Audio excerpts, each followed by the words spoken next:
funky drums from hell.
Good evening, good morning, good afternoon, chat. How are we? It's good to see you all. Here we are on the second proper week. Well, the second day of the first proper week in 2026. And of course, there are many horrors for us to go through and face head on together. That is what we are doing. I'm just currently having a little bit of food. Hope you don't mind. You can't do anything about it, so you better start not minding. But while I'm eating, you could tell me how you're all doing. It's good to see you all in the chat. We got Steph, we got Val, we got Johnny, we got Network, we got Ninny, we got Prince, we got Krill. How are you all doing? How was your day today so far? What am I eating? Turkey, tomato, and basil pasta. Pissed off because I made some seitan chicken breasts literally on like Christmas Eve, and then like an idiot I thought that would be a smart idea, but then of course I didn't eat them all over Christmas, and then I looked in the fridge yesterday and they've just gone off. Obviously they have. It's been like 2 weeks.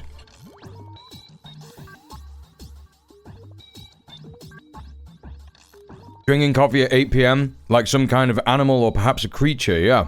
That's the way to do it. Emails and Zoom calls, Not too stressful, pretty good start. Hey Soccer, how you doing? Short shift, did some paperwork and ordering. Nice. I wonder if there's a way to make seitan more turkey-like. I think the only real difference between turkey and chicken is that, like, it's just very, like, tough. It's tougher. You know?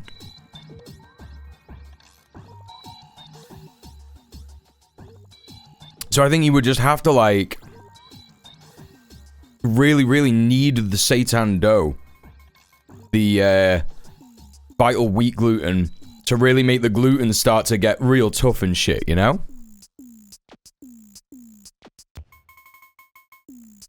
Val says, I'm very tired, but this week is the first time I've exercised in weeks after being ill, and then with my family for the festive period, so it's expected. It's much better to be tired at this time than to be tired at, like, I don't know,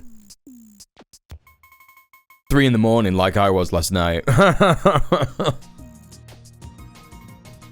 Hey Muel, hey chat, I'm doing not good but not to be worried about. Oh, I'm sorry to hear it, Husker. I feel a little guilty because I'm chasing escapism with the space game I play, or I'll lose my mind.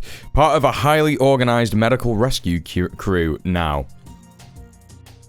That's very nice. Good for you, man. But, you know, do it. If you gotta do it, you gotta do it. You know? All I would say, my only advice, if you're doing gaming for escapism, is keep some variety up. Play some single-player adventure stuff. That's my only advice. If you get too focused on, like, things like micromanagement games and multiplayer online games, it could be really, really depressing. I would genuinely recommend, like, I'm getting really excited because I'm gonna start playing Fallout again tonight after the stream. I'm like, yeah, man, I know exactly what I'm gonna do. I'm gonna play some Fallout.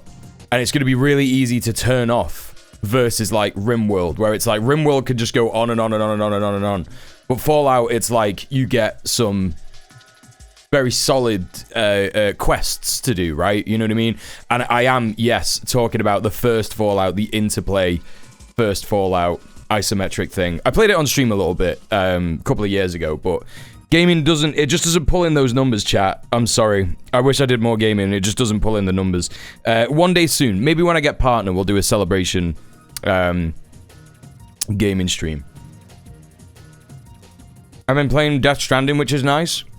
Have you played Fallout London? I've not, but that's why I want to start getting back into Fallout. Death Stranding, I really want to give a go. I do really want to give it a go. It looks so good. I just love Hideo Kojima. He's so creative. It's just really fascinating. I love most Hideo Kojima games, except for Metal Gear Solid 3. I just found that one just way too way too complex.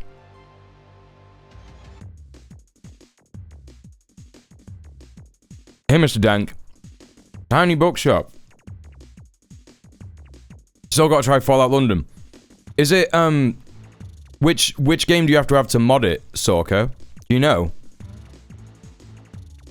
You want to do a Call of Cthulhu campaign going as well in the new year? That'd be nice. That'd be interesting. College D&D wasn't on because first week of college starting back. Gotcha. It's got to be Fallout 4. Right, okay, yeah, I got that. Yeah. I got that. I don't know why I was worried about that. I'm pretty sure I've got all the Fallout games on my PC, so...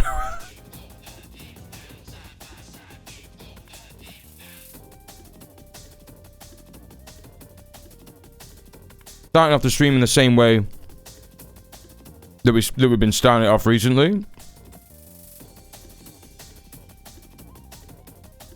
We're doing countries of the world. If you want to play along, I mean, playing along is a little bit cheating because you'll be able to see what I'm getting right, and I'll be putting yous in emote only mode. But if you want to try it for yourself later, there's a link in the chat. It's good.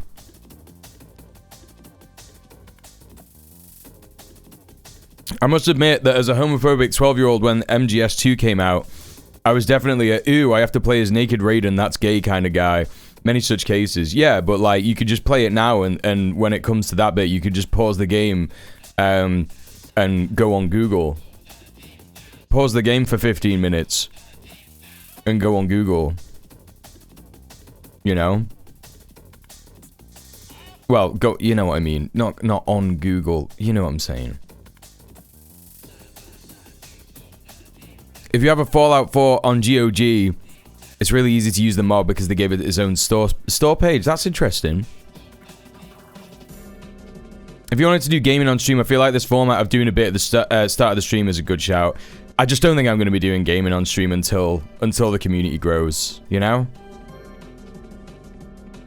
I just don't think that's going to happen because, you know, I'm in a tight financial situation at the minute, and that's not going to get any better with the way that things are going. So I'm going to have to do what Universal Credit want me to do, which is aspire to be earning £1,400 before tax by December this year, right? We got a year to do it. And yeah, I just gotta do what's right. I gotta put the working box hat on. What? I gotta put the working cap on. I gotta get my nose to the grindstone and be a Sigma boy.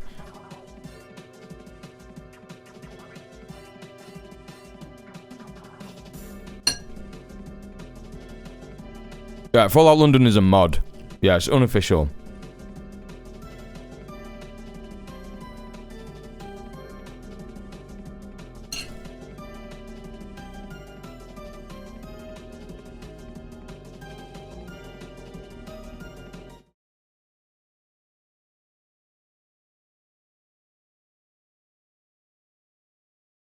Huh?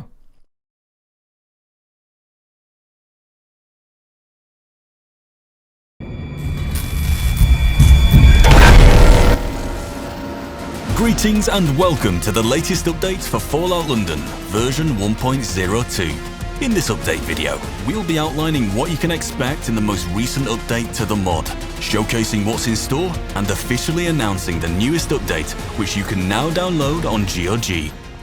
The team's been hard at work since the release of the mod, tinkering, updating, and ensuring every part of your experience is polished and running better than ever. From visual and stability improvements to squishing bugs and quest fixes, we couldn't have done all this without you. A huge shout out and thank you to our amazing community who have been so active on our Discord. Your feedback has been invaluable in helping us find those bugs, rework those quests, and ironing out every little detail. Just give me a second, chat. Something broken, not working as intended, or just feeling a bit off, you guys let us know about it. One of the biggest focuses of this patch has been updating quests and improving stability and performance. Optimization has also been. Am I still live? Focus. Wait, what the fuck? We've done a deep dive into the assets of the mod, tweaking and improving.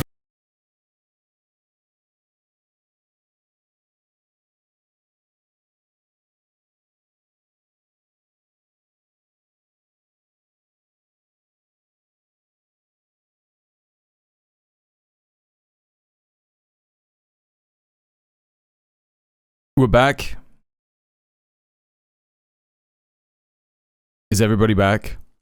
Okay, Krill's in. Hello, Fallotters, how you doing?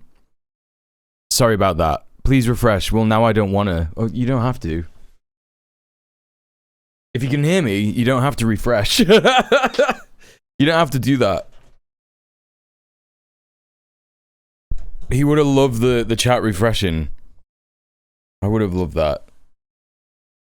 Hello, Fallotters Hammer, how are you doing? Just give me a 1 when you're back, chat, so that I know, because obviously...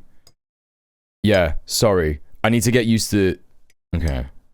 I don't know if I should say, but I need to get used to doing a thing before I start the stream, and I didn't do it. Okay, yeah, that's a bunch of people saying 1. Okay, a bunch of people are back. Great. Alright, let's carry on. Building London. A focus for the level design was improving the visual cues and level flow for certain areas in the mod. We know that some of you found certain areas confusing or a bit hard to navigate, and that's on us.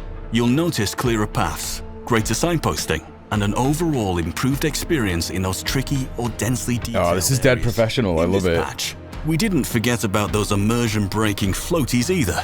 Well, hi Midlife Marxist, by the way. Really manned the aircraft cannons in style and shot those floaties right out the sky, literally. With nearly 700 of these pesky objects reported, we've squashed them thanks to your vigilance. Floaties. Anti-gravity may still be our nemesis, but we've definitely won this round. That's just so crazy to just see like a bus that has Islington on it in this kind of style for Fallout. Is so mad. Anti-gravity may still be our nemesis, but we've definitely won this round. 3D. From the smallest ticket to the largest. Oh my god, British fucking 3D assets rail tickets, that's mad. With incredible attention to detail. Now we've gone further to fix over 200 of these assets. Hey Nuclear Slayer, I've watched someone talking about optimizations for their Mario 64 fan game that works on real N64. That's dope. Gameplay. One of the train tickets are the currency? Yeah, of course they are. Like, that's really fucking clever, to be honest. That's really clever. Because, of course, what's something that's in your wallet when you don't have any fucking money left? Just a fucking bunch of train tickets. Like, you just forget to take out your wallet, right? You know what we're talking about? That weird rusty Facebook that sometimes appeared on NPCs and the player. We're excited to announce that we fixed a large portion of. It just looks really good. We've also introduced additional. You can use them to ride the train in one part of the city where the tube still works. That's mad. Westminster, obviously, yes. Obviously, it's Westminster. Most notably, the Thames Folk race now supports a range of face paints, makeups, and colorations. We couldn't. Thames Folk. The hard craft. Are these like fish people who live underneath the Thames? Sunny Delight and the in like the swamp. That's so good. Incredible help of WC and Vesperia. Teaming up with the creator of the Folip mod for Fallout 4, we've also tackled the unique mutant race. That's so good. The level of detail Shoreditch Park. That's so funny. Space should now look much more consistent from a distance. Our improved LOD, whilst looking better, is now much more optimized to reduce crashes and boost performance. Nice. Alongside this, we have regenerated the pre-combines and previs, a crucial optimization system used in Fallout 4 that dramatically increases performance by culling what cannot be seen. Yeah, I gotta get this, man. I gotta fucking play this. This is so up my fucking street, honestly. Solid as a rock. I like this little Google thing, this little jingle thing that they got. This worked hard creating and improving a vast array of artwork to bring the world of Fallout London to life. We've corrected a few spelling mistakes and made some texture and signage improvements around the world. We've even brought about new textures for the dog food that feature the Prilladog, this is supposed to be pedigree chum, right? Team's real Prilladog chum. Putting the personal touch to that oh so tasty That's so funny. Chum. Yum. Music. In patch 1.0, Bethesda would be scouting these people if they were smart, yeah, but instead what they're doing is they're turning the Elder Scrolls franchise into the worst thing ever. I guarantee it, chat, when Elder Scrolls 6 comes out, everyone is going to be so upset. There's going to be so much insane stuff in it, like live services and all that kind of nonsense. It's gonna be like, they're gonna make it like Fallout 76. I'm so certain that it's gonna be that. It's gonna be a slot machine. It's gonna be. Wait, what? What did it bring out? What do you call it? The game that you play in Japan. That's kind of like a slot machine. It's like a. Is it a gacha machine?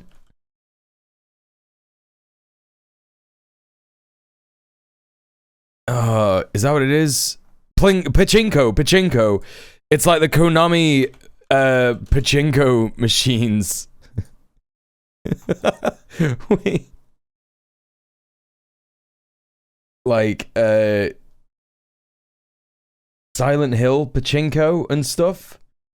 Is that what that is? Is that what that's supposed to be? You know? Oh, hey Bubble, how's it going? Welcome in. It's just what's the other stuff? Is this the actual one? Oh yeah, no, they actually did a Silent Hill, like a proper full one. 2015, man. 10 years ago they did this. When Elder Scrolls 6 comes out, I'll be too old to see the screen, so no big loss. Yeah, that's fair enough. Same here. Yeah. All right, listen. We're gonna crack on and do the quiz. Okay, we'll get this out of the way. We got a lot of stuff to get through today. Again. So yeah, let's do it. Chat, you're going into emote only mode. If you haven't been here for any of the 2026 streams so far, this is my new ritual. You're in emote only mode, so you can't give me any hints of what I might be missing or getting wrong or anything like that. Wish me luck. It's time to remember all the names of all the countries in the world. Okay? It's time to do it. Let's do it. Let's see if I can beat my time from yesterday. I think that's the next step up, right? Beat my time, because I know all the countries in the world. I did it all yesterday. I mean, well, that's it. I might forget them today, probably. We'll see. Oh. Yes. Yes. I find that that's the easiest way to kind of, like, remember them. Is, like, remember if you go round in, like, a circle. I don't know why that works for my brain. Like, you see how I'm going around the coast and getting them? I don't know why that works for me. But it just does. It just helps me remember. Yeah. Oh.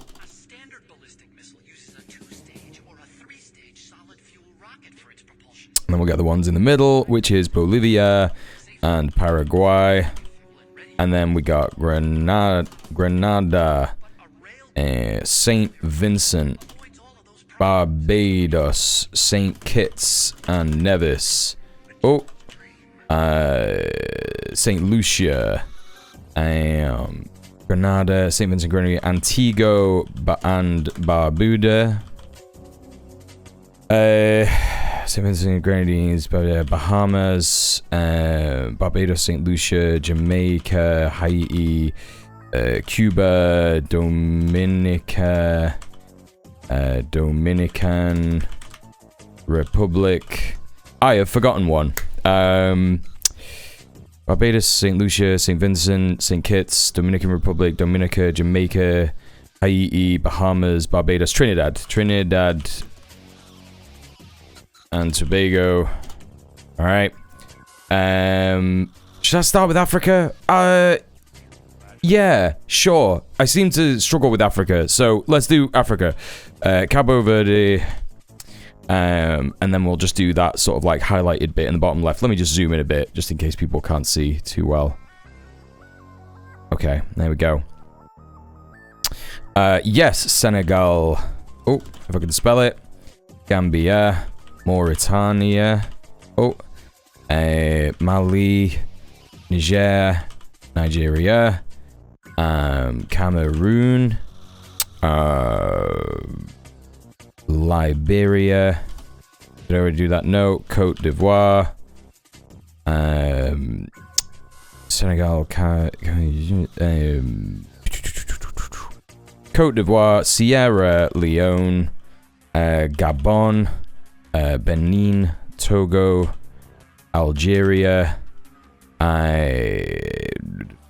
Sao Tome and spell that right. Principe. Sierra Leone, Liberia, Sao Tome, Principe, Gabon, Ghana. That's there. Burkina Faso. Yep. Côte d'Ivoire, got that. Gambia. Okay, we'll come back to the other stuff. This is the place that I struggle, like literally, like West Africa is the place that I struggle. Morocco, Libya, Tunisia, Egypt, Eritrea, Djibouti, Somalia, Kenya. Oh, that is Botswana. No, Mozambique. Oh, yeah, it's kind of down there. Malawi, Comoros, Madagascar, Tanzania, that's what's there. Burundi, Rwanda, Uganda, Comoros, Mauritius. Yep. Mozambique. What we doing down there now? Zimbabwe, Lesotho, Eswatini, South Africa, Angola, Namibia, Zambia, Central African Republic, DRC, Republic of Congo, Chad, Sudan, South Sudan, and Ethiopia. Oh fuck. Ethiopia. Right. Oh, let's just get Maldives, Seychelles. Yeah, there you go. Right, there's 3 there that I've not got. 3 that... It's always Guinea. It's always fucking Guinea. Guinea-Bissau, and Equatorial Guinea. Or Equatorial. Figured that out yesterday. Oh, for God's sake, dude. It's like Equatorial Guinea. Come on, dude. Seriously? Yeah, okay. There we go. Right, Africa done. Let's get the UK out of the way. And Europe. UK, Ireland, Iceland, Norway, Sweden. I think I beat in my time from yesterday. Probably. Finland, Estonia, Latvia, Lithuania, Belarus, Ukraine, Moldova, Turkey, Cyprus, Greece, Romania, Bulgaria, Malta, Italy, San Marino, Vatican. Hey Rob, how you doing? Monaco, Andorra, Spain, Portugal, Portugal, France, Belgium, Netherlands, Luxembourg, if I can spell it right, Germany, Czechia, Poland, Denmark. Did I do Denmark? I think I didn't do Denmark, but I did do it then. Germany, Czechia, Slovakia, Slovenia, Austria, Hungary. Oh fuck, Hungary, Switzerland. Oh come on, man, Switzerland, Liechtenstein. I think that the next thing that I need to start doing at the start of the stream is like touch typing training. Get Mavis Beacon on the go. Bring back Mavis Beacon. All right, Bosnia and Herzegovina, Serbia, Montenegro, North Macedonia. Did I do Serbia? Serbia. I did do Serbia. Croatia, Slovenia, Kosovo, Romania. I already did that. What's there that I'm missing? Albania. All right, great. So that's that. 7 minutes. 7 minutes to go. 7 minutes to go. Russia. Kazakhstan. Georgia. Azerbaijan. Armenia. Oh. Armenia.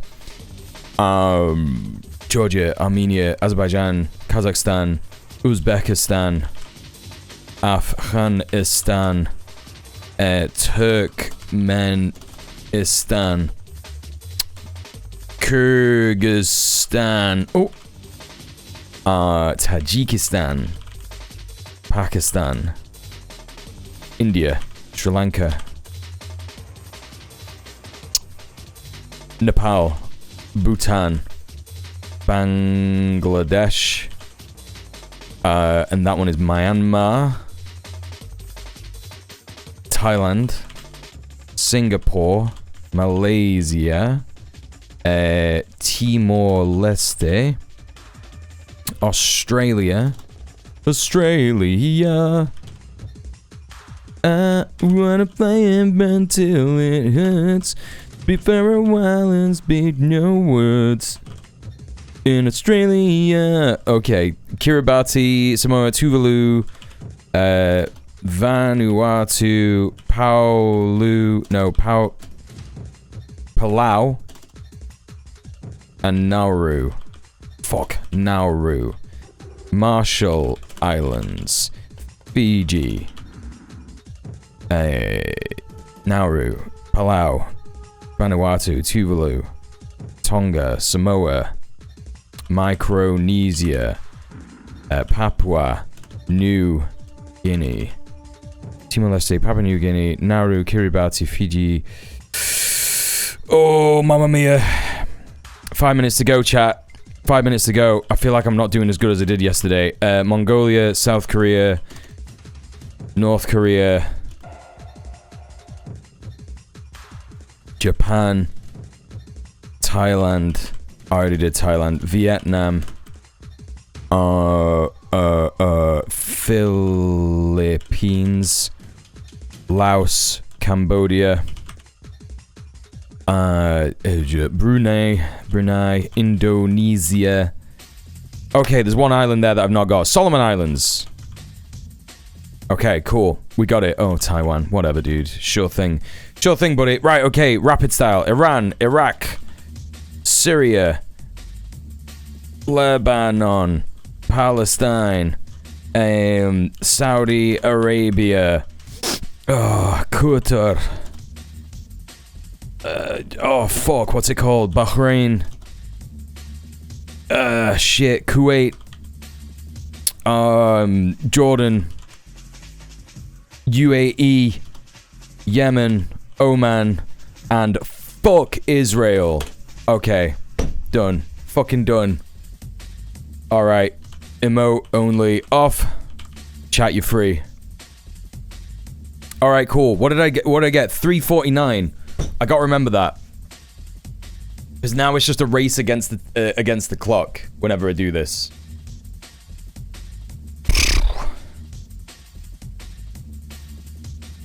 You're good? I managed 72% on my phone. Hell yeah, Mr. Dang. That's great. 72% is great.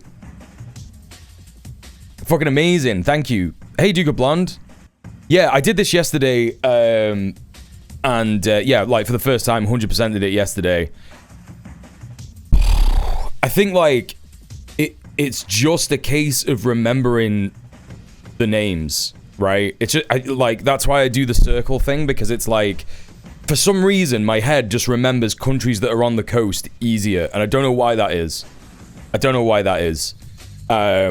So that's kind of why I go in like a circle thing like that, because then I'm like, right, okay, I've filled in the outline, and now I need to fill in the actual image in my head, right? Thank you for the medal. Thanks, appreciate that. Yeah, bingus. We got the bingus. Heard you talk about this on Red Planet. I just think it's a really good thing to do, like, brain-wise. It gives you a lot of, like, good dopamine. Obviously. It's like, yeah, man, I can name every country. Oh, what's that? You live on the planet Earth? We'll name every country, bro. Right, so that's cool. But there's like other ones that are more difficult, right? Like this is another one that I do that I'm pretty good at now. Find the US states with no outline, and I'm gonna try and do it against the clock. So I'm gonna fucking reset because I just clicked it already. You caught me. I'm a bot. Yeah, there you go. Fake human nerd. Yeah, exactly. Fake human. What's that? You're a human? Name every country. Alright. Let's try and do this as fast as possible. Because you all know that I can do this, right? You've seen me do this before. I'm going to do this. Let's try and do it as fast as possible. Arizona is there. Oklahoma is on top of Mexico. I'm going to skip that one. On top of Texas even. Rhode Island is that little tiny one there. Yep. Kentucky, that's a bit difficult. Nevada is there. Virginia is... I'm not going to risk that. Oregon is there. Alabama is... there. Yeah. New York is there. Yep. Alaska's there. New Mexico's there. Iowa is around there somewhere, but I'm going to get that next. Idaho is there. Missouri is somewhere there, but I'll get that later. North Dakota's here. Louisiana's here. Mississippi's there. Georgia's there. Michigan's there. Hawaii's there. Wisconsin's there. The fucking panhandle? Wait, what's the panhandle? Colorado. Don't distract me. Oh, I'm not going to try Colorado just yet. New Hampshire, I'm not going to try that just yet. Spirit of Massachusetts is the spirit of America. Wyoming's there. Pennsylvania is this little rectangle. Illinois is upside down Wisconsin. Delaware. I'm not going to try that just yet. Vermont, no. Arkansas, not yet. Florida, yet. Minnesota. South Dakota. Maryland.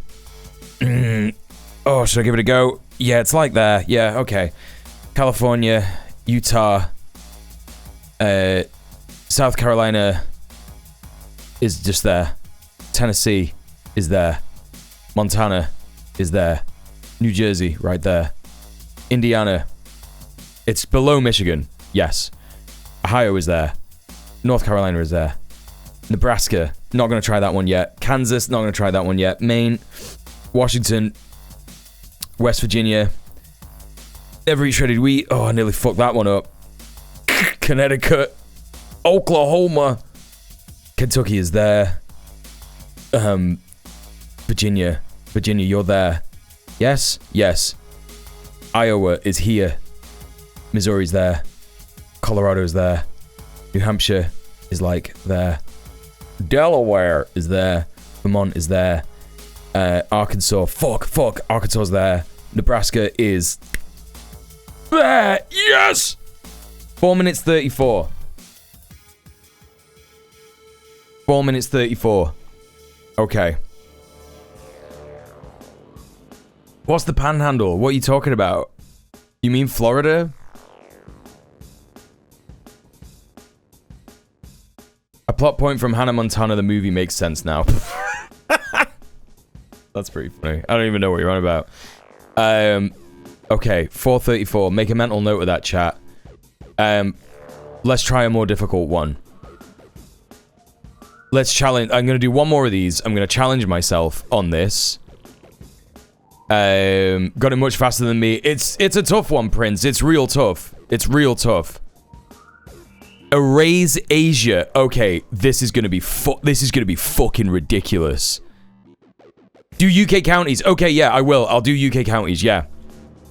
Yeah, I'm going to do UK counties. State capitals. That would be a good one as well. I'll do state capitals tomorrow. I meant Florida, which just steals most of Alabama's connection to the open. Yeah, I'm with you. I'm with you. Eurasia. Yeah, exactly, Steph. Why is this not working? Oh, there we go. UK counties minefield. Oh, it would be England counties minefield. England counties minefield. Well, I should try and do the Scottish ones as well, to be honest. Counties of England, no outlined minefield. Right, here we go. Okay. I gotta warn you, chat. I'm better at this than I was the the other day when I first tried it. Somerset, Gloucestershire, Essex, Surrey. I'm not going to try that. Devon, Kent, Hampshire, Warwickshire. I'm not going to try that just yet. Rutland, West Yorkshire. Not going to try that. Cumbria, Cambridgeshire. I had no idea that fucking Cambridgeshire was here. That's crazy to me that Cambridgeshire is like there. Like, what the fuck are you talking about, bro? Greater London, Shropshire is there. South Yorkshire, not going to try that. East Sussex is there. Berkshire, not going to try that. Cornwall, Derbyshire, not going to try that yet. Northumberland, Bristol is there. Buckinghamshire is right next to London, kind of at the... Oh, it's there, yeah. Suffolk, Luna taught me that one. Lancashire is the...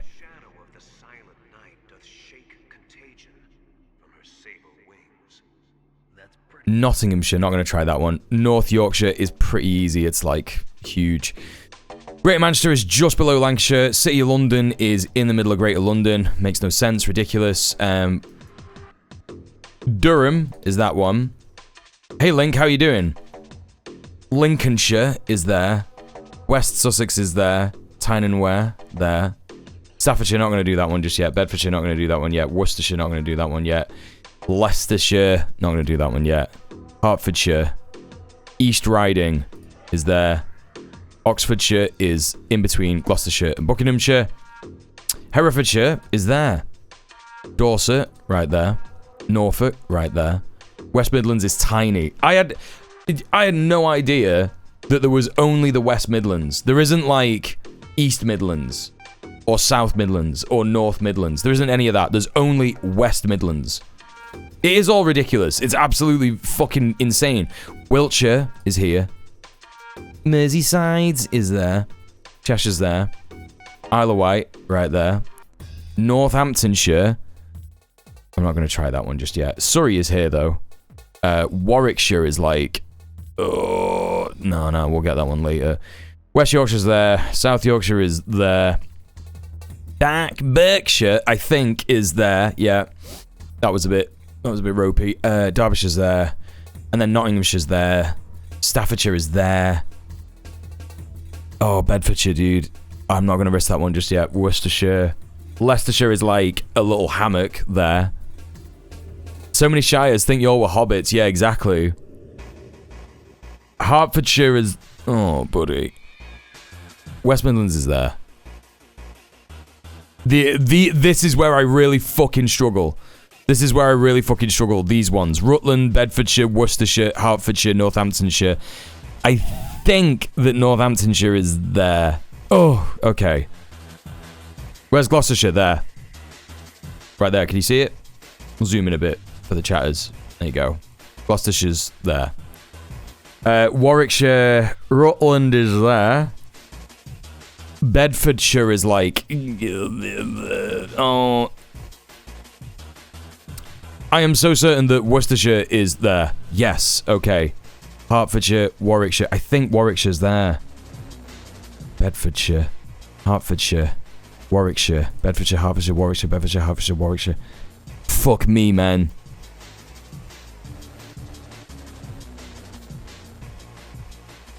Hertfordshire's there. Yes! Warwickshire's there. Oh, I did it! Yeah. I told you I was a bit better than the last time I did it. I have been practicing. 4 minutes. Did it with 4 minutes to go. I just can't believe that Cambridgeshire's there. That's just so mad to me. What you on about? That's so weird. Based England. Take a while for it to be based, to be honest. Britain's a fake country and I live here. Yeah, same. The East Midlands is one of 9 official regions of England. It comprises the eastern half of the area traditionally known as the Midlands. It consists of Derbyshire, Leicestershire, Lincolnshire, Northamptonshire. Well, that's the thing, because there's shires and there's regions, isn't there? So it's weird that there's a shire called West Midlands. Like, what's that about?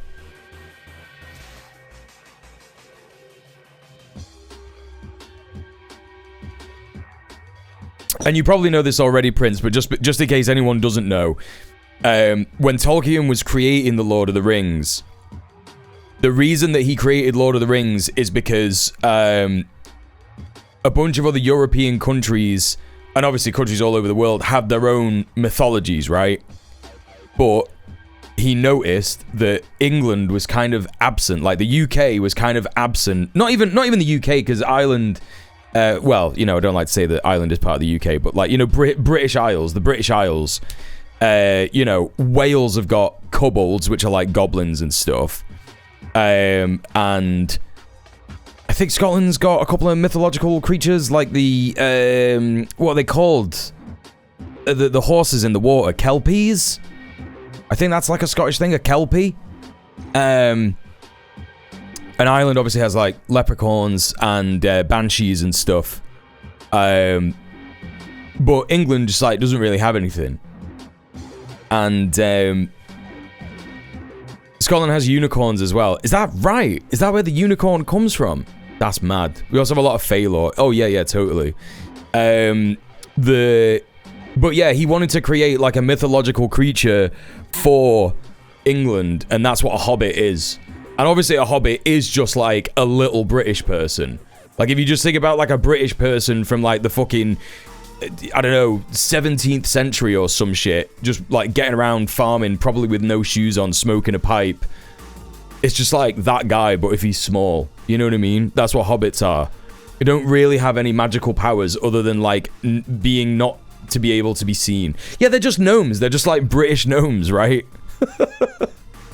Duendes. It's like, yeah, they're just able to not be seen. Scottish versions are called brownies. That's right. Yeah. Is that why kelp is called kelp? No, it's probably why kelpies are called kelpies, because they mess around in the kelp.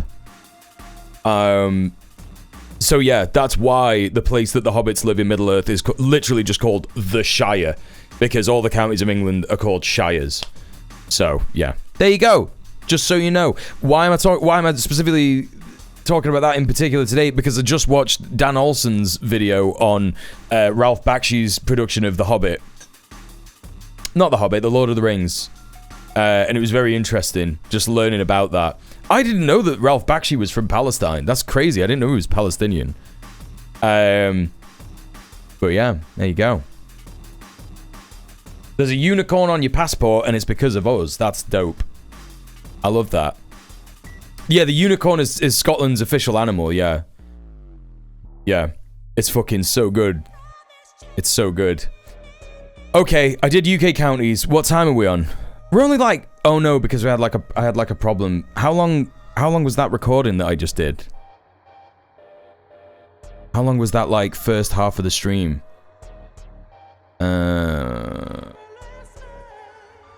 18 minutes. Okay, we're nearly at an hour. We got time for one more. We'll do one more.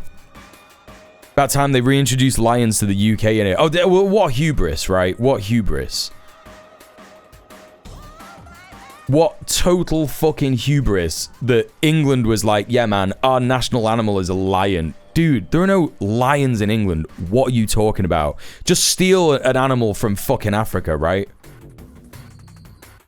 What the fuck? Like, just so stupid, man. I mean, obviously, unicorns aren't real, so you could, like, have that argument about Scotland, but at least horses are more, you know, the mythological equivalent animal. The non-mythological equivalent animal, at least, is in England. Yes, man, we had wolves and bears, like, and fucking England was like, yeah, man, lions. Three lions. Okay, dude, yeah, man, sure thing. Sure thing, man. Wales already bagged the dragon. I mean, that's so good, right? That's just so much better. Like, Wales have got a dragon, Scotland got a unicorn. America's official animal is in danger because we keep destroying its habitats. Very USA. Yeah, the eagle, yeah. I feel like the national animal of England should be the garden gnome. It should be the hobbit. Really. It should just be hobbits. You know. Mythical being buddies, exactly. That'll be the day. That'll be the day when Zach Polanski gets elected dictator of the proletariat in Britain, and he grants liberation to Wales, Ireland, and Scotland, and we can like tear down the fake lies of the 3 lions, and the official animal can be the Hobbit. You know? The England flag was the Welsh one, but colour swapped. Is that true? Old England flag.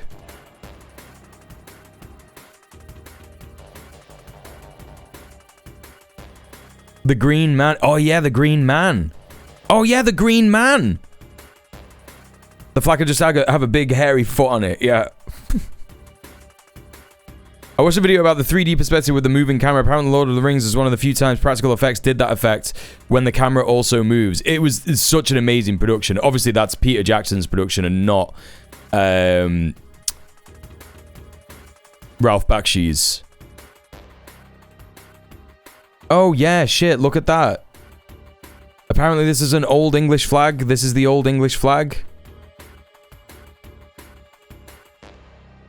Madness. We used to have lynxes. They're reintroducing lynxes. They're reintroducing elk as well. The green anti-English devolution should be to create a Northumbrian region in between Scotland, Wales, London, and the extended Cornwallian territories. I agree as a northerner, yes. It should be balkanized. Like the UK should just be balkanized completely. We should have here Northumberland, yeah. And then in the middle, Mercia, which is what it used to be. And then down here, Cornwall, Kernow. And this could just be like, I don't know, whatever, man. Like Wessex, whatever that used to be called. The traditional name of it, the Saxon name or whatever. Wessex. Or some shit. Surrender Northumbria to Scotland as it's north of Hadrian's Wall. Is that true? I didn't know that. What, like Northumberland? Yeah, definitely. Cede that ground. My peeps, the Cornish, hell yeah. We used to be a proper country, in that we used to not be a country. London could be the last vestige of Old England. It's basically a viable city-state. It seems to be the entire premise of England as a state. True! Actually true. Actually true. Actually true. Westminster-focused politics, yeah.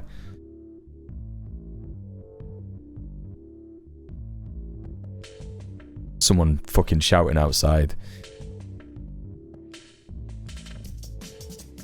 I'm not gonna see what that is. They've already moved. Or are they in the alley? Okay, no, they've stopped. Alright, we got time for one more. One more. There's a bit of the wall left next to the Newcastle train station. Interesting. I saw that map when looking up the definition of balkanize on stream last night. Hell yeah.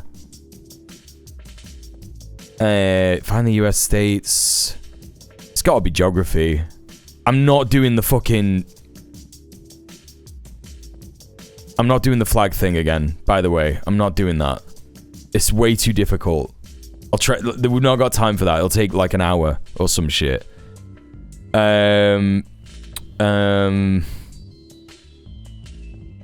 Erase Europe backwards in reverse alphabetical order. There is no shot.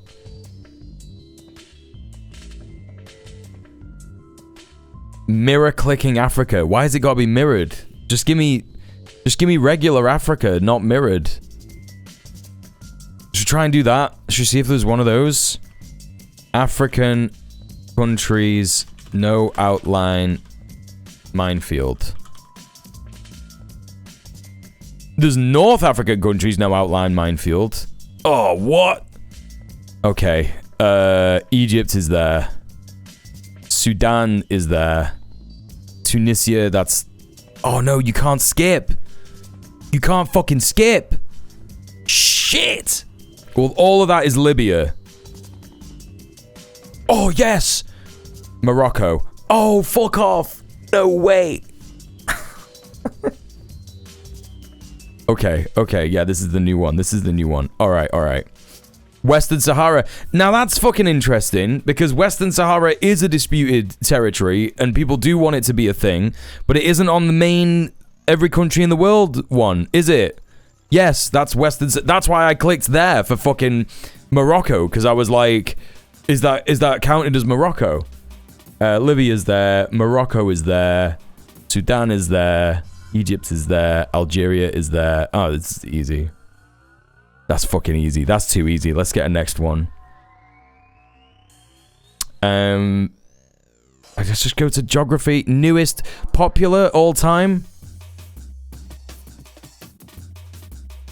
Countries of Europe. Yeah, I know. We've basically done that. Find the countries of Europe. No outline. Okay, I'm not going to be able to do this. Find the countries of Europe. No outlines. Minefield. Okay. All right. Let's do it. Turkey. Belgium. Let's skip. Norway. Estonia. It is there. Yeah. Switzerland, not going to try that. Austria, Latvia. I know that Latvia looks like a little hook. Yeah. Finland is there. Portugal is there. Sweden is there. Greece. Slovenia is tiny, so I'm going to leave that one. So is Serbia. Oh, I feel like I should be able to get Bulgaria. I feel like it's there, but I'm not going to risk it. France, easy. Bosnia is also small. Liechtenstein, I feel like I would have to wait until I've got Switzerland for that one. Iceland is there. Czechia, that's another one I'm going to have to wait for. Hard mode engaged. We got the frigid penis. Pardon? Don't be saying this is another reason why I put on emote only mode when I'm doing the countries of the world one, because I just know that chat would say stuff like that. Chat would just say anything. People really just be saying stuff in Twitch chats, like whatever they want. Moldova, Vatican is there. No, I'm not. I'm not mad. It's just funny and distracting. Don't stress. It's all good. That's Luxembourg. Cyprus. I just mean that, like, it would really distract me if I was trying to name all the countries of the world and people were just like saying, I don't know, penis, Chumbly penis or some shit, you know? Switch back to the USA map and find Florida, the temperate penis. Yeah, exactly. Cold dick, hard mode dick. Exactly. That's what I'm saying. That's exactly what I'm saying, comrade. Denmark. San Marino is there. Belarus. Ukraine. Kosovo is very small. United Kingdom. Cringe. Belgium. Switzerland. Right there. Austria. Oh, it's there. Yeah. Slovenia is right there. Oh, I'm not going to be able to get Serbia just yet. Bulgaria. Whoa! It's like there. I don't want to risk it just yet. So scared of getting it wrong. Liechtenstein. Czechia is there. Romania is there. Croatia is kind of... Yeah, it's there. Yeah, that's fine. Hungary is there. I think that's Slovakia and that's Hungary, right? Yeah. Okay. Montenegro is going to be hard. That's Moldova.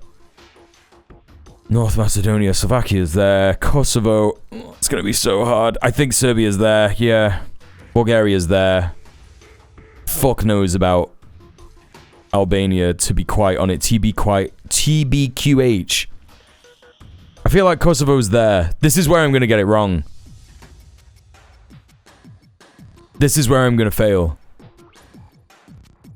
I don't know where any of these stay. I know that North Macedonia is like there. But it's like, it's so small, it could really just fuck everything up. Kosovo's there, fuck it. No!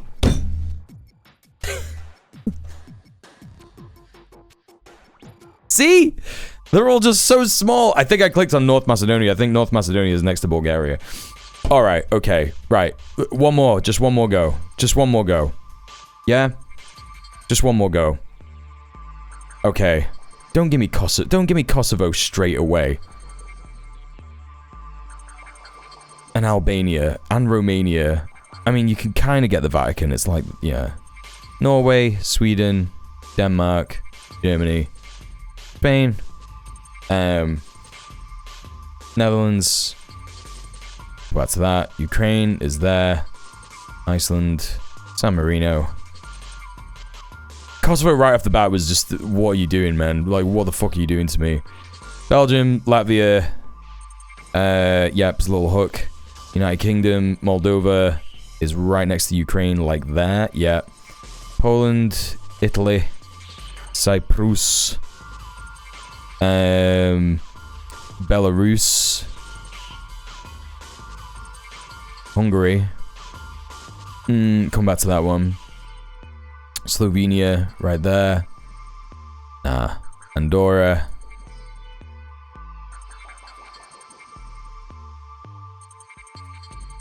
France, Switzerland, Liechtenstein, Russia, Finland, Monaco, Ireland, Portugal.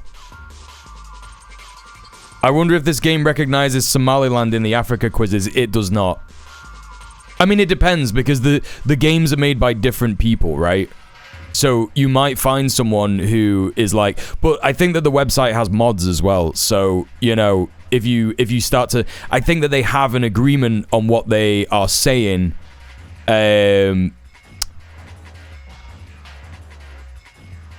Counts as a country, because, you know, most of them have got Palestine in there. So obviously they're a bit more lenient and liberal than most people. But Somaliland is like, it's like the Israel of Africa, right? That's like, we were learning about that on Red Planet this week. It's not like, and it's not as bad as Israel just yet, but it's like, it's a totally illegitimate occupation, right? Somaliland, Czechia, Lithuania, Croatia, Malta, Austria is there, yeah. I feel like Bosnia and Herzegovina is literally just there. Yeah, it is. Okay. Luxembourg, Kosovo. Kosovo is like there. I'm not going to try that just yet. Albania. Yeah, another gift from UK colonialism. Good shit. So cool, dude. Wow. Montenegro. Hungary's there. North Macedonia. Let's get that later. Bulgaria. Serbia. Kosovo is there. Is it there? Yes. Okay. Oh, brother. Okay, that's North Macedonia. Which one is which? I'm not gonna get this right. I don't know which one is which. I don't know where Montenegro or Albania is relative to each other. Right? You couldn't tell me. Fuck it. Albania's next to Croatia. No, I was wrong. Cool. All right. Well, whatever. That's the quiz is done. That's the quiz is done for now. I'll remember that. I'll remember that next time. Does this have fictional maps like Breath of the Wild? They do have a gaming category for gaming quizzes, so it very well could have. Just check it out. It's sporkle.com. 50-50 works half the time, I guess. Correct. All right. Okay. Let's get into it, chat. We got so much news to cover today. It's still updates about Venezuela. It still updates about what is going on, Maduro, etc., etc. There's a big Trump speech that we're gonna watch together. There is a bunch of things that world leaders have said or have been saying. More embarrassing dogshit takes from the UK government. A little piece on Greenland from Channel 4. Some LBC stuff that's getting quite interesting. And some stuff about Spain. Got a whole bunch of stuff to get through.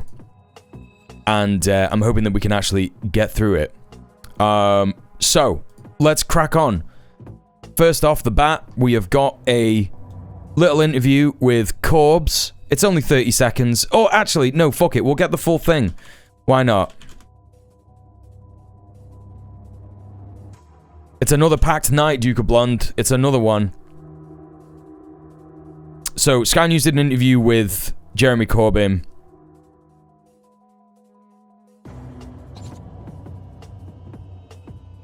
Let's see what he's got to say. Jeremy, thank you very much indeed for joining us. Obviously talking about Nicolas Maduro, who has been in court in New York today. He has described himself as a decent man. Do you think he's a decent man? He's the president of Venezuela, and the issue is the illegality of what the United States have done. It isn't whether he's a nice man or a bad man or a good man or whatever. The question is, international law does not allow one country, even the USA, to go in and kidnap the president of another country. If they do that, how are they going to complain if anybody else does the same anywhere else? Let me take on both of those things if I can. It does matter, surely, if he's a decent... I mean, is he a friend of yours? Would you describe him as a friend? I've met him. Fuck me, dude. They're always doing this with Corbs. Like, is he a friend of yours? The Sky News line is, we love imperialism. We love what the United States does. We love what Europe does. Any kind of NATO imperialist aggression is good and great because we are run by capitalist pieces of shit. And again, you know, it's like the Calgon shit that we watched yesterday where fucking Sargon of Akkad was like, Jeremy Corbyn rings President Maduro on his inauguration or on his birthday or something like that. I can't remember what the fuck it was, but it was just, you know, literally where Maduro was like, Jeremy Corbyn, like... And fucking Sargon of Akkad is like, Jeremy Corbyn's friends with Nicolas Maduro. Yeah, man. And what, dude? And now Sky News are trying to be like, yeah. Are you a friend of Maduro's? It does matter if he's a decent man. No, it doesn't. It literally doesn't, right? That's the end of it. It literally doesn't. And now they're like, are you a friend? Are you a friend of the evil communist dictator, Nicolas Maduro? I was interviewed by him on a television program many years ago while I was at the UN Human Rights Council, and he was deputy to Chavez, as you know, and the country has obviously had enormous problems, not least because of the huge level of sanctions by the USA on it, and that has created a lot of problems. Now, would you describe him as a friend, though, or an ally? I don't know him well enough to be able to say that. Okay. The reason I say this, you say it doesn't matter whether he's a decent guy or not. I mean, this is from Amnesty International. You're an internationalist. Amnesty is an important organisation, saying that last year after the presidential election, 24 people died as a result of the government's repression. Two of the victims were children, and one was a police officer. There's been arbitrary detentions on unfair trials. Yeah, man, cool. Now do the UK. Now do how many people the UK has killed due to austerity. Now do how many disabled people the UK has killed due to neglect and austerity. Come on, dude, let's hear it. How many children have died due to not being able to afford food, their parents not being able to afford food? How many fucking kids who are disabled have died because they get subpar quality healthcare from the NHS because the NHS is being underfunded by the government? You know, no one likes to talk about the violence that capitalism does. What the United States done for a second, surely... Why are we doing that? Why are we putting aside what the United States has done? Why are we doing that, Sky News? Why are we doing that? Think that he's not president of Venezuela anymore, but given that should be, he is not a nice guy. But that should be a decision for the people of Venezuela, not a decision for the US president, who is not interested in human rights. He's interested in oil. Can you bring yourself to say that he's not a nice guy? That his regime... They are really saying, do you condemn Hamas, but for fucking Maduro? This is insane, dude. Okay, you know what? Corbyn, the only fucking response, man, is just like, no, I'm not going to do that. Just say, no, I'm not going to do that. I'm not going to say if he's a nice guy or not. I'm not going to say if he's a bad guy. What's the point of this interview? Why am I here? What are you doing? Is Rupert Murdoch a good guy? Has killed people. I read the Amnesty report, and obviously I was very disturbed by what was in it.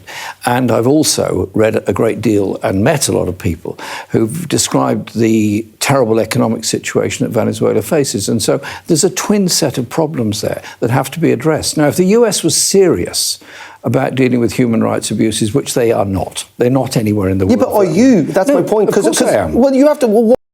What the fuck is going on here, dude? The only purpose that this interview serves is to discredit Jeremy Corbyn even further as a politician. That's all that's happening here. This is just the cap. Now remember, you know, compare this to the interview that we saw Trevor Phillips do with Richard Tice yesterday, where Trevor Phillips was like joking, laughing, being like, oh, well, really just sort of in a very nonchalant and relaxed way, just going, oh, well, what would happen if Russia did it? And Richard Tice was like, I just want to kill every immigrant. And Trevor Phillips was like, Richard, haha. And just like uncritically platforming the deputy leader of a fascist party. Jeremy Corbyn's party, your party, have opted for mild social reforms. Mild socialist reforms, right? Voted on by the members. That's who he represents. That's the party that he represents.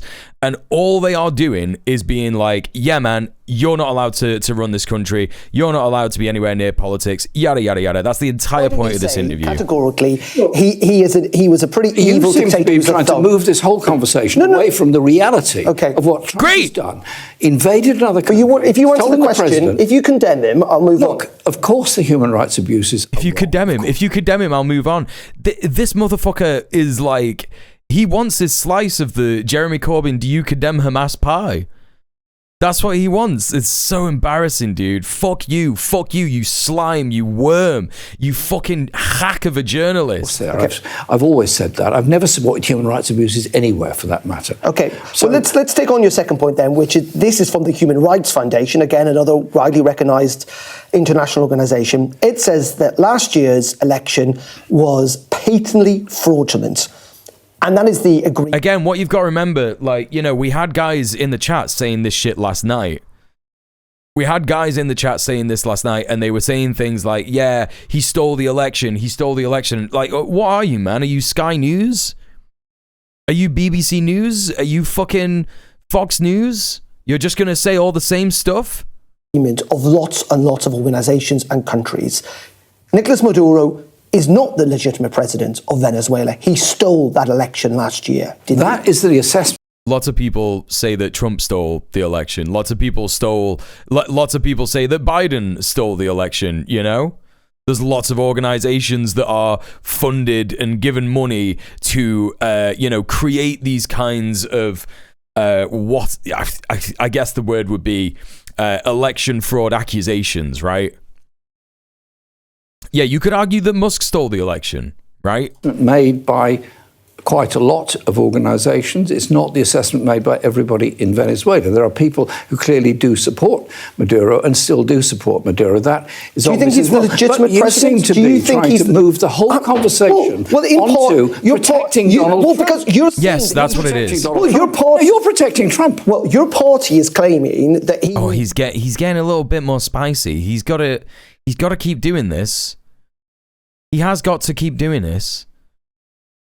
And he's got to say it way more explicitly. He's got to say Sky News is clearly in the pocket of Trump. If all you're interested in doing is representing Trump's side of the story and not criticizing what he did, then all you are doing is manufacturing consent for people to support Donald Trump. That's the right way to do it. He's just got to keep pushing. He returned back to Venezuela. Yes. That he is the legitimate head of government. That he is the president. Constitutionally, he is the head of government. Well, I'm saying to you that in 2019 and 2024... Who are we to decide? I'm not... It's not we. It's lots of international organisations who follow these elections. Lots of... Yes, but also who is in these international organisations? Where do these international organisations get their funding? What is an NGO, bro? It's a non-governmental organization. Does that mean that the people who lobby the government don't also lobby NGOs to have a particular opinion or to do research on particular opinions? There are NGOs that say that Israel isn't committing genocide in Gaza. What is your point?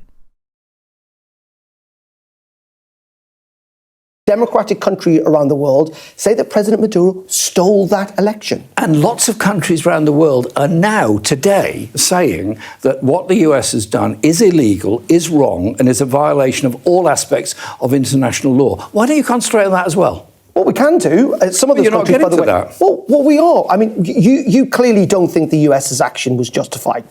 Here's the thing. He should respond the next time he says, why don't you condemn him? He should say, why is what I think important?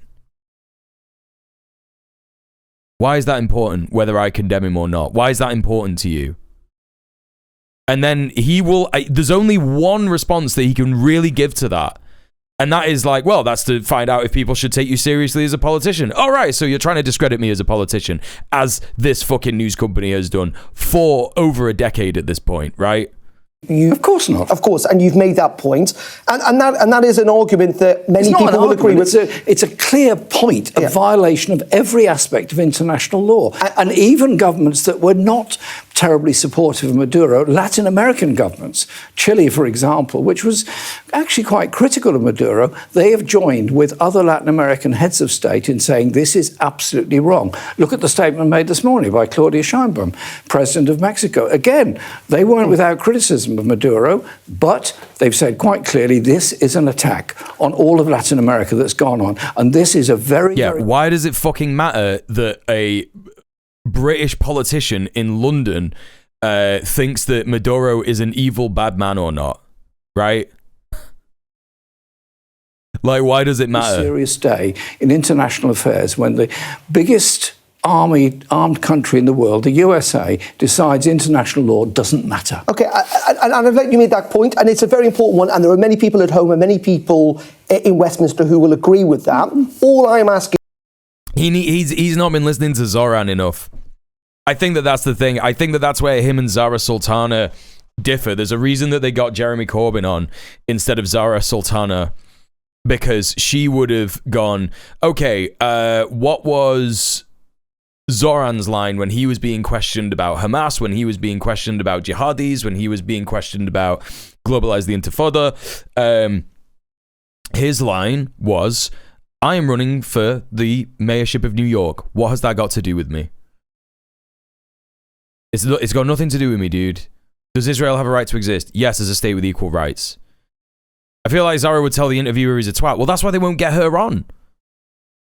The media are desperate for the old days where Western populations just swallowed whatever foreign policy talking points were fed. Yeah, I mean, at this point, the only people who are watching this going like, yeah, Jeremy Corbyn, Jimmy Crimblin, the only people who are doing that are people in their 40s and 50s, boomers, older than 40 or 50, who support reform, who are like, Jeremy Corbyn's a silly communist twat, I hate him, what a horrible person, also he's racist, I don't really know why, the newspapers just told me that a few fucking years ago, and I have forgotten how.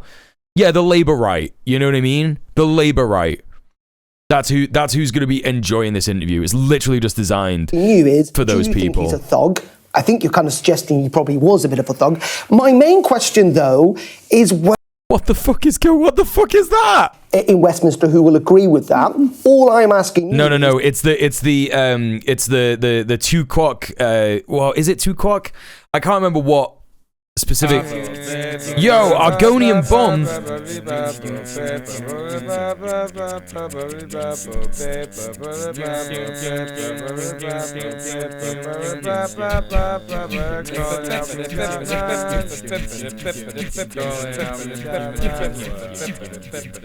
Argonian Bum, thank you so much for the raid. How are you doing, raiders? My name is DJ Muel. I'm a leftist political streamer from the UK. I look at the news. I look at geopolitics from a anti-imperialist, communist, revolutionary perspective. I've got a history of organising. I used to be the chair of a tenants union here in Manchester in the UK. And yeah, I am live right now taking a look at the Venezuelan news. We're taking a look at the new version of Jeremy Corbyn, Do You Condemn Hamas? And instead of Hamas, it is in fact just Maduro. So that's what we're doing. Thank you so much, everybody who is in my stream. Please go and follow Argonian Bum. I think I've spelled that right. Is that right? Argonian Bum? Yeah. I know that Argonian Bum is a comrade because in the Yugo stream, Ugopnik stream, they're always getting a shout out. That's how you know that they're a sick comrade. That's how you know. I hope you had a good stream. Yeah, welcome in everybody. Soup for my breadline, hello, welcome in. What a great name. Pakistani Mango. I actually love Pakistani mangoes. And T minus, hello, welcome in as well. Yeah, how you all doing? He's my Balkan husband. He just doesn't know me or it. Yeah. Do you think he's a thug? There you go. I think you're kind of suggesting he probably was a bit of a thug. My main question, though, is whether he was and should be recognised as the president of Venezuela, given the fact that... Yes, he already said. What are you talking about? This is so dumb, dude. I'm sick of this. Okay, I don't want to watch this anymore. It's over. It's over, dude. See you later, dude. I can't be doing with this shit. It sucks. Okay, so we got some stuff from the United States now.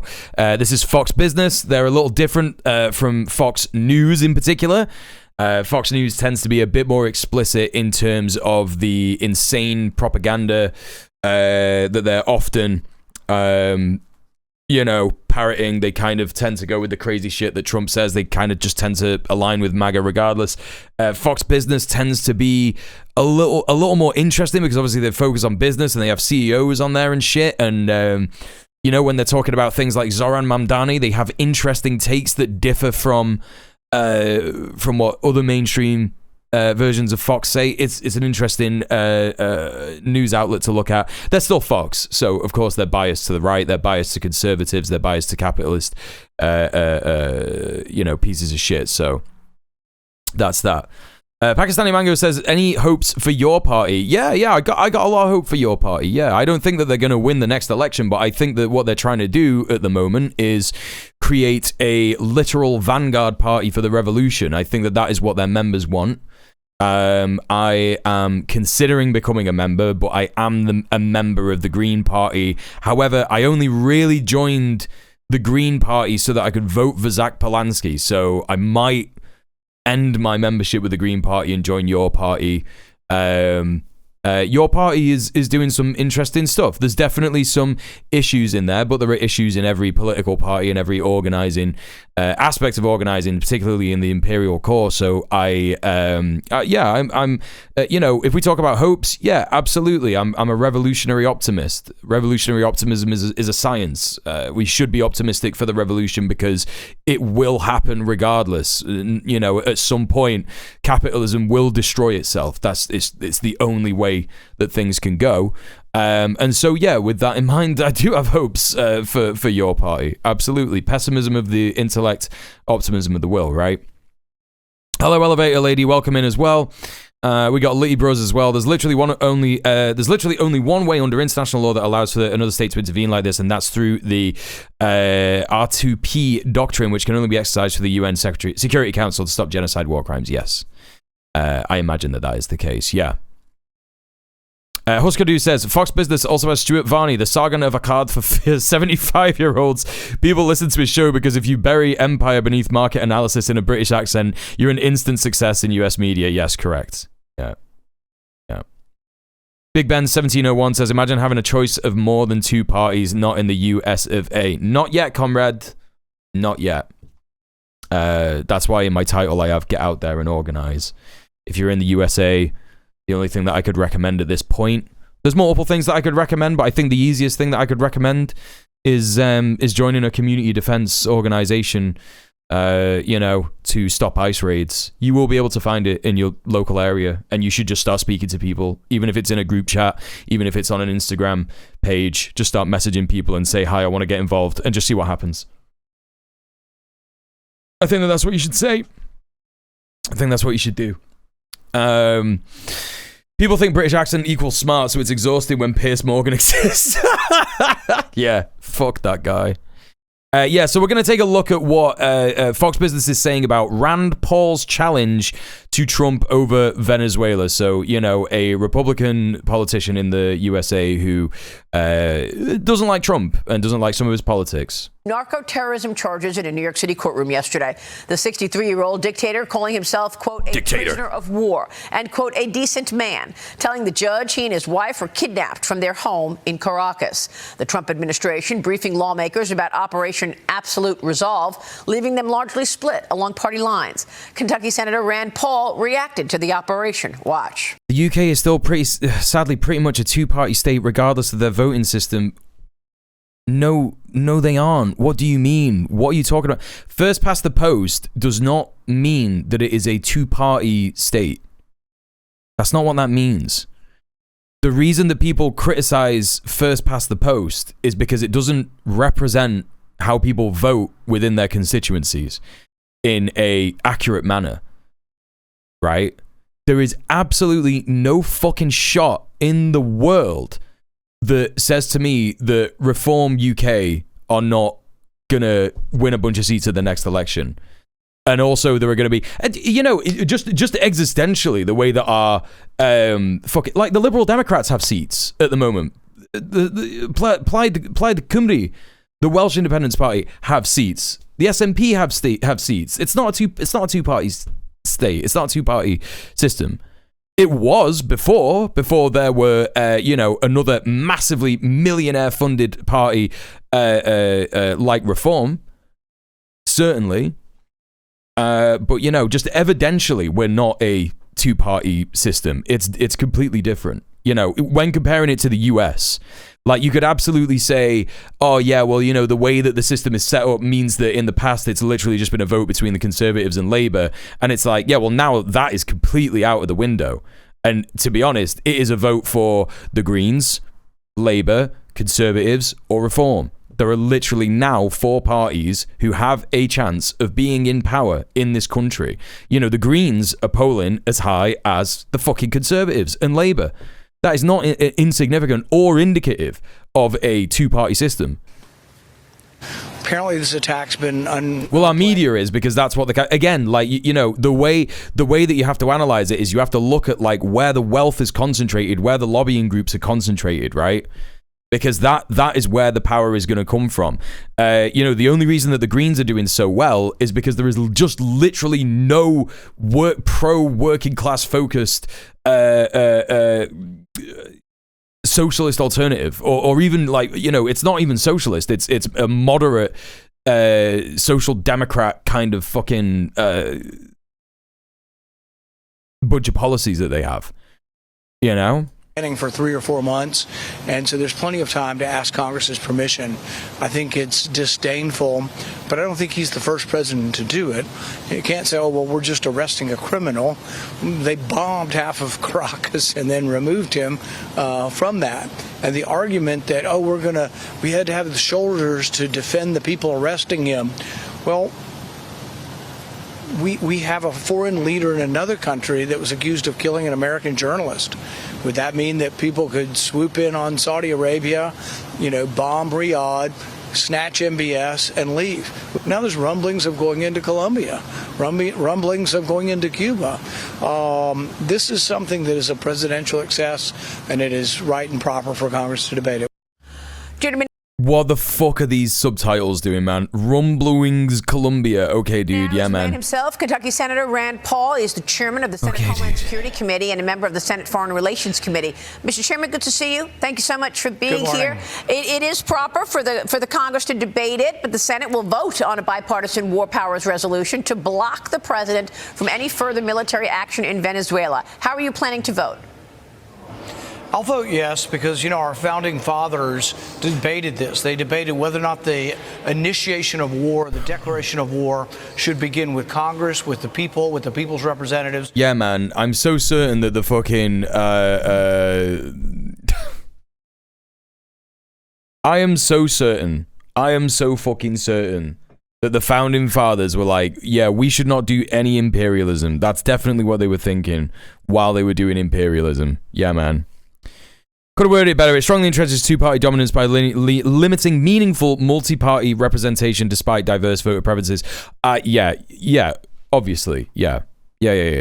Or whether or not should be left to one. Yes, while they owned slaves, yeah. While they were fucking genociding the natives, while they owned slaves, while they fucking, you know, it's that, right? Public debate. It's in the Federalist Papers. The discussion. They worried about allowing too much power to gravitate to the executive. They lamented what had happened, wars, 100 years of wars in Europe fought between the royalty, and they wanted to make it harder to go to war, so they gave... People don't even know there's more than two parties, and people think Dem equals left and Rep equals right, yeah. And removing their president. And unfortunately, some of your alternatives, like Jill Stein, you know, not an ideal alternative. You know, is an act of war. Anybody who argues otherwise, I think, has a very difficult argument. So yes, the Constitution indicates this should go to Congress first. Well, I mean, you know, in that soundbite we played, you were arguing that, look, you know, I mean, are we going to go and remove somebody in Saudi Arabia? I mean, with all due respect, I think the goal here is to stop the drug and human trafficking into America, and I don't think Saudi Arabia is sending fentanyl into America.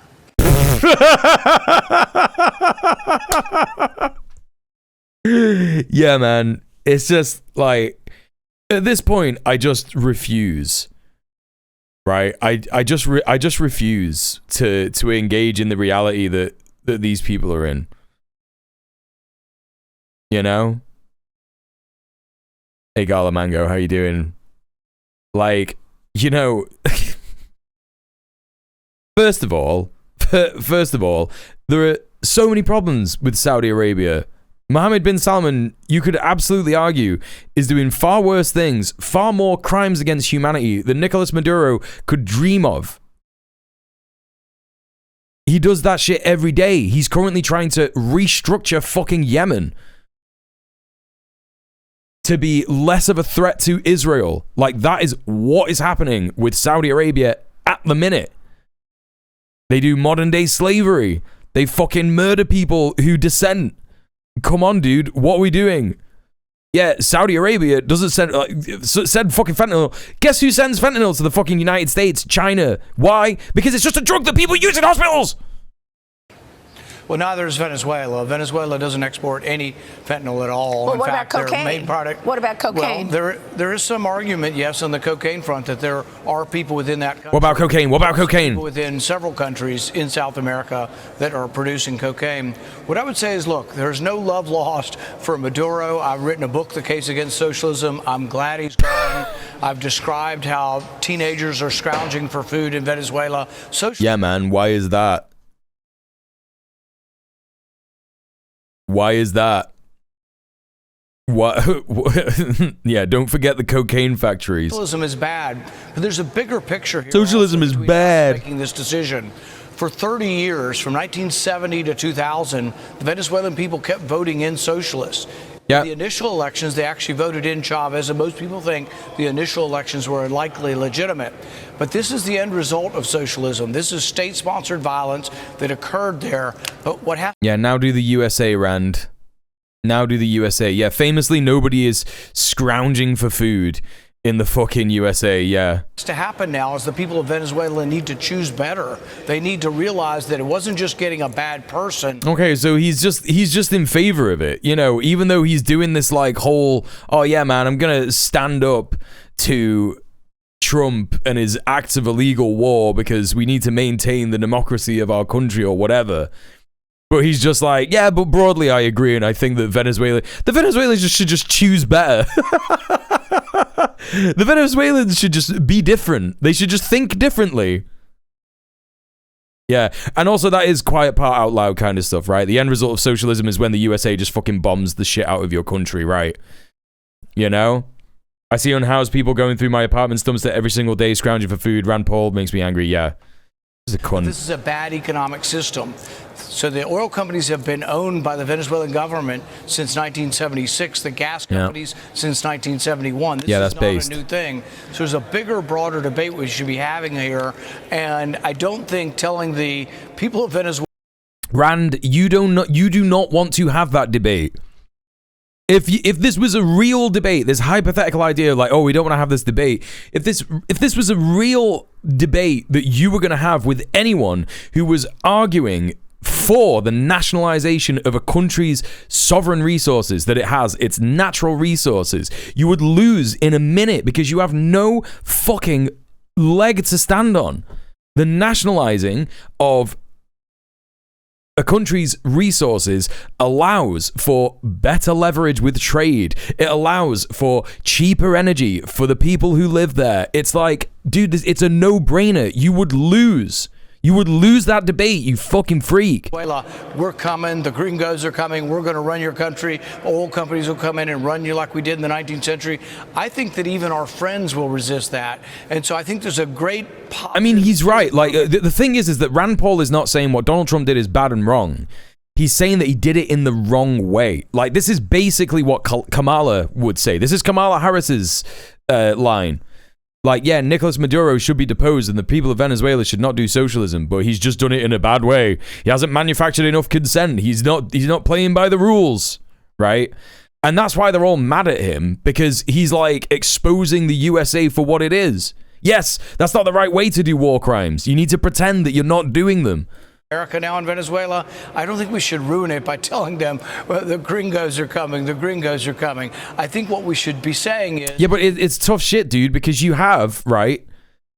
Also, hi, Grandpa Simpson. You have now a base of, I guess, you know, Trump supporters that are, I don't know, probably not broadly Republican, but they're fascist aligned, they're fascist adjacent, and they are saying all the most unacceptable things, because that is what Turning Point USA, you know, the Daily Beast, all these different fucking, or is it Daily Beast, Daily Wire? I can't remember which one it is, but like all of these different publications, movements, the Koch brothers funding, all of this narrative of how politics is being done from 2016 to now.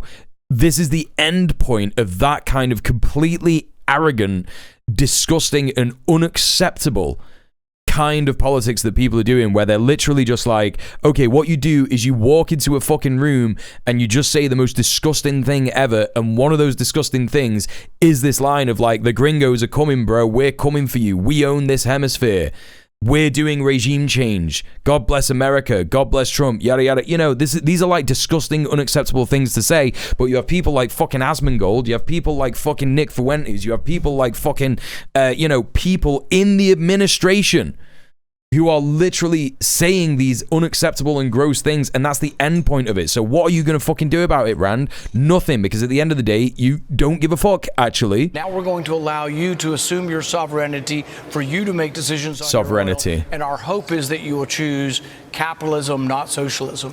If the president shared, yeah, exactly, Pakistani mango, yeah. Venezuela, what about the pharmaceutical companies? What are the odds that it would have leaked? Well, the thing is, can someone remind me where it says in the Libertarian Party manifesto that big government should interfere in the affairs of sovereign and foreign states? Right, exactly. This was debated for 3 or 4 months in advance. The military made plans for 4 months. There was an armada, the largest. Yeah, get the Yankee go home signs out. That's it. Right. If anybody thought this wasn't a possibility, the only true secret is on which day it occurred. But the thing is had we declared war, and had we then said to the president, you have the power to invade Venezuela, still no one would have had to been told when. The difference between declaration of war and execution of war is that nobody was asking, or ever should ask, exactly what the commander-in-chief is doing and exactly when. It's whether or not to go to war. And this is a big debate. Yeah. In the recent defense authorization bill, the Congress actually tried to hamstring Trump's hands and say he couldn't move troops around in Europe or in Syria. I oppose that.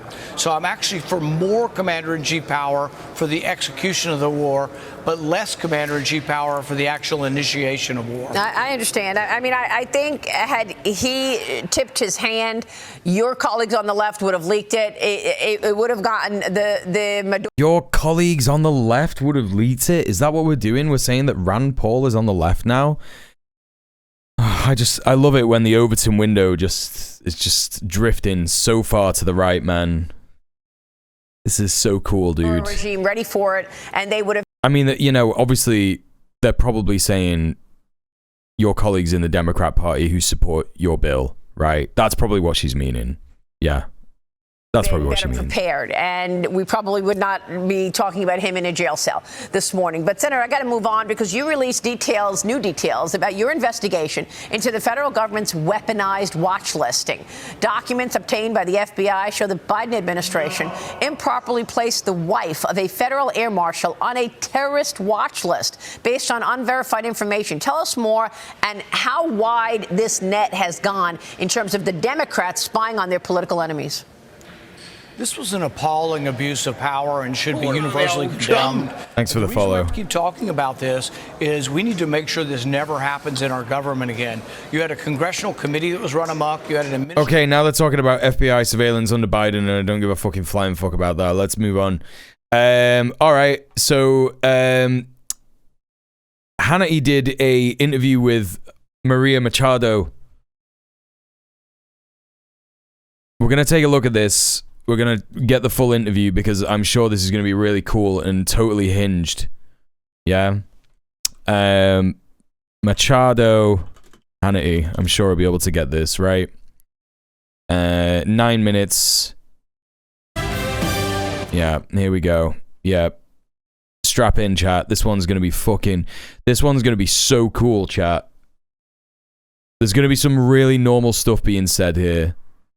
Including, if you could go back in time, would you give the Nobel Peace Prize to Trump? Now, following the capture of Maduro over the weekend and the end of his horrific regime, the question remains, who will succeed the brutal dictator and bring much-needed change and freedom? Oh, God, she just looks so evil. Like, is Venezuela's opposition leader, Maria Corina Machado. Hey, look, I'm a Jedi. How you doing? She tried to trade her whole Nobel for a whole country. Hell yeah, that's how you do it. Presidential primary with more than 92% of the vote before Maduro then dictated that she be taken off the ballot. Now, that was only back in 2020. So I saw a really good, you know, if you get into any fucking conversations or whatever about this shit, I saw a really good thread about this. I really like this person. She's really informed and smart, and she doesn't have enough followers on Bluesky. The word dictatorship is usually understood through a capitalist way of thinking that treats the government as something neutral and above society. From a Marxist point of view, that's not how the state actually works. The state always serves a class. Under capitalism, it exists to protect the wealthy and maintain systems that benefit them, right? That is why capitalists and capitalist companies, bit of an oxymoron,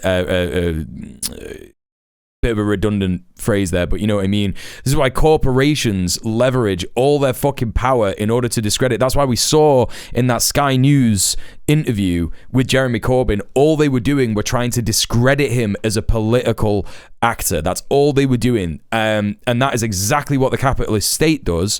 So, you know, Hannity here is talking about, oh yeah, 92% of people agreed that Machado should be not allowed to run in an election.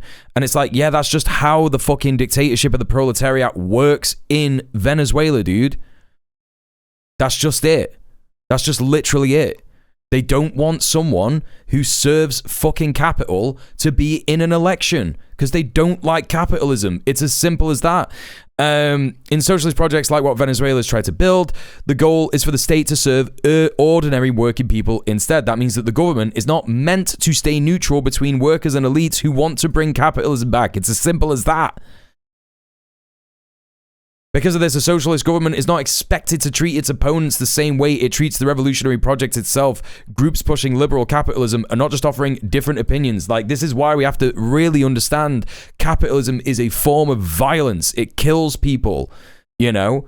The financial violence, people going homeless, getting addicted to drugs as a result. They go homeless 90% of the time because they're evicted from their fucking apartments because they can't afford rent. Then they end up addicted to drugs because it's difficult to sleep on a fucking pavement, and then they die from drug overdoses, or they die just freezing and starving on the streets, right? That is violence. Capitalism kills people in that way. That is why they just shouldn't be allowed. Anyone who's making an argument for capital should just not be allowed. It should be as much of a social taboo as cannibalism, right? That's the world that we have to build. It's just, that's it. That's just it, you know? 23. So, like, you know, when they're saying this shit about, like, oh, well, they didn't allow her to run and that's stealing an election. No, dog. She was trying to steal the fucking election. In the hours following the successful raid and the arrest of Maduro, Machado posted on X saying, quote, Venezuelans, the hour of freedom has arrived.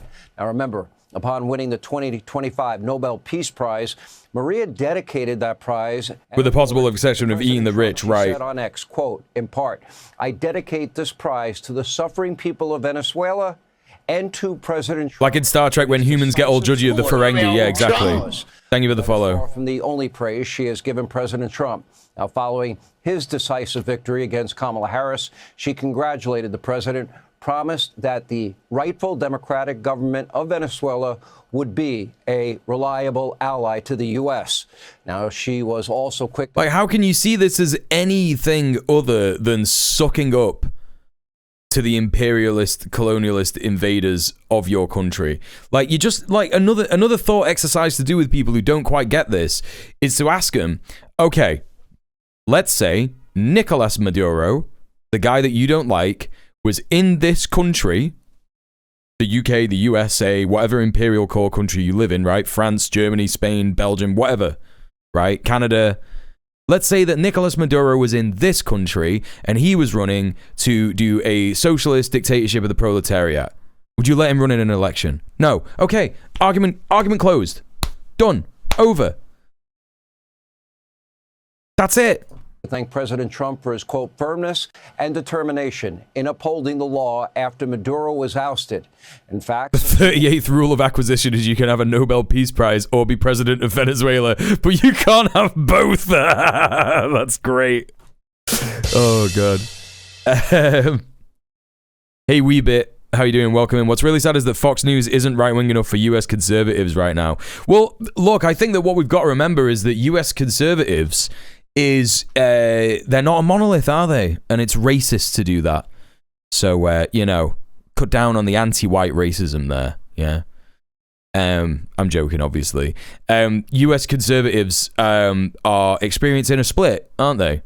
And there are definitely US conservatives who would watch Fox News and be like, yes, this is good, this is all correct, because generally speaking, this is what they've been you know, This is what they've been brainwashed with, right? Since they were fucking, I don't know, 30 years old or however old the boomers started watching Fox or whatever. You know, when they started to get like a decent job and they were like, oh, what do I put on the TV while, you know, when I get home from work and have a fucking beer or whatever? Yeah, sure, the Fox News, that's the right news to watch. You know, they've been propagandized in that way for fucking decades, and they're loving that shit. The split is happening with younger, more fascist Republicans, right? It's the America First split, and those people are watching Asmongold, Nick Fuentes, Turning Point USA, Matt Walsh, you know, all these fucking individuals, right? So yeah, I do agree with what you're saying. There's definitely going to be some older conservatives who are fascist and you know, explicitly white supremacists. But I think that's split. I think that Fox News still serves a purpose in the manufacturing consent machine in the USA, but I think that there is definitely something to be said for what you're saying there. In November of 2024, Maria Corina Machado has thanked President Trump and his support and commended his resolve to help the people of Venezuela many, many times, publicly and on X and elsewhere. Many times. Now for an exclusive interview. My parents watched Fox since it started and listened to Rush and others like that, and now they only watch Newsmax. Yeah. Like I said, there's gonna be like a split between various different generations, and it's overwhelmingly the younger generations who are like watching shows like, you know, Nick Fuentes just on YouTube or whatever. And yeah, the older people who are going to be more fascist are going to watch Newsmax, and they are going to watch what's that fucking other one? There's Newsmax and there's America's True Voice, but I wonder if boomers are watching that because that's like on Rumble, but it's also on TV, right? Terrestrial TV or satellite TV in America. Yeah, there is going to be that cohort of elderly fascists. I'm fine, and I want to thank you, Sean. Fox was included in every cable package back in the day. I put parental lock on it so my kids didn't accidentally see it. Based. That's so good. Of our people in Venezuela. Wait, hang on a minute. Did she just like thank Sean Hannity? You personally and Fox News for the incredible support you have given throughout all this long journey for the cause of democracy of our people in Venezuela. This is crazy, dude. Let's go back to 2023. You won 92% of the vote to be the opposition leader. Maduro prevented you from being on the ballot. How was he able to... Wait, hang on a minute. So that 92% that he was talking about before, it wasn't a vote to kick her off the ballot. Hang on a minute. Maria Machado... opposition vote. Like, how many people How many people are in the opposition party to elect her as the leader? How many people? Is it like 12 guys? Is it like every private oil executive in America, like in Latin America? Like what? Who is it? Who's electing her? 92% is crazy, dude. Did they ban a bunch of people from voting? Hearing her talk makes me appreciate how bad Maduro's English is. Not speaking gringo is based, actually. Yeah, right. She just sounds like an American person. She sounds like a Gusano. Right? Hey, Hunter Biden's bathroom, how's it going? Yeah, we got Hannity here. Not, I love that you're saying, ew, it's Hannity, but like, look who else we got. We're looking at two bad people to see, right? Yeah. Well, because they absolutely control the judiciary system and also the electoral council. So it was a miracle. Everybody told us it was impossible to carry independent elections in a primary process. And we were able to bring the country together to carry these elections organized by civil society with millions of people participating. You just like know that she's lying. Like, I don't know what it is about her, but like you just know. I mean, obviously we're biased, right?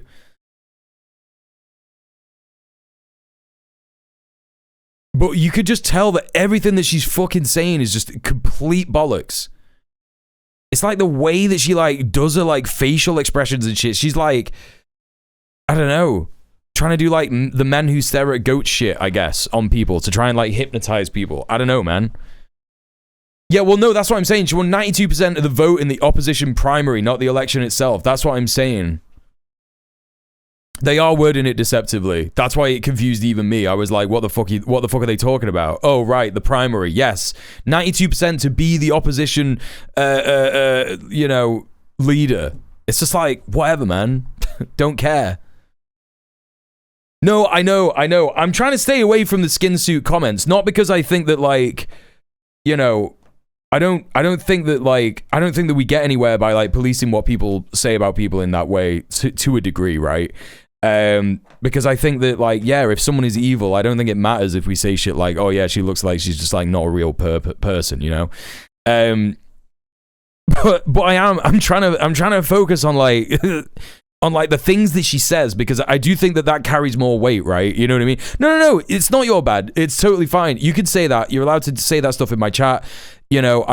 I'm not like hella precious about that stuff. I know some people are, but whatever, that's up to them. That's, you want to run your chat that way, whatever, man. It's fine. But like, I do just think that for me particularly, like I've already done the jokes about, I did it on Red Planet, right? We did it on Red Planet on Sunday. This is the thing. Yeah, we need to focus on the words coming out of a comically oversized mouth. Yes. That's what I'm saying. Yeah. That's what I'm saying. Hey, Vod, how are you doing? Welcome in. She has got, that's what I mean. She's got con artist energy. I think that, yeah, even looking over, like, appearances and stuff, she has con artist energy. I'm reminded of how things looked in Syria when fighting first broke out, and you had a certain class of their society that were very happy with everything that was happening before shit got real. Well, yeah, exactly. But I mean, luckily for the people of Venezuela, it's not at that stage yet. The only reason that fucking what happened with Assad is because there were already, these funded groups like ISIS and Al-Qaeda fucking around in Syria who were literally ended by the fucking anarchist communists in Rojava. They literally defeated ISIS. And then all of a sudden, there was this one group who was just there to seize power as soon as fucking Assad decided to just go on a fucking, like mission to Russia or some shit, right? There wasn't like some big... Am I getting that right? Like, that's what happened, right? There wasn't like a big fight with him. He just like went to Russia, and while he was gone, they were like, right, we're in charge. They just like sat on the throne and they were like, right, we're in charge now. And it's like, oh... Assad was always very supportive of Russia. Yeah, well, that's what I mean, because, like, that's what happened. He's just in Russia now. He's literally just in Russia. Like, that's all it is.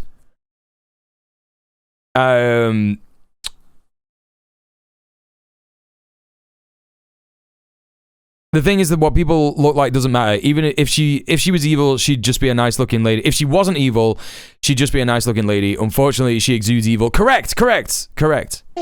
And the fact is that cowardly, he feared us, he feared me, Maduro, so he thought that by banning me, he would stop us from winning. But exactly the opposite happened.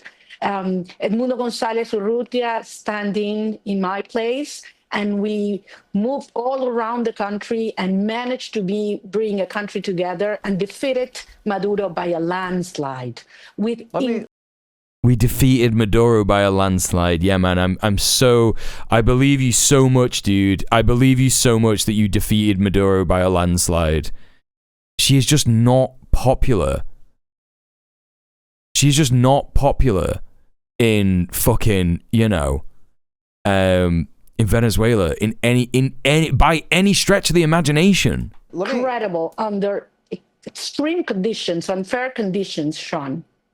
Well, that was the person that replaced you, and that you're very. Yeah, she wasn't on the ballot. But let me go back. She was banned from running. About it. You stayed in the country, but you were hiding within your country. So you went to receive the Nobel. I just don't think she was, man. I just don't think she was hiding. I think she's in Venezuela now. She's not fucking hiding, man. She's just like there, and they just know where she lives and shit. That's all it is. Like, yeah, I mean, well, this is the imperialist line, though. They're all saying this about her. They're like, yeah, man, she has to hide. She has to, like, do these sneaky missions to get to Oslo and accept the fucking Nobel Peace Prize. It's like, I bet she's just on the books. It's like that guy that was in the chat last night. Like, this is the thumbnail for the stream last night, by the way. Those of you that were here last night will understand this reference. But like, this is the thumbnail for the stream last night. You know this guy? The fucking chat message here? Dude, I'm the proof. I got exiled. And then when we pressed him further, he was like, yeah, I had to leave Venezuela because I couldn't afford to eat. And it's like, right, you're an economic refugee. You're just LARPing. You're like Machado. This is the Machado style. Like, a thing happened, and it's because of the USA, and then you're like, yeah, man, I got exiled. What the fuck are you talking about? Shut up. And I want you to tell us you never went back at that point. I got exiled from the Waffle House because I forgot my wallet at home. Not go back because you feared for your life. And tell us. I mean, it's not very usual. This is what I said on stream last night. I got exiled from Greg's for being racist. We'll dedicate the Nobel Peace Prize to the leader of a different country and say publicly, he deserves this more than I do. But you did that. Let me be very clear. I need to watch that DW documentary 3 times and then I'll be educated. Exactly. Hey, Monkey, how you doing? That we had been awarded the Nobel Peace Prize. I dedicated. God, that was great. Because I believed at that point that was so good. Deserved it. And a lot of people, most people said it was impossible. Oh, fuck yeah, dude. I hope we get another guy like that tonight. Done on Saturday. I actually really want another guy like that to come in here. I believed he deserved it. Please, if anyone's waiting in the wings for like the right time to troll, it's now, dude. Come on, do it. I want you. Fucking rage bait me, dude. Like, let's do it. Let's go. I'm so fucking ready, man. You have no idea. You have no idea. I've trained my whole life for this. I've been in the fucking hypergravity chamber. Let's fucking go. Bring it. October, imagine now. I think he has proven to the world what he means. I mean, no, that's not the same, Bubble. Come on. You know that's not the same. As the day justice defeated a tyranny. It's a milestone, and it's not only huge for the Venezuelan people. We should schedule these guys so that we can utilize their dumb fuckery more efficiently. Yeah. Human dignity. Have you spoken with President Trump since then? Stream Legends, The Kebab, the documentary I watched 3 times, the guy who got exiled. Who was the kebab guy? Wait, what? Who was the kebab guy? I spoke with President Trump on October 10th, the same day the prize was announced. Yeah, I bet you did. Not since then, but I do want to say today, on behalf of the Venezuelan people, how grateful we are for his courageous vision, the actions, historical actions. Oh, this is so funny, man. It's just like, yeah, okay, I realized that I fucked up by accepting the Nobel Peace Prize instead of Donald Trump. I'm gonna just say whatever the fuck I want, I think is gonna make him like me now. I think the only thing that she could say is like, I will give up the Nobel Peace Prize for Donald Trump if that's what he wants. I think that's the only way that she could win favor back with him at this point. It's so crazy. Against this narco-terrorist regime to start dismantling this structure and bring we saw that yesterday, Maduro Bubble, to justice, which means that 30 million Venezuelans are now closer to freedom, but also... Oh, it's just that we talked about kebabs a month ago. Yeah, we did, yeah. ...safer country nowadays. Right. Did you at any point offer to give him the Nobel Peace Prize? Did that actually happen? I had read that somewhere. I wasn't sure if it was true. Well, it hasn't happened yet, but I certainly would love to be able to personally tell him that we believe the Venezuelan people, because this is a prize of the Venezuelan people, certainly want to give it to him and share it with him. You can't be saying share. Yeah, Donnie doesn't share, man. Donnie doesn't share, and we know from the Epstein files that he thinks when someone has touched something that he wants first, he doesn't want to know. Right? That's the way that he spoke about his fucking victims that he fucking pedoed. He was like, I don't want, if anyone else has been there first, I don't want to fucking know. That's definitely how he's going to feel about the Nobel Prize, man. I'm telling you, fucking 100%. He has done, as I said, historic. Way too many killers have won that prize, yeah. Towards a democratic transition. And I want to convey this to the American people, Sean. A free Venezuela means, first, a security ally, dismantling the criminal hub of the Americas and turning it into a security shield. A criminal hub of the Americans. You know, the strongest ally to dismantle all these criminal structures that have made, you know, so much. It's so crazy that, absolutely, I mean, obviously, I understand why she's doing it, but, you know, like, Keir Starmer, I also understand why Keir Starmer's doing it, but it's like, we just have the opportunity to do the best thing ever, which is like drop America as an ally. Nobody likes America. They're overwhelmed. Like it would be the biggest dub that you could possibly do.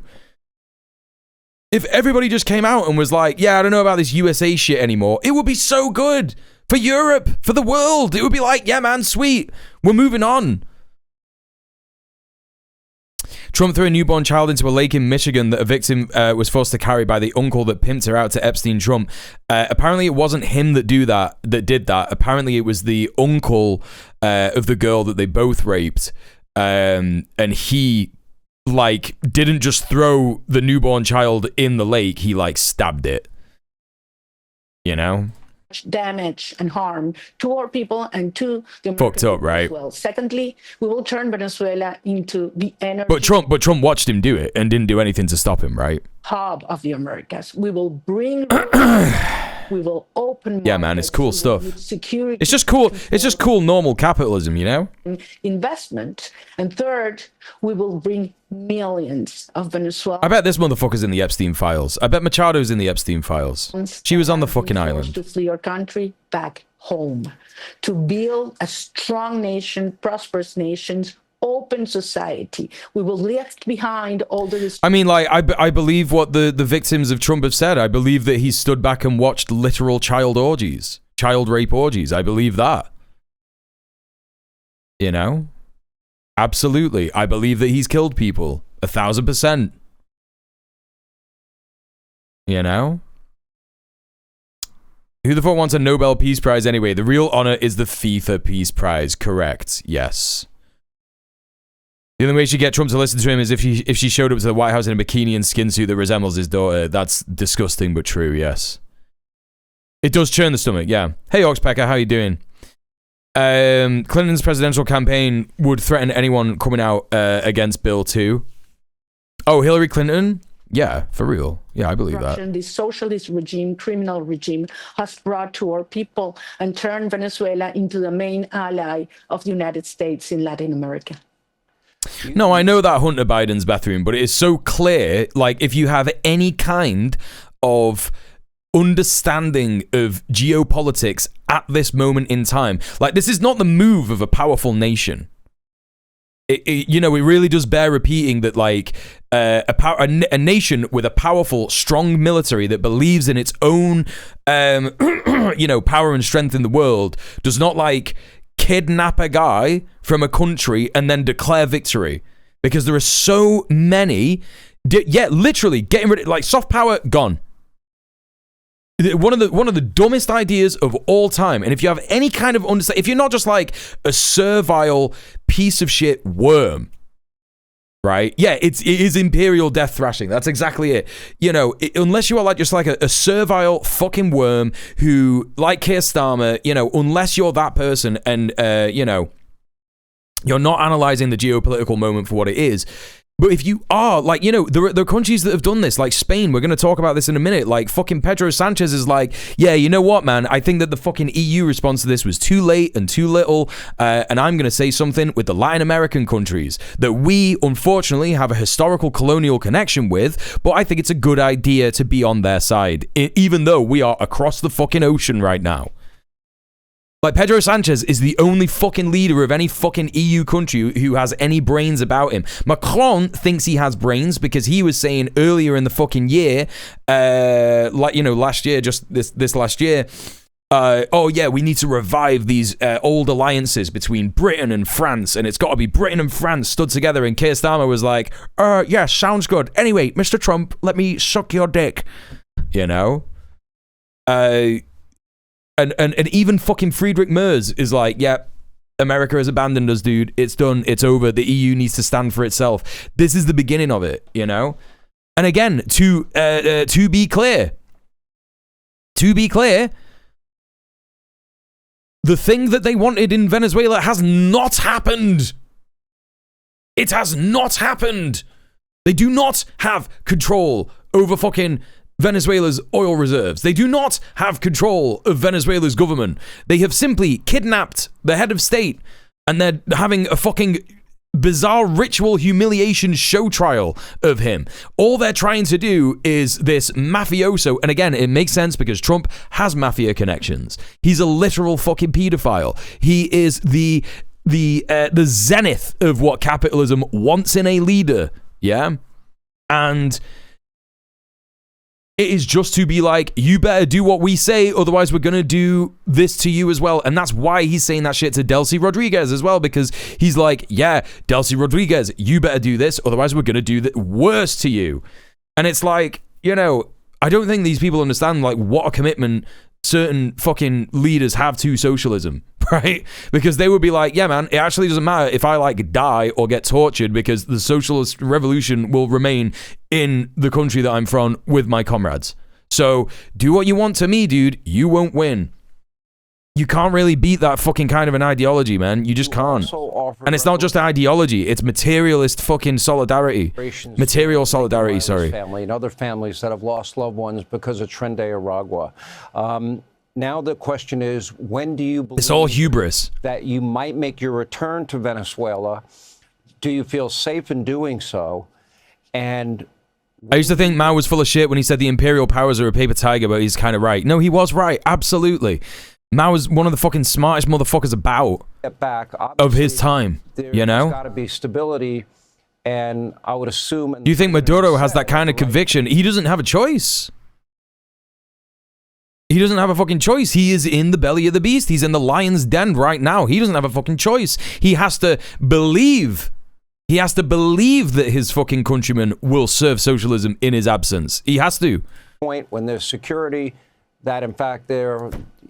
The Venezuelan people then will govern themselves. Are you okay with that transitional plan? Well, first of all, I'm planning to go back to Venezuela as soon as possible. You're already there, man. Come on, you're not fooling anybody. She's either in, she's either in fucking, like, Florida or, like, Trinidad and Tobago.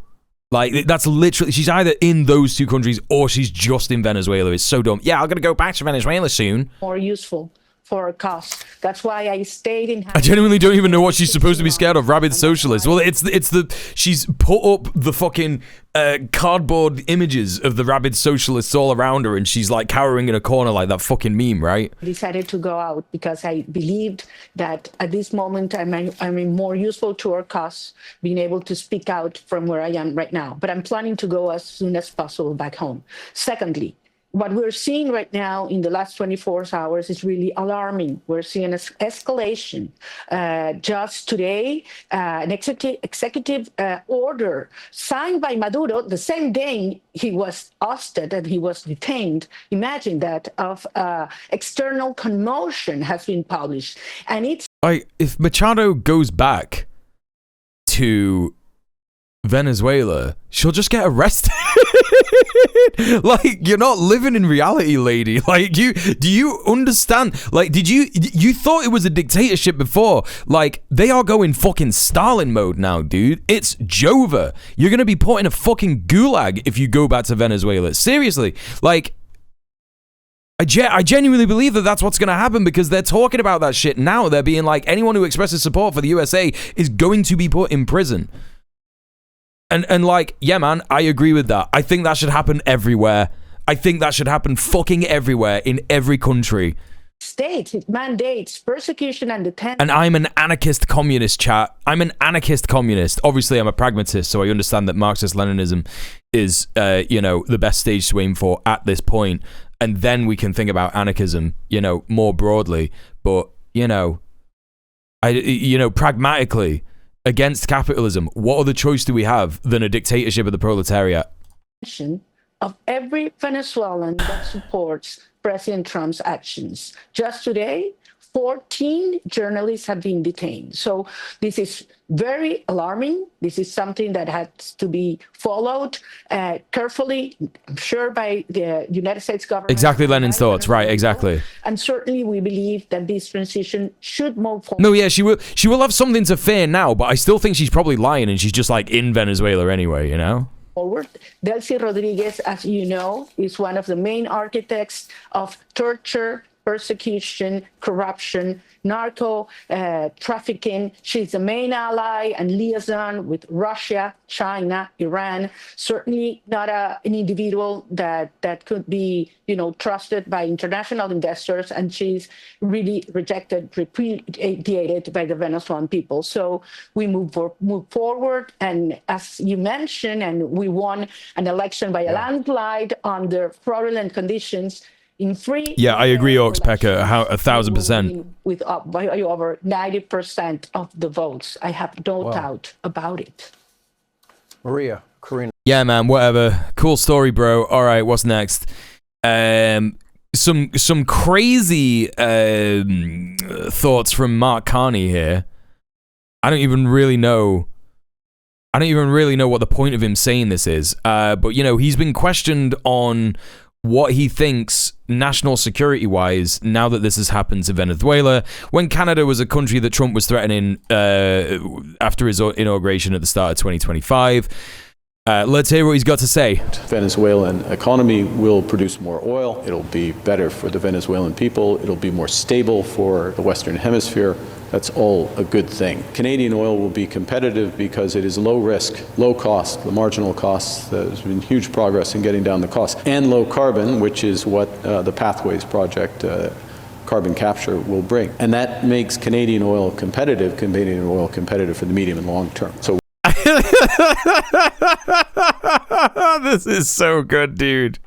He's basically saying, please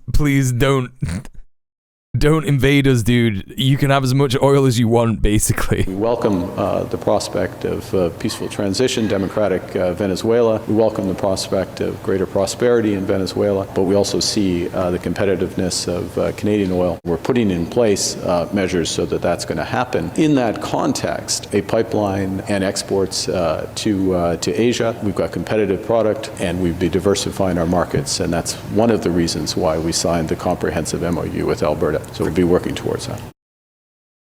Wait, am I reading this wrong?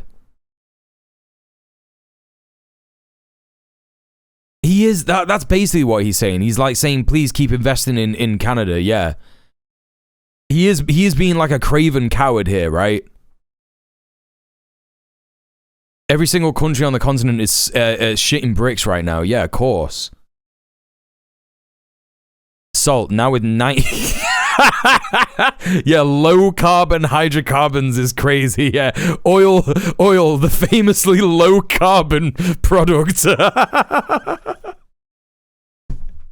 Let me just Google what oil is.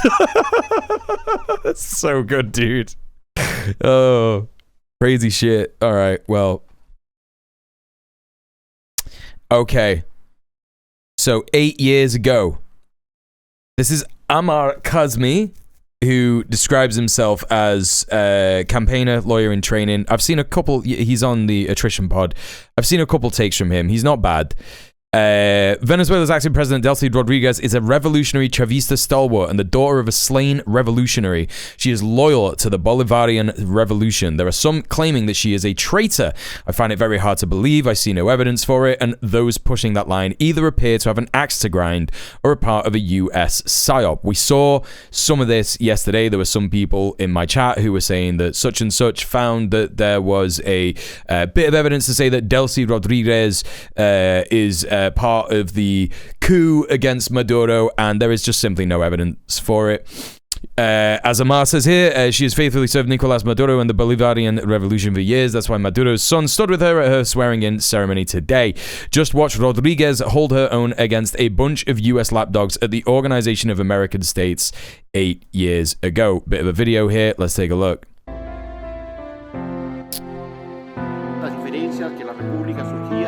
There were sharp exchanges before the foreign minister left, and Peru's foreign minister tried to raise again the demand that Venezuela drop its constituent assembly, which had been voted down the day before. If countries like Peru are a part of the litter of lapdogs for the US empire, Venezuela will not accept such unacceptable interference. That violates international norms. The back and forth went on as Honduras raised the need for humanitarian intervention in Venezuela. Delcy Rodriguez cited figures from a series of UN agencies to suggest that Honduras might be more in need. Malnutrition is at 12%, compared with 4.7% in Venezuela. Femicide, according to CPAL, took the lives of 531 women. Imagine that as against 74 in Venezuela. Poverty is at 64.5%. There's a humanitarian crisis in Honduras, and extreme poverty reaches 42.6%. And it is one of the most unequal countries, not only in this region, but on the planet. So I cannot accept your falsehoods about Venezuela, while your country is going through a deep humanitarian crisis. Instead of demanding a right to reply on a situation of real, this is the Honduras representative now, humanitarian crisis in your country, instead of insulting and arguing with everyone here, I would like to hear how your government will commit to seeking, in a legitimate way, a solution to the crisis in your country. Delcy Rodriguez says, you're talking about a humanitarian crisis in Venezuela. Venezuela does not have the shocking figures like yours, nor compared with many other countries in this international coalition in favor of intervention in Venezuela. How will we solve it?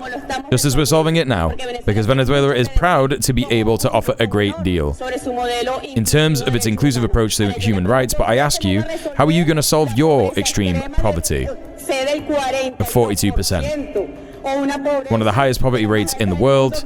What we are not going to do is what you're saying for Venezuela to ask for the intervention or tutelage, that kind of submission to imperial powers, even if you don't like me using that word, imperial, that you will never get from Venezuela. There you go. She then took on Canada. Since you're supposed to be the head of Canadian diplomacy, I ask that your representative in Venezuela stop giving financial support to those using violence in my country. Hell yeah! Yeah, dude. Let's fucking go, man. That's so based. Yeah, man. I don't believe for a fucking second that she is a lapdog of Empire. Hello, Nadia. How you doing? Ben Norton had a debunk of it in an interview he did with the India and Global Left YouTube channel.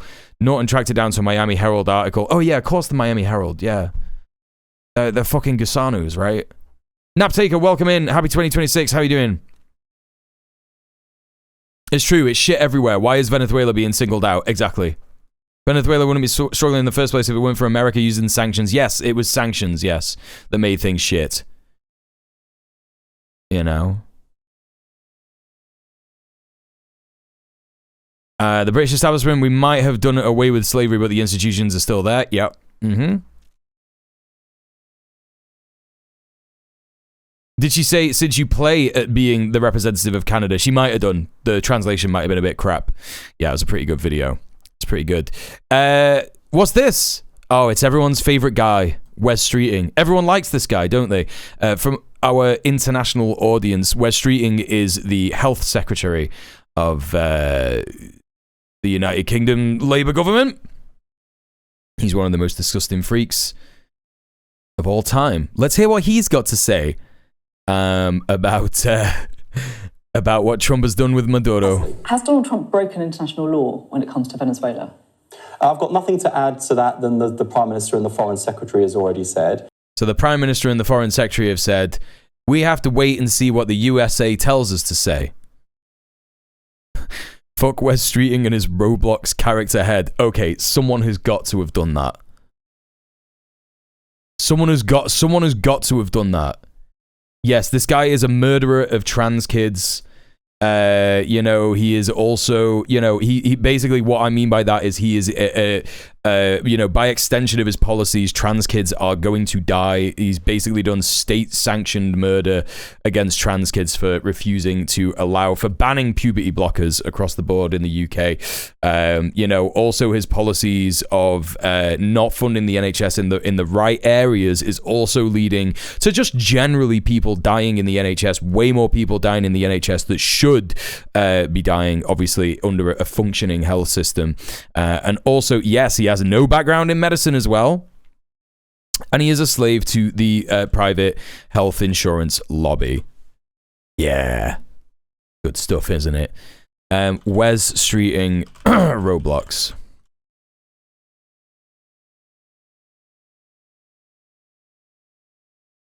No one's done it.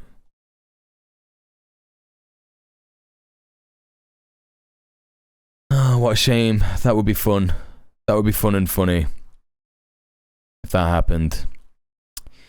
Okay, so, hey Komradsky, how you doing? Welcome in. I'm going to have a wee. I'm going to be right back. I won't be too long, chat. Use this opportunity to use the bathroom yourself. Get some water, take your meds if you've forgotten. I will be back imminently.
Yeah, okay, I'm back.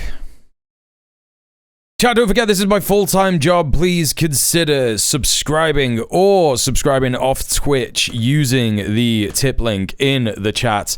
It is right there. It's the Streamlabs link. Yes, please consider donating. Like I said, it's my full-time job. I don't get any more... I get like a tiny bit more money from Universal Credit, but my time on Universal Credit is literally limited to a year, trying to do self-employed stuff, and so please consider donating. I have to be earning £1,400 from all of my self-employed avenues of income by November next year. Well, November this year, or I'm getting kicked off. So, please consider donating. But yeah, there's the call to action. If you don't want to donate, don't worry about it. What you can do instead is you can retweet or repost the Go Live tweet or the Go Live post on Bluesky.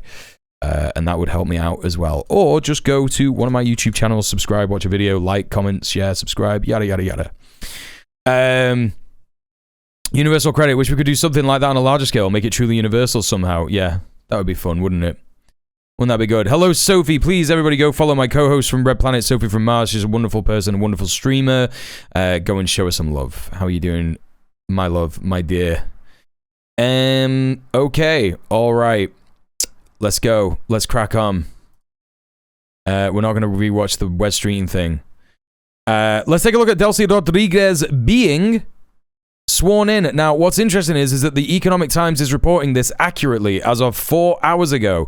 You know, the Economic Times not necessarily being in favor of socialism, as I'm sure you're aware, but they are pretty realistic when it comes to what is actually happening. Because, of course, the way that they're going to be looking at this is like, well, Trump isn't actually going to be doing any oil extraction, and Delcy Rodriguez, who is a Maduro supporter, is being sworn in as the interim president, and there are pro-Maduro national protests all over Venezuela. So, you know, the reason that they're reporting on that is because they're probably mad that nothing has changed. Nothing significantly has changed. So it's always very interesting to look at the Economic Times, the Financial Times, these kinds of publications, because they will often say what the establishment capitalists are actually thinking, rather than the line that goes out to the manufacturing consent type, you know, whatchamacall it. On Monday, January 5th, Delcy Rodriguez was formally sworn in as the country's interim president, just days after U.S. forces captured President... Oh, what's this? Nadia says, I largely regard the UK as a no-go territory in part because it looks like getting arrested for using the loo in the UK has become a matter of local law enforcement interpretation and discretion. Yeah, Sophie's right. It's complicated. I would just listen to trans people in the UK about that. I'm pretty sure I would have heard about it if Sophie had been arrested for using the bathroom she wants to use, and she hasn't told me that yet. So, I mean, yeah, I would listen to trans people in the UK on that. Nicolas Maduro in a high-stakes military operation. Dude, are they doing the AI voice for Economic Times videos now? This is crazy. Oh man, this sucks. Sounds like that fucking. You know what it sounds like? It's the same voice. It's the TikTok voice.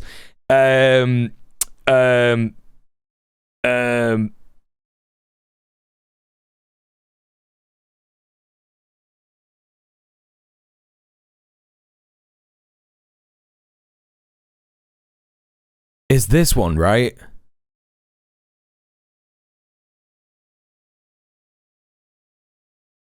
Don't take my burger boy away. Is this? In desperation. It's this shit. It's this voice. No, don't take my burger boy away. I said's in desperations. About what, my tummy? No, me haven't eaten since... Larry took the burger boys away. Evil Larry. Darwy how? He will pays me's for dis. How dare he has the evilest. It's the same voice, listen. Maduro now faces federal drug charges in New York, while Rodriguez assumes It's the same voice. It's the same one. Of a nation facing unprecedented political and economic turmoil. I think they've like slowed it down a little bit. Maybe edited it a little bit. By my mother, by my brother Jorge, by my nephew, the economic and social tranquility of our people. And so I swear, on the foundations of our father. Have they AI'd her to be talking in English? What is happening? They've like AI lip-synced her to be talking in English with an AI translation. This is insane. This is completely insane. So we can't trust anything of this. The liberator in his speech at Angostura. Together, you can see it. You can see like the background like moving around and shit. Government that provides social happiness, political stability, and political security. I swear by Bolivar. This is crazy, dude. This is one of the craziest things I've ever seen. And I swear by our brothers and sisters who are with us and must join together as one people. From all political sectors of Venezuela, from all social sectors. Economically, let us swear as one country to move Venezuela forward in these times. Terrible times of threat against the stability and peace of the nation, I swear. Can we get the proper one? Can we get like her speaking in Spanish with a translation?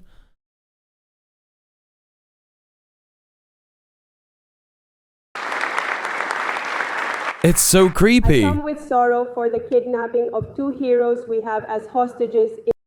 Bro, I'm not watching this. What the fuck is going on? This is so insane.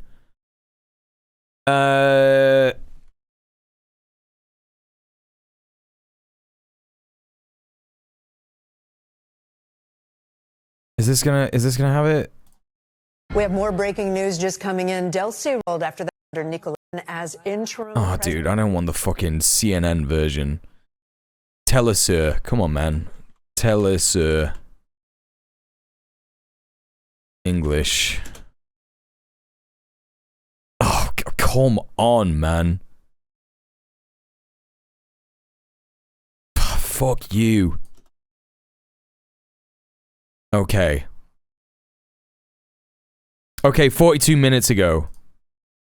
In front of these. So, I guess this is just a statement that she's done 42 minutes ago. The point of me playing the swearing in ceremony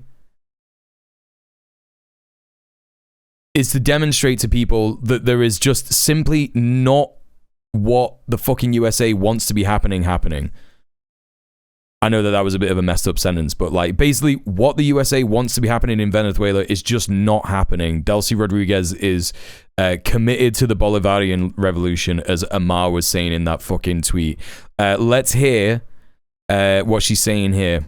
Criminal attack that even that it was completely illegal, violating, breaking of the international law, as it is the kidnapping of our president Nicolás Maduro and the first cabinet and the first lady of Venezuela, Cilia Flores. Yesterday, President Maduro declared in front of a court that he is a prisoner of war, and they declared as they are innocent, decent people that were justly proved their company's protection as head of state and will vulnerate the laws, the international laws of Venezuela. Yeah, I heard that as well, Komradsky. Yep. Okay. Not exactly what I wanted, but, you know, it'll do. It appears that Delcy Rodriguez is not going to be a slave to imperialism as Trump would have liked. It makes sense. Trump has threatened her, said worse things are going to happen to you, as I was saying earlier, if you don't comply with what the USA wants. She's not going to do that, so let's wait and see. Now, we've got Channel 4 10-minute bit here on why Greenland could be Trump's next target after Venezuela. Let's see what British broadcaster Channel 4 News, which again is not necessarily left-wing, I would argue they are center-left, center-right. They're pretty much centrist. They have a bit of a better, decent reporting standard than other British mainstream media outlets. I think that's a fair assessment. Even if Trump's backers on Air Force One laughed at the very question. Do you expect to take an action against Greenland? Well, I don't want to talk about Greenland. Let's talk about Venezuela, Russia, Ukraine, and we'll worry about Greenland in about 2 months. Let's talk about Greenland in 20 days. On Venezuela, we talked so much about energy. By the way, I will say this about Greenland. We need Greenland from a national security situation. Since the US... I think that the only way to read what they're saying when they say that they need Greenland from a national security perspective is the way that Lindsey Graham was talking about, we need to take out Maduro. If Maduro is still in Venezuela after our operations there, Russia and China are going to see that. And that's going to look weak for us. He wants America to look strong. So when he says from a national security perspective, he just means he needs America to look strong. Snatched Venezuela's then President Nicolas Maduro from its capital on the weekend, parading him to a New York court. Hey, Baldwin, yeah, let's not talk about Greenland, but the thing to know about Greenland is this. At breakneck speed. While an administration defined by unpredictability and peopled with interventionist hawks does little to dispel jitters about what could happen next to the semi-autonomous Danish territory. During that speech he showed before, didn't Delcy say that the US kidnapping was instigated by Zionist Jews or had Zionist undertones? Yeah, but I can't remember specifically she said that, but that would be true. That would just be correct. Because... yes, Israel has been very vocal about their desire for regime change in Venezuela. You have to remember that the interests of Israel are the interests of the United States. Most countries that stand in opposition to empire just know this, you know? Greenland should be part of the United States. The president has been very clear about that. That is the formal position of the U.S. government. Right, but can you say that military action against Greenland is off the table? It wouldn't be military action against Greenland. The Greenland has a population of 30,000. Yes, that's a good point, Nadia. If Iran decides to block the Straits of Hormuz, it could create an economic crisis for oil in pretty much the entire world. The real question is, by what right does Yes, it's a glorified US military base. What is the basis of their territorial And it benefits greatly for the US taking a dictatorial foreign policy stance, correct? Greenland is a colony of Denmark. The United States is the power of NATO. For the United States to secure the Arctic region, to protect and defend NATO and NATO interests, obviously Greenland should be part of the United States. And nobody's going to fight the United States militarily over the future of Greenland. He's right. He's just right. He's just right. The servile EU states will just fall over. They will just roll over when the fatherland of the empire just decides, yes, this is what we want. We want this territory. They'll go, okay. It's hard to imagine how the NATO alliance, with its founding purpose to collectively protect each member from outside enemies, would survive or even confront an attack from within, not least by its founding and most powerful member. America has a history of coveting the world's largest island. In 1946, President Truman secretly offered Denmark the equivalent of $1 billion for it, and the US established bases there during the Cold War to monitor the Soviet threat. Greenland's 56,000 inhabitants now find themselves at the heart of an international power struggle between the US, China and Russia, which claims to have built 400 military posts there since the early 2000s, outnumbering NATO's, all part of its strategy to dominate the region by 2035. Lol. While China's designs for a polar Silk Road has seen it warm up to Putin. Hell yeah. Hell yeah, dude. Right now, Greenland is covered with Russian and Chinese ships all over the place. We need Greenland from the standpoint of national security. I don't disagree with what you or your chatters are saying, but it was still a touch odd, in my opinion, to drop that during a speech like that. I feel like that would throw some people off the sympathy boat is all. Well, those people are fucking idiots, aren't they? I don't know what you want me to say, man. I guess I'll get Delcy Rodriguez on the phone and be like, hey, girl, you shouldn't have done that. And Denmark is not going to be able to do it, I can tell you. But with NATO countries operating large areas of the Arctic... Also, like, bold of you to assume that there are lots of people on the sympathy boat. Bold of you to assume that people know who Delcy Rodriguez is. Right? Like, you know? Already, Denmark upping its investment in Arctic defences, and the US operating... I'm certain that there's more people who know who Delcy Rodriguez is now than there was 4 days ago. But, yeah, it's not going to be on a lot of people's radar, right? Base in Greenland. I mean, also, I mean, what you're saying, I think... is definitely, it's something that the media could pick up on and just be like, look, she's being anti-Semitic. But being real, I don't even know how much weight that's gonna have anymore, because Israel has systemically destroyed any kind of real analysis of what anti-Semitism is in terms of like actually the hatred of Jews or the the genuine persecution of Jewish people all over the world. You know, they've successfully muddied the waters and also simultaneously made it completely meaningless. And so people are just like, well, I guess we just like don't have to care about actual anti-Semitism anymore because every time someone brings it up, it's just a lie, right? I don't even know if it'll carry that much weight. Depends on where you're asking. Even people who know we attacked Venezuela here wouldn't recognize her name. Or Maduro's probably. Yeah, exactly. Seizing the island would be an act of unprecedented isolationism, one that Denmark's Prime Minister said would spell the end of the post-war alliance. Firstly, I believe the American president should be taken seriously when he says that he wants Greenland.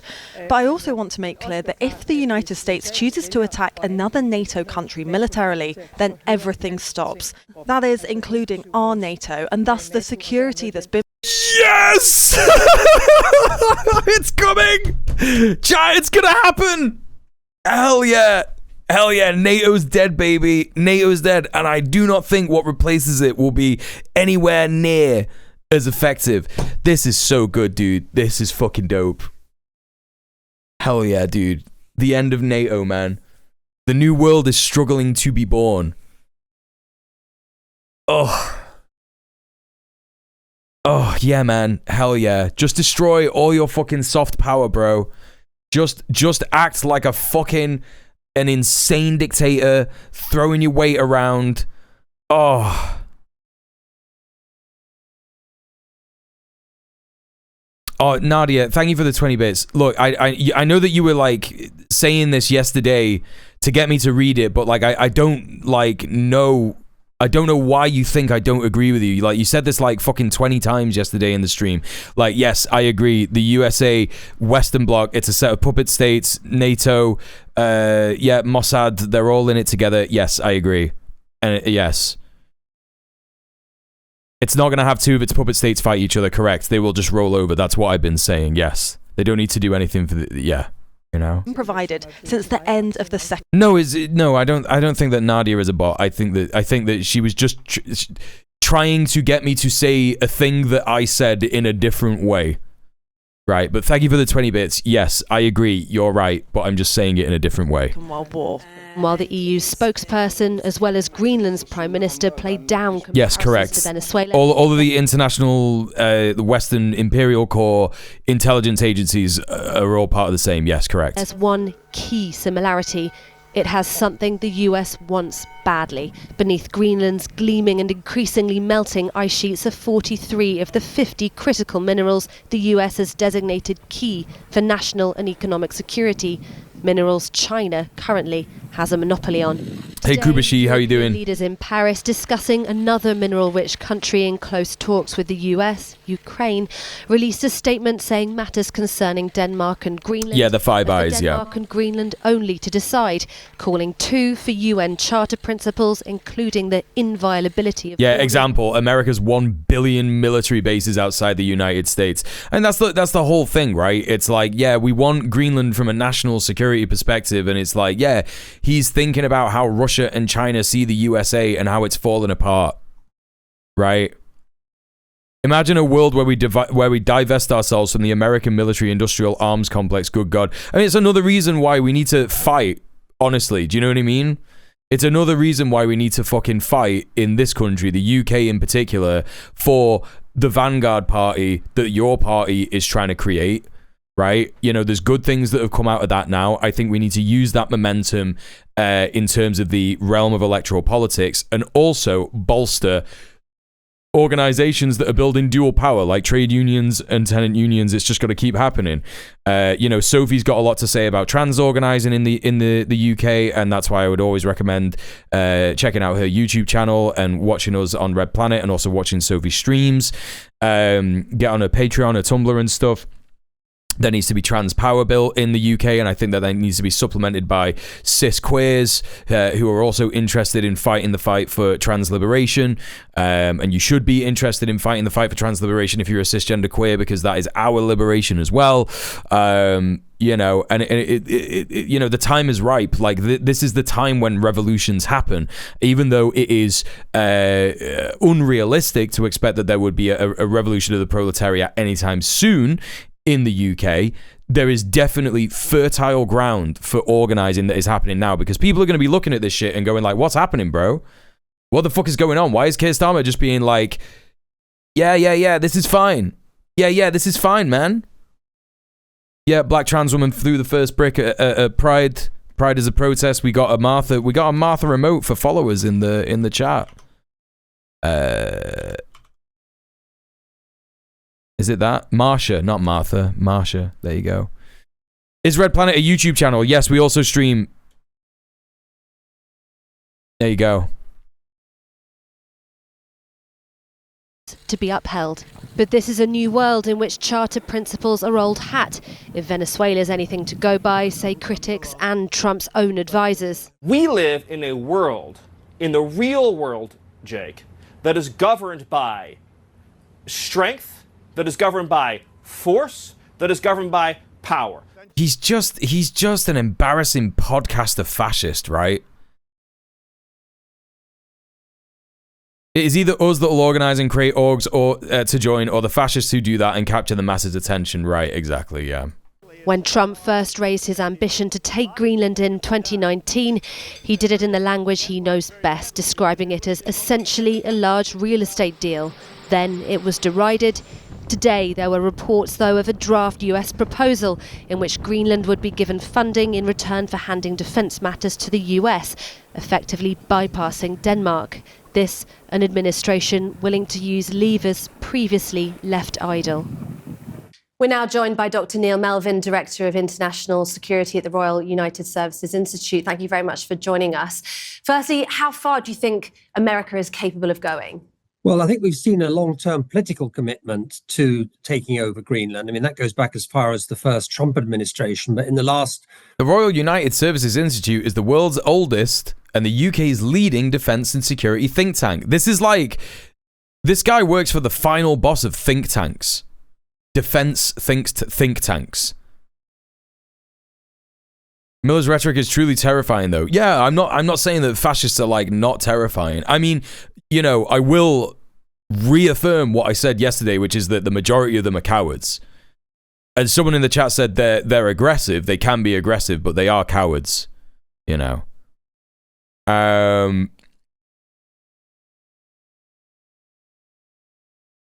You know. Props for being mask off and showing what the US is truly about, but holy fuck, yeah. They're just you know, they're just embarrassing fucking fascist podcasters and shit. And that's what they think. Like, that's the thing. I think that, like, the way that white supremacy has been propped up and enforced in capitalist America, because it needs white supremacy in order to function, in order to be able to, like, you know, manufacture consent for the things that it does all over the fucking world. It's its downfall, right? It's an unsustainable ideology that is doing unsustainable imperialism and unsustainable capitalism. And it's only going to go one way. And I think that, like, this whole...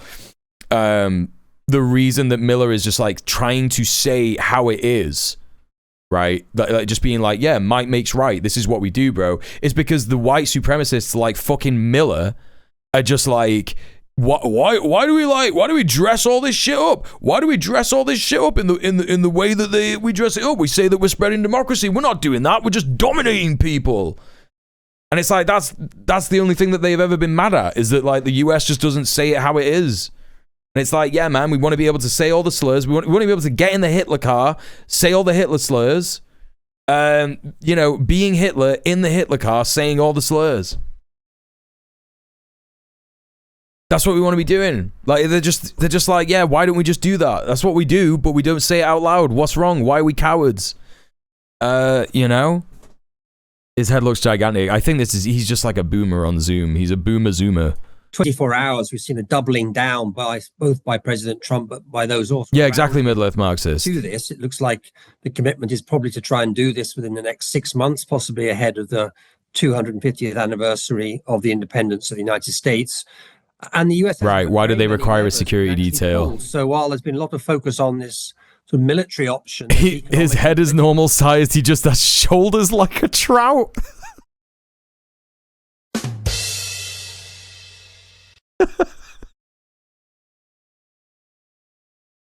Not even just like a fish, shoulders like a trout. That's great. Ways forward. Thank you, Grandpa. This is what we'd like to see in the next few you months legend. Unfolding. What a legend.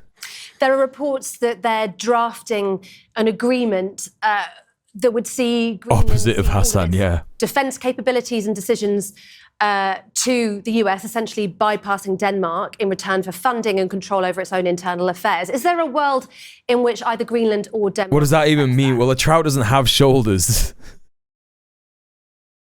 He's saying he's got a normal sized head. He's just got no shoulders.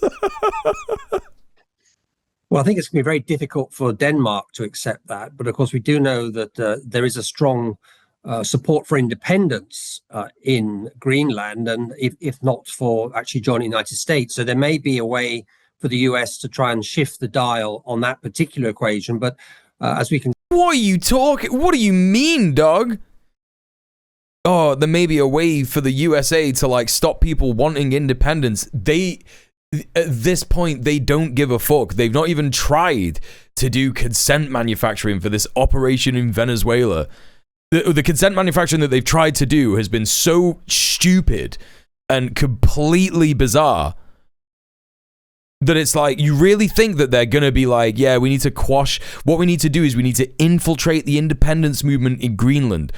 Shut the fuck up, dude. How many people live in Greenland? Hey, Pop and Fresh.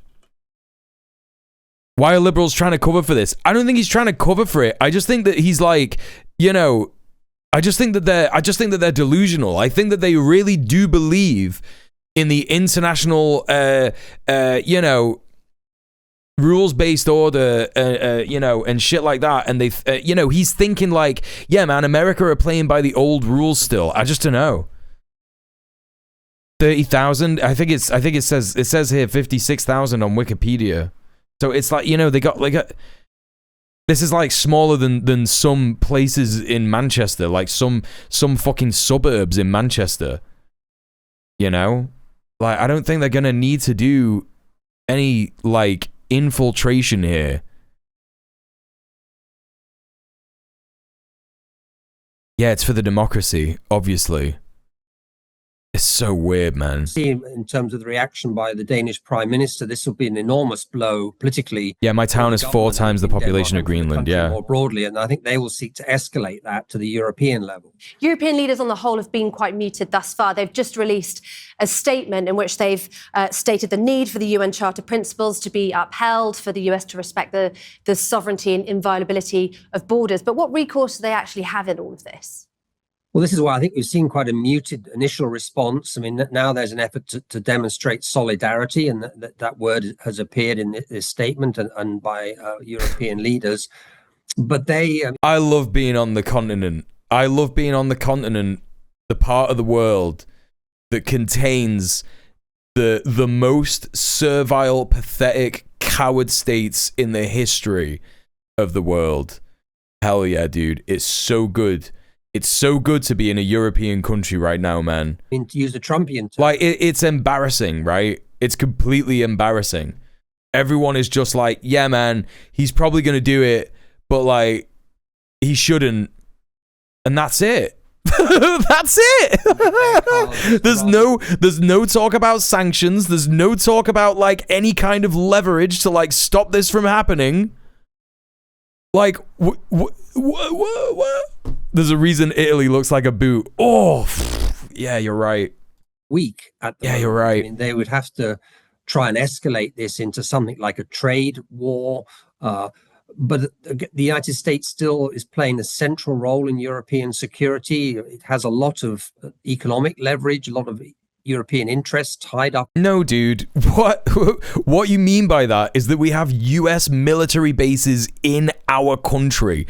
That's what you mean by that. In the American economy. So I think the Europeans would struggle to actually have a collective, effective response. And this, I think, is why we see the leaders. Yeah, that's similar to Manchester, Nadia. Yeah. Out too much on this issue at the moment. America already has a base in Greenland. It can operate there freely. NATO has a large presence in the Arctic. And so what is this about? This guy's about to jump out of a window. He's like, shit, yeah, I never realized that was a massive national security threat for every single country in Europe that has a US base in it. As soon as the fucking evil empire gets like a crazy madman, mafioso, pedophile, Harkonnen lord ruler,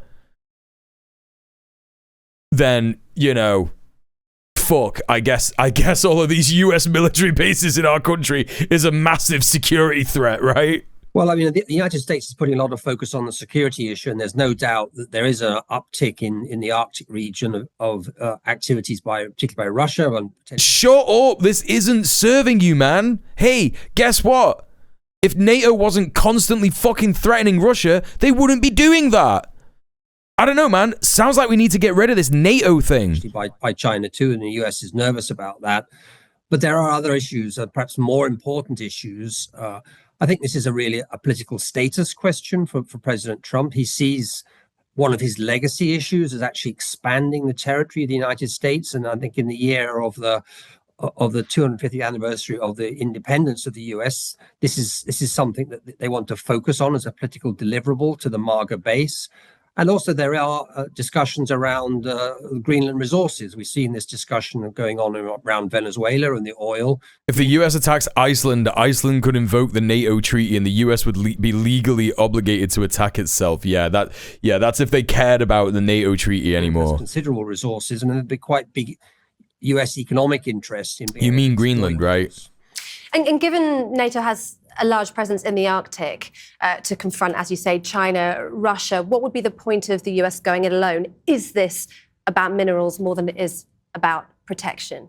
I think it's primarily a political. No, it's just both. Issue. I say it's this status issue. It's something that that President Trump wants to show that, like presidents in the past, the United States can expand under him, and that's what he can deliver.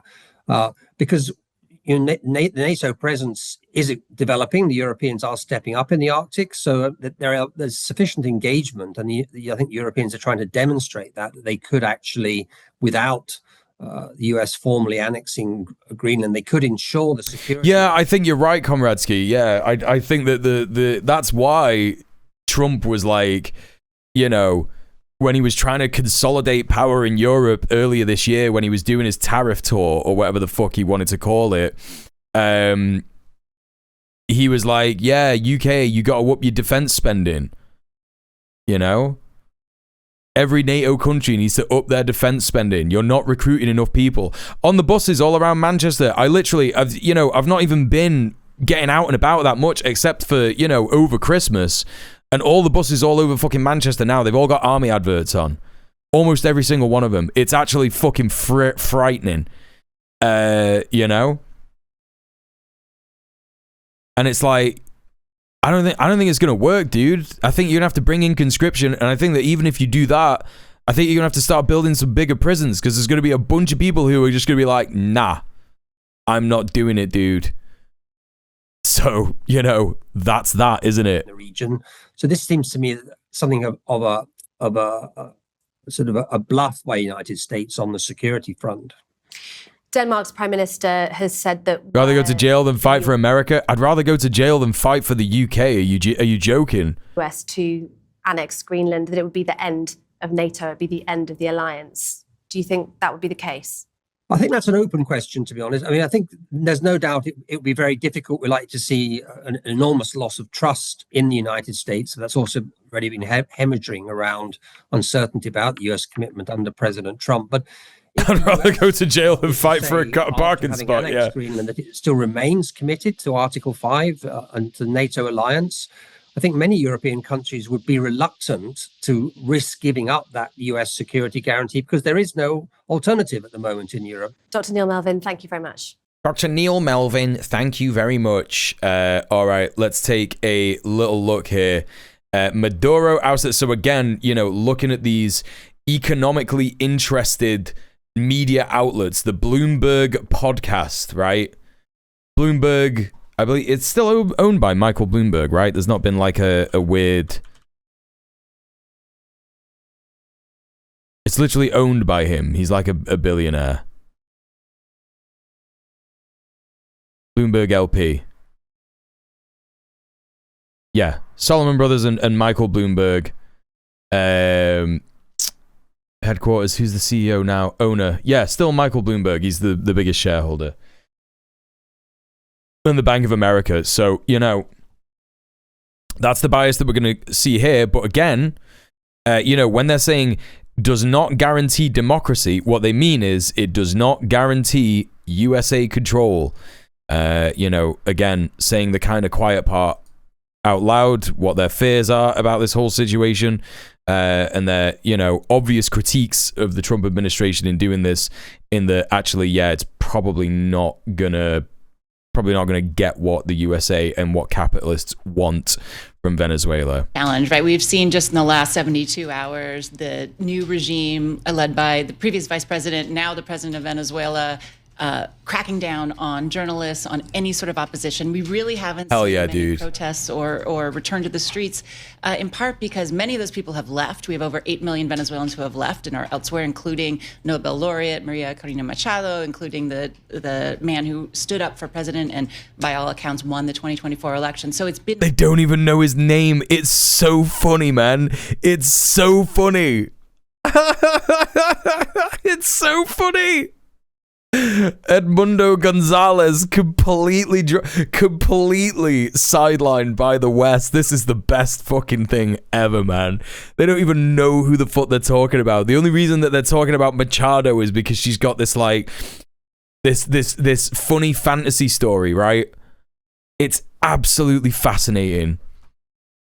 It's absolutely fascinating. Quite subdued, and the guns, the repressive forces are out on the streets. So what do they need to do? The guns and the repressive forces. What she means are the civilians that Maduro armed. They need to rally, but it's very hard to do given this current situation. How do you rally if they need to rally, but it's really hard, dude. No one does. No one wants to rally for USA control. It's so stupid, man. You hit your head. That's the challenge, right? I mean, Ricardo Hausman cut right to it, right, Paul? Yeah, absolutely. Right. Look at this motherfucker in a literal bow tie and a fucking three-piece suit. Are you joking me, man? That's who is on this fucking Bloomberg podcast. Like, we're literally hearing it from the capitalists' mouths. They're going, oh, this doesn't seem like it's going to work, man. So, I mean, I guess one of the questions, this seems like the Trump administration believes they can exert some influence on this Venezuelan government. How do you think that can play out?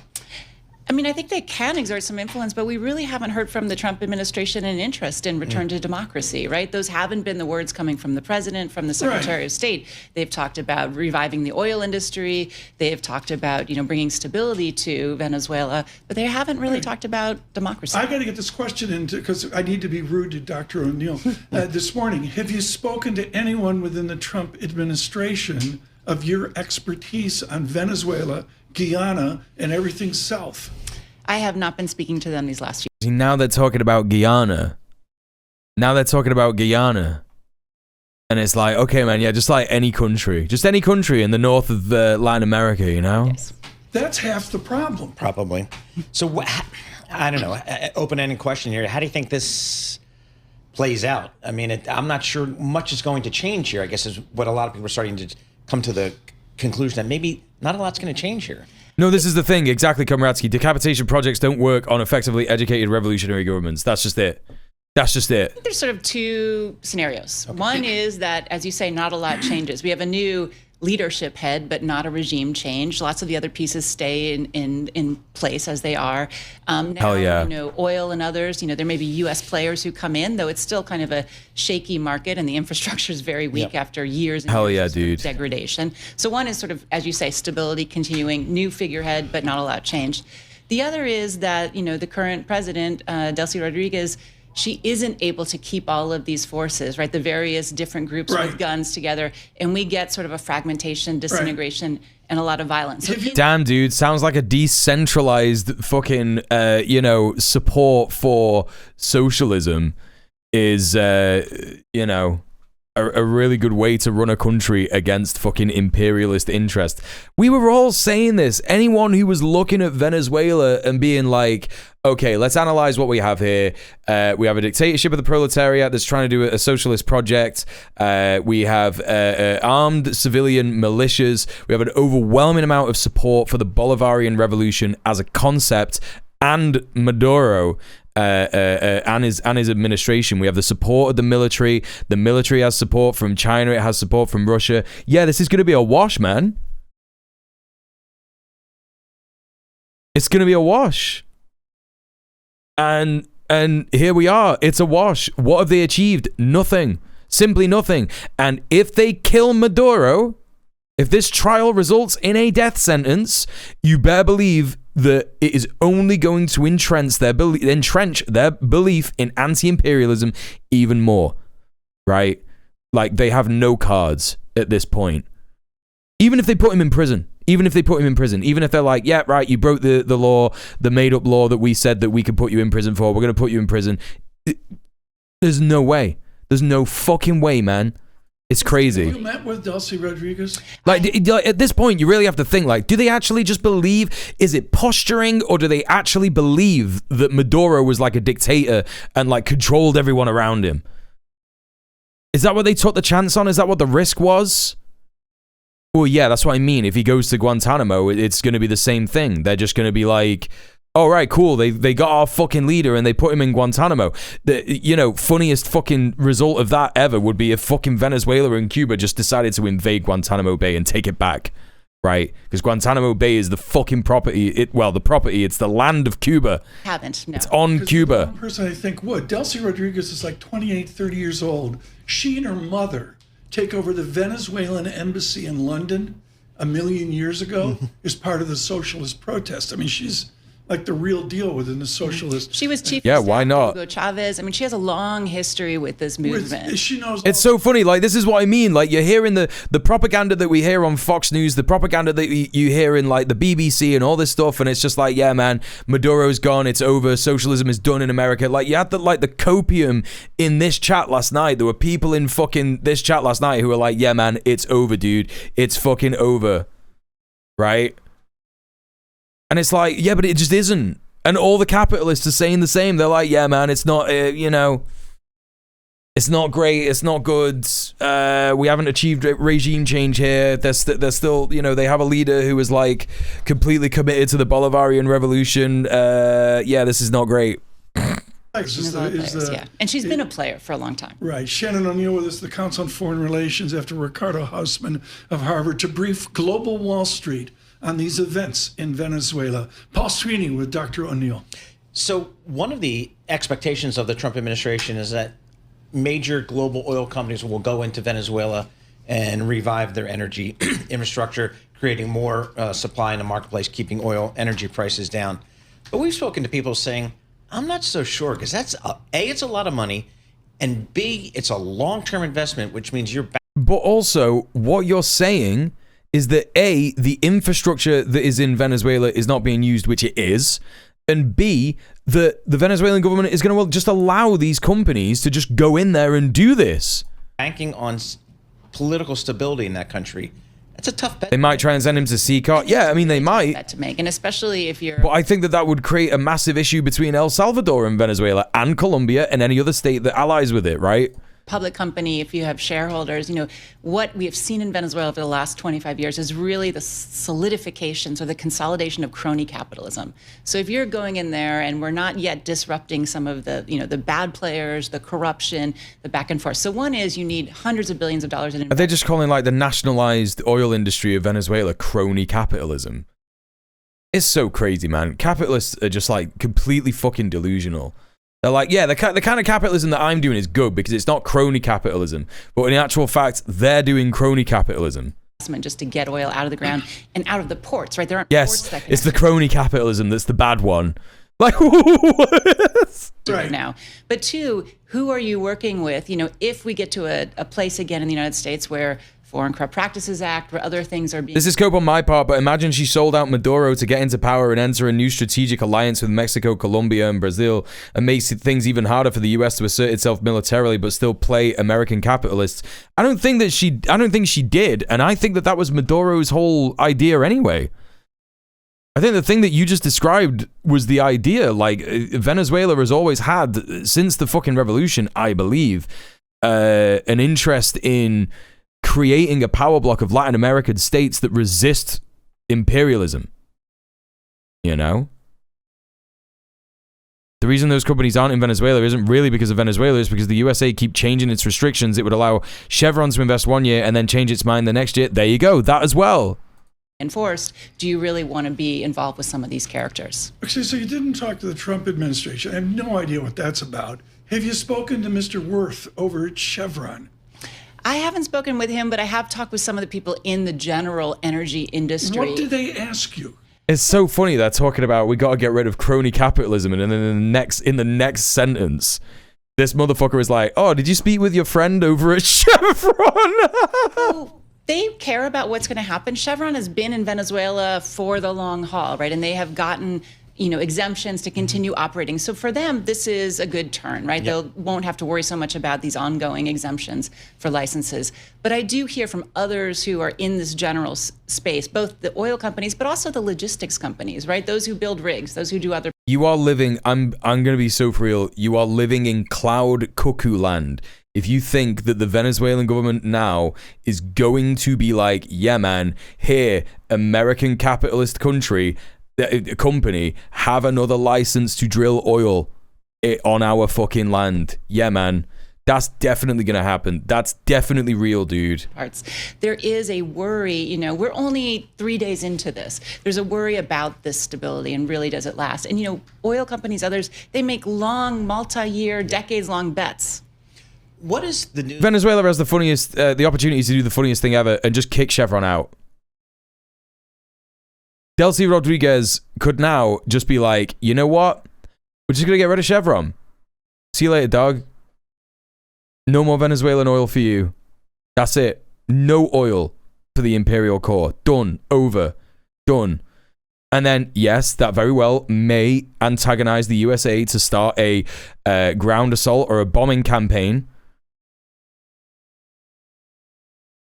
But I think that it would be a fucking pretty powerful fucking challenge, right? A pretty fucking powerful challenge to the Imperial Core.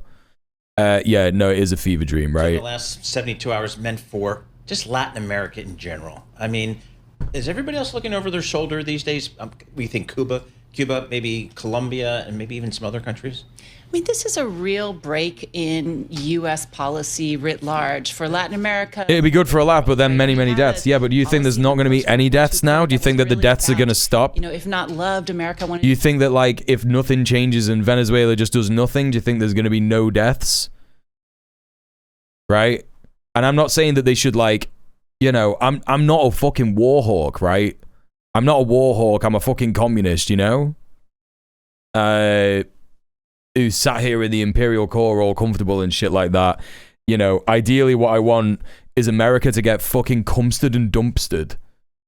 That's what I want. That's what I think everybody wants. Everybody wants America to get a fucking slap in the face in the same way that Israel got a slap in the face when they attacked fucking Iran last year. And it's the same slap in the face that they're going to get when they attack Iran this year. You know? Right? We were a shining city on a hill, and now we're back to gunboat diplomacy, literally, right? Yep. Is that we are, the mighty, we are going to use coercive power, and it's going to be transactional. So all of the countries around Venezuela. Opinion on Titoism. I don't know enough about it, I'm afraid. Coming off the wall when Elliot Abrams. I've heard lots of people that I trust the opinion of say that they are a fan of it. What is the I don't know if that is. debate I don't know if that is. What do you call it? Being ironic or not, but yeah. between you and Elliot Abrams? I think the distinction here, and Elliot's one of my great colleagues, so I have a lot of respect for him. I think the distinction. You say that on air. We know what happens. We love Elliot. Come on. I think that. No, absolutely. That's what I'm saying. Hunter Biden's bathroom, like it would be Vietnam 2.0. I think that they would do even worse than they did in Vietnam. Genuinely. Opinion on DPRK, North Korea. I don't think it's right for me as a Western imperial core leftist to have any kind of opinion on the DPRK other than I wish them the best. Distinction here is right. He has. No, I'm joking. Of course I love Jews. Like, what are you talking about? Yeah, North Korea is a. Look, the way that I see it is any state that is a fucking an enemy of capital is good. Capitalism's got to go. It's got to fucking go. Worked in the first Trump administration. He worked on Venezuela policy in the first Trump administration. Did they call Elliot Abrams? Hey, Jugash, how you doing? What's the distinction? I hope they did too. Yeah, you mean best Korea? Yeah, man. Titoism seems pretty good, man. Titoism is a socialist political philosophy that closely associates with Joseph Broz Tito, refers to the ideology and policies of the League of Communists of Yugoslavia during the Cold War, characterized by a broad Yugoslav identity, socialist workers' self-management, political separation from the Soviet Union, leadership in the non-aligned movement.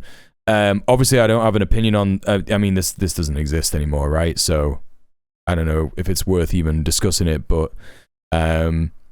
Tito led the communist Yugoslav partisans during World War II in Yugoslavia. After the war, tensions arose between Yugoslavia and the Soviet Union. Although these issues alleviated over time, Yugoslavia made it independent in ideology and policy until due to the leadership of Tito, who led Yugoslavia till his death in 1980. Yeah, fine. That seems good to me, dude. I think the difference here is probably where we get and how we get there, right? And there is sort of this use of maximal force. America wants to get to the weekend, right, Paul? Sure, Paul's going to Aruba. Yeah. Stop the show. Paul's going to Aruba. Like, listen to these fucking worms, man. Paul Sweeney keep his reservation in Aruba? I think you're good to go now, right? The airspace is back open. Exactly. I think you're good to go. Last weekend was a little dicey. Yes. So what's the next step here? I mean, for Venezuela. You fucking worms. You fucking disgusting, sick, vile worms. Venezuela, I'm not sure who's going to make the next step. Is the U.S. going to try to impose some policy here? Is Venezuela going to react to the U.S.? What should we be looking for? The thing we should always remember about North Korea is that it exists because of Western failures. Okay, no, this is where I'm putting my foot down now. That's dog shit. North Korea exists because of Korean fucking solidarity and resistance to empire. It is not because of a failure. It is nothing to be ashamed of, and it is nothing to be criticized. Yes, this opinion sells short the incredible revolutionary strength of the people of the DPRK. I think that's a reductive opinion to have. To be like, oh, it exists because of our failures. No.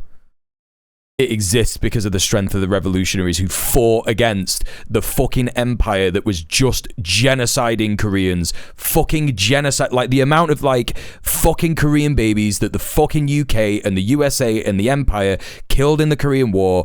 Like, you just can't. You know what I mean? You just can't, like, you know. Yeah. Hey, Zoo, what's up? So I'd be looking for whether Delcy Rodriguez actually consolidates power, right? We saw, last night there were videos of a gunfight happening near the presidential palace. Is that just, a one particular thing, a drone that was flying, or is that sort of a bit of a breakdown of these various, there's 4 or 5 different types of groups and militias that have guns in Venezuela. Up until recently. These motherfuckers don't even know what they're talking about. It's so crazy. These fucking capitalist dogs. Okay. I think I turned my VPN off before. That's why the stream got all fucked up and weird. But all right, let's have some more British voices on this shit, because I'm sure everyone is so keen to hear about that, right? Hell yeah, man. Hell yeah. I can't wait to hear what Sheila Fogarty's got to say about Venezuela. But she could surprise us. I don't know. I genuinely don't know. Is the content of what he says there. So it's shocking. Yeah, well, Stephen Miller is not nobody. Stephen Miller is, in many ways, the intellectual underpinning of MAGA and America First in the White House. He was with Trump in the first term. He is there in the second term.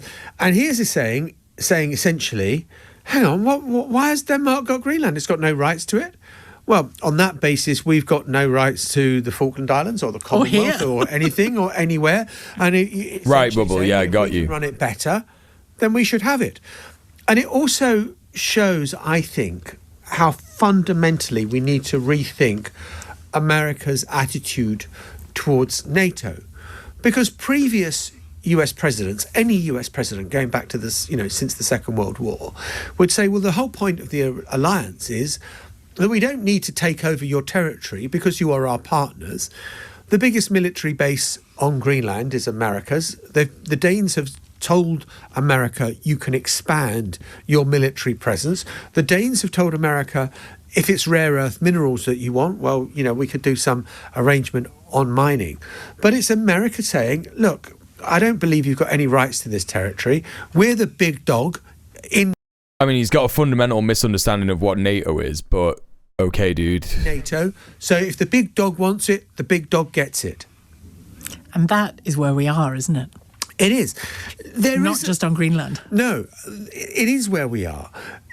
There is an intellectual argument about what America is doing, and I feel like the world letting Israel do whatever to Gaza made this inevitable. Full permission to do literally whatever you want. Yeah, you're right. It's what pro-Palestinian activists and Palestinians have been saying for decades. If you are letting them get away with this, it is what they will do to you. And that's just it. And that's why NATO, Europe, and the countries of the fucking world and the servile vassal states of the Gulf in West Asia, it's why they allow it to happen, because it's like, well, to be honest, we don't really want a revolution happening in our country either, so we should be allowed to just genocide whoever the fuck we want. We should just be allowed to funnel any kind of revolutionary, any kind of fucking insurgent group that we want into an enclave, starve them, make them weak, and then bomb the fuck out of them and just genocide them, right? That's what every fucking imperialist capitalist state wants to be able to do, just in case. And the strategy and the thinking. What's that? The people in our country are building some kind of fucking dual power? Put them in an enclave, bomb them to fuck. And it goes something like this. What does Venezuela have in common with Greenland? Well, they've both got a lot of minerals as well as oil. And if the battle for the 21st century is the battle... They've been doing shit like this for the last 100 years. Well, that's the other thing as well. Like, the USA has just been doing it. Like, look at Tulsa. Look at fucking the Move bombings. All that shit. As soon as black people started to organize and build power in the fucking United States, it was like, boom. Blow the fuckers up. International law was invented to protect the Western capitalist states against the third world countries that the West destabilized and fucked with. Correct. It's also why you can't trust the word of people. Like on Sky News before, when they were questioning Jeremy Corbyn, he was bringing up Human Rights Watch. He was bringing up Amnesty International. And it's like, these are Western NGOs. And while they may be correct on some things, all it does really is serve whatever fucking narrative people want to have at the time. It took Amnesty International have been operating since like the 60s, right? It took them until 2014 to say that Israel is an apartheid state. I'm sorry, but that's not an effective NGO that is talking about political prisoners and political repression in certain countries. Like, what are you talking about? You could have done any amount of investigation historically to look at the Nakba and to look at the way that Israel has acted in that region for decades, and you could have come to that decision in fucking 1982. You know? Yes, exactly. The Native American genocide. Not just for the last 100 years, the last fucking 400 years, 600 years. Hello, Rebel Phoenix, anyway. Good to see you. Yeah. And the battle for resources and the rare earth minerals that you need to run the huge data centers for artificial intelligence.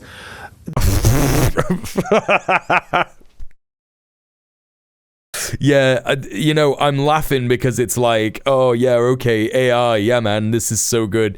I'm so glad. Yeah, but this is true. This is kind of true as well. Yeah, they are going to be thinking, because Palantir are behind a lot of this, you know? Palantir and fucking Oracle. They're like, yeah, man, we should definitely be invading Venezuela. You know, Peter Thiel has been lobbying the government to do this. It's why Elon Musk has a fucking America flag in his profile picture on Twitter now. Yes. Yeah, Maduro had to go for AI. Yeah, hell yeah, dude. AI is so good. It's so great. What's it doing on Twitter? Yeah, definitely don't Google Twitter child sex abuse material grok.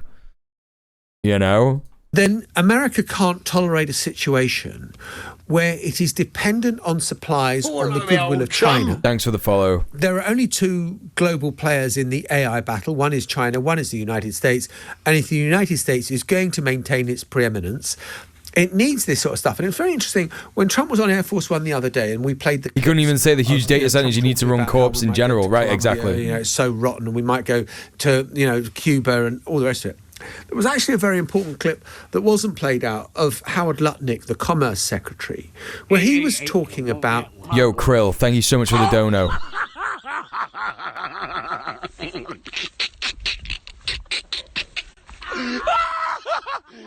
Don't suck too hard on the joint, comrades. I need to smoke for these takes the media is having. Yeah, exactly. Exactly. It's the only way. It's the only way. Thank you so much for the £4.20. Thank you for subbing off Twitch. Thank you for supporting the stream. Appreciate you. How, now that America has taken over Venezuela, we can revive the mining industry. Because it is these rare earth minerals as well as the oil. And so... But, like, you know, you really have to just ask yourself, how fucking propagandized are you if you are saying the words, America has taken over Venezuela? You don't know what you're talking about, dog. They haven't taken shit over. What do you mean, bro?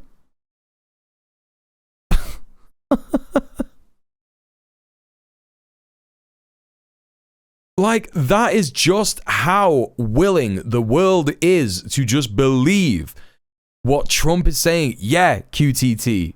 Welcome in. Yes, they just took one fucking dude.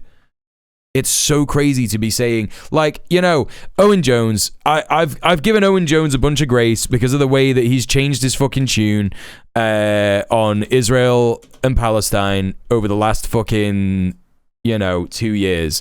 And I've been really impressed with how he's been able to, like, critically examine the mistakes that he's made and do better, right? And, like, I love these kinds of things. Maduro's ex-chief speaks out. Oh, no, hang on. No. Oh, no. Okay, this is what I was talking about. Okay, maybe we'll watch this in a bit. You know, things like Hollow Empire exposed. That's great. But then, like, this, like, US conquers Venezuela. Like, Owen, what the fuck are you doing, bro? What the fuck are you doing? And then, like, earlier...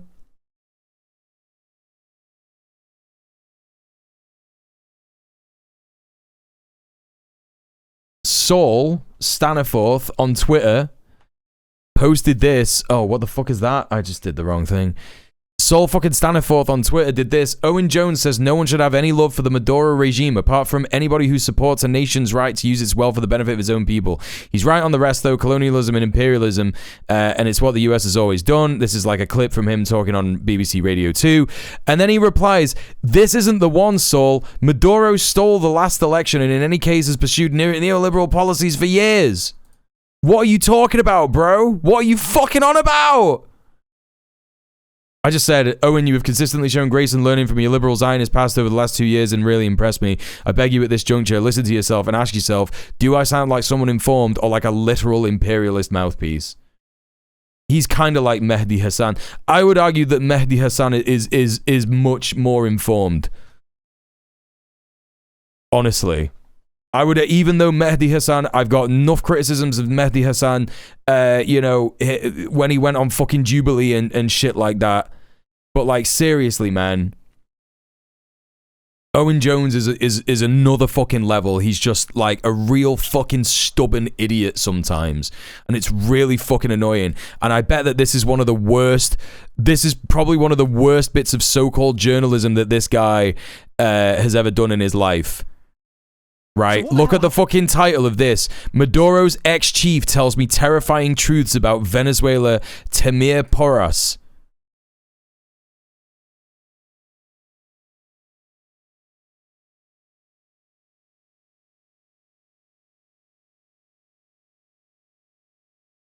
You know, is he going to be doing some fucking glazing here of the United States and how regime change is good? Yes, what fucking neoliberal policies is he talking about? It's crazy. What is he on about? I mean, maybe this is good. Maybe Temir Porras is like a pro-Maduro guy, even though he's the ex-chief. But like, I'm not fucking excited about this video title. You know what I mean? When he's saying shit like, this is not the one, Saul. Maduro fucking, you know, Maduro stole the election. Where's my election? Maduro stole it. America's claim to Greenland, stole the election, man. To Venezuela is this motherfucker calls himself a journalist, and he's using phrases like stealing elections. Like, yeah, man, cool. There are only two people in this fight for global dominance of AI. One is China, the other is us. And unless we can get access to this, whoa, the other is us. You think? Who is this loser as well? He's out here like, yeah, man, the USA are definitely still on our side. We're definitely still part of it. Yeah, man, it's either China or us. Bro, we're out of the picture. What are you talking about? When we want, on our terms, then we can't be part of the preeminent superpower. Are they being that explicit out loud? They're not being far off it. Yeah, I mean, that's why I asked. You know, the fascinating thing about the Trump administration is that when there is Aslan. Everybody should go follow Aslan, by the way. The riposte is, well, how can it be corrupt? We're doing it in plain sight. We're not hiding it. We're not, you know, sure. Said the pickpocket. Exactly. So exactly that. Does it make it okay if you commit an act of murder and say, well, I've committed, yeah, I know. I showed you I was doing it. Yeah. I mean, of course not. And so the idea that, you know, Maduro was a terrible, terrible person and Maduro, I condemn Maduro, terrible, terrible person, I condemn him. You know, what I will say is that at least they're not just being like, America has the right to defend itself. That's the one saving grace here, right? Is that they've not been so propagandized by America, and that America has made such a bad name for itself over the last fucking 100 years since World War II, that they're not just doing this uncritical glazing of it. There are at least some people, even on LBC, who are being like, yeah, man, like the different fucking what this would be. If the Imperial West hadn't been so propagandized by Israel, you know, and had like bunches of lobbies all over the fucking all over the Imperial West, the way that they would be talking about, because on October 7th, 2023, is they will have been saying, Hamas, very, very bad regime, terrible, but Israel just can't do this, you know? It's like that kind of, it's like, you know, like that's kind of what they're doing, so like that's like a saving grace, but still it's shit. Still it's garbage. It's still fucking garbage. Dictator and brutal, and it was a repressive regime. Brutal dictator, repressive regime.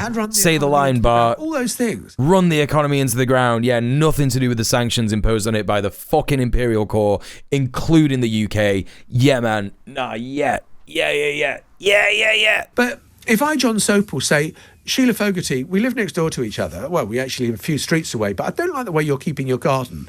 And I've replanted it. And replanting it. I'm replanting it. And God, you've got quite a nice wine cellar as well. I think I'll have that too. You know, you can't do that. And there is sort of, I mean, I know it doesn't work exactly as a parallel because international law depends on superpowers saying we're going to obey it. And if they don't obey it, there is no international law. And tell me, do you He's right about that, at least, that last bit. think there's that the key difference here is the fact that they're doing it flagrantly compared to perhaps previous American iterations who did it perhaps less flagrantly, but for the same reasons, influence, safety. I think that this is even interesting that Sheila Fogarty is being like, yeah, America's been pretty bad historically. The only difference here is that this is just what I'm saying. When I've been talking about this in this, like, you know, if I'm talking about this in a very shallow way, you know, the only reason that the Democrats don't like what he's done is because he's done it openly and blatantly. Look, Latin America has always been, you know, since the, I don't know, was it 1823, the Monroe Doctrine, which, you know, the Western Hemisphere is our backyard. And that was about, you know, keeping Spain and Portugal from going back in to recolonize Latin America. It's different today, but America has always taken a strong interest in what regimes are in power in their, you know, they overthrew Salvador Allende, the Chilean. North Korea's an anomaly to me. I think if they have an established state and can have dinner with world leaders while Palestinians are lucky to get 10 minutes with a journalist that'll have Wi-Fi at some point, then surely North Korea should have an easier time combating American slander. Okay, let me tell you what is wrong with everything that you've just said, right? Do you think that China has an easy time combating American slander? Do you think that China is seen as a good actor and a friend in the USA? They invaded Grenada when it was part of the British Commonwealth. You know, there have been all sorts of areas where they have intervened.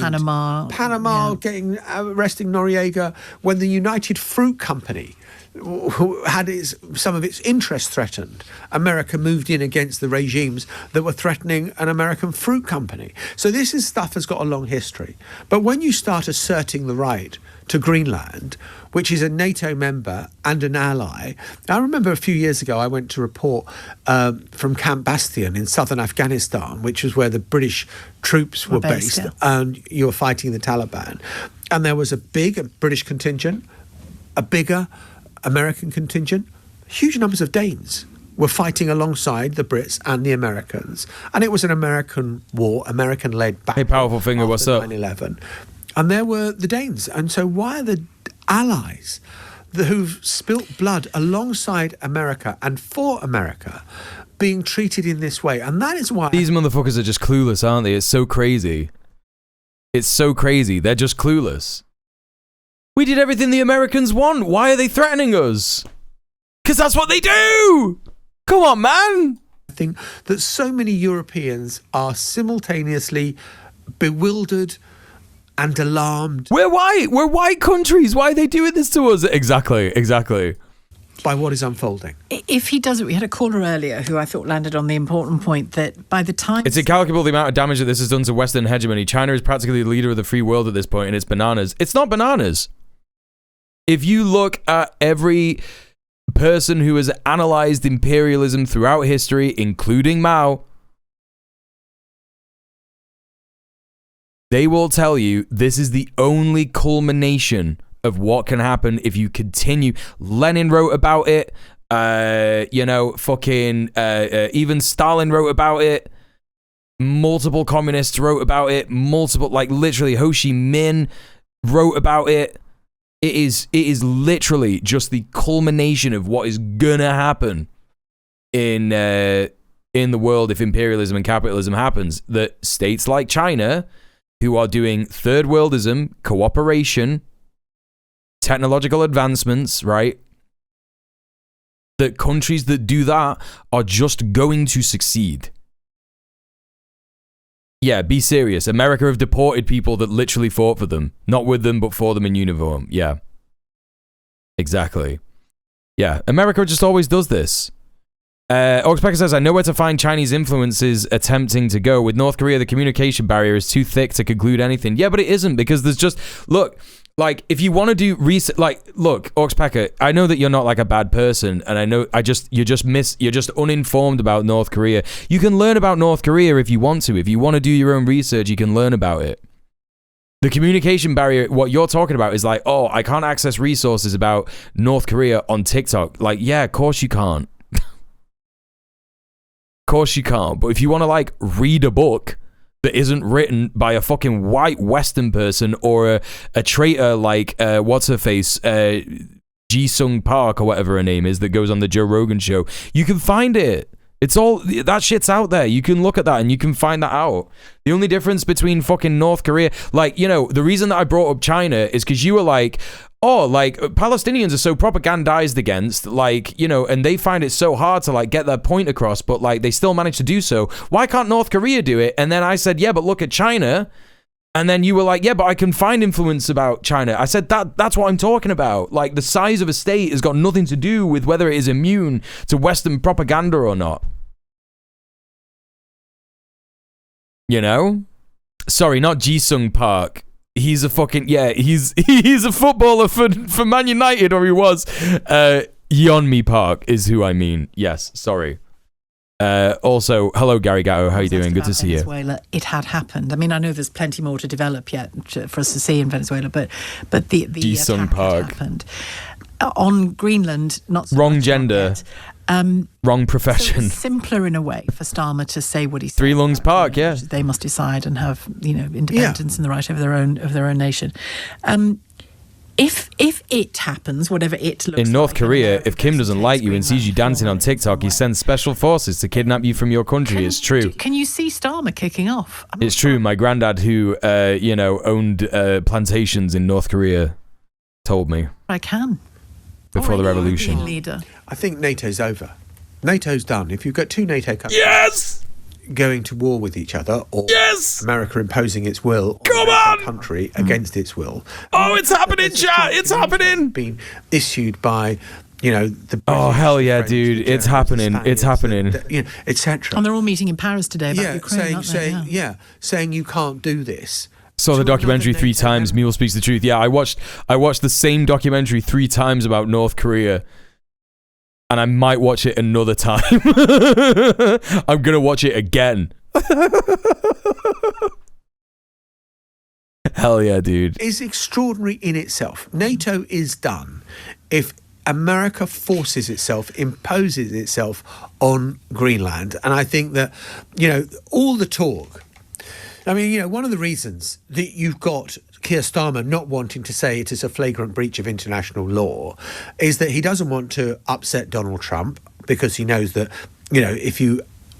Also, I think that this is something that that people miss a lot when they talk about North Korea, and they are like, oh, well, surely we'd know more about it if it was like a good, cool country. Like, what that is Western chauvinism, right? And if you don't know what I mean by that, ask yourself this: what right do we have to be looking into another country and going, they're not doing it right?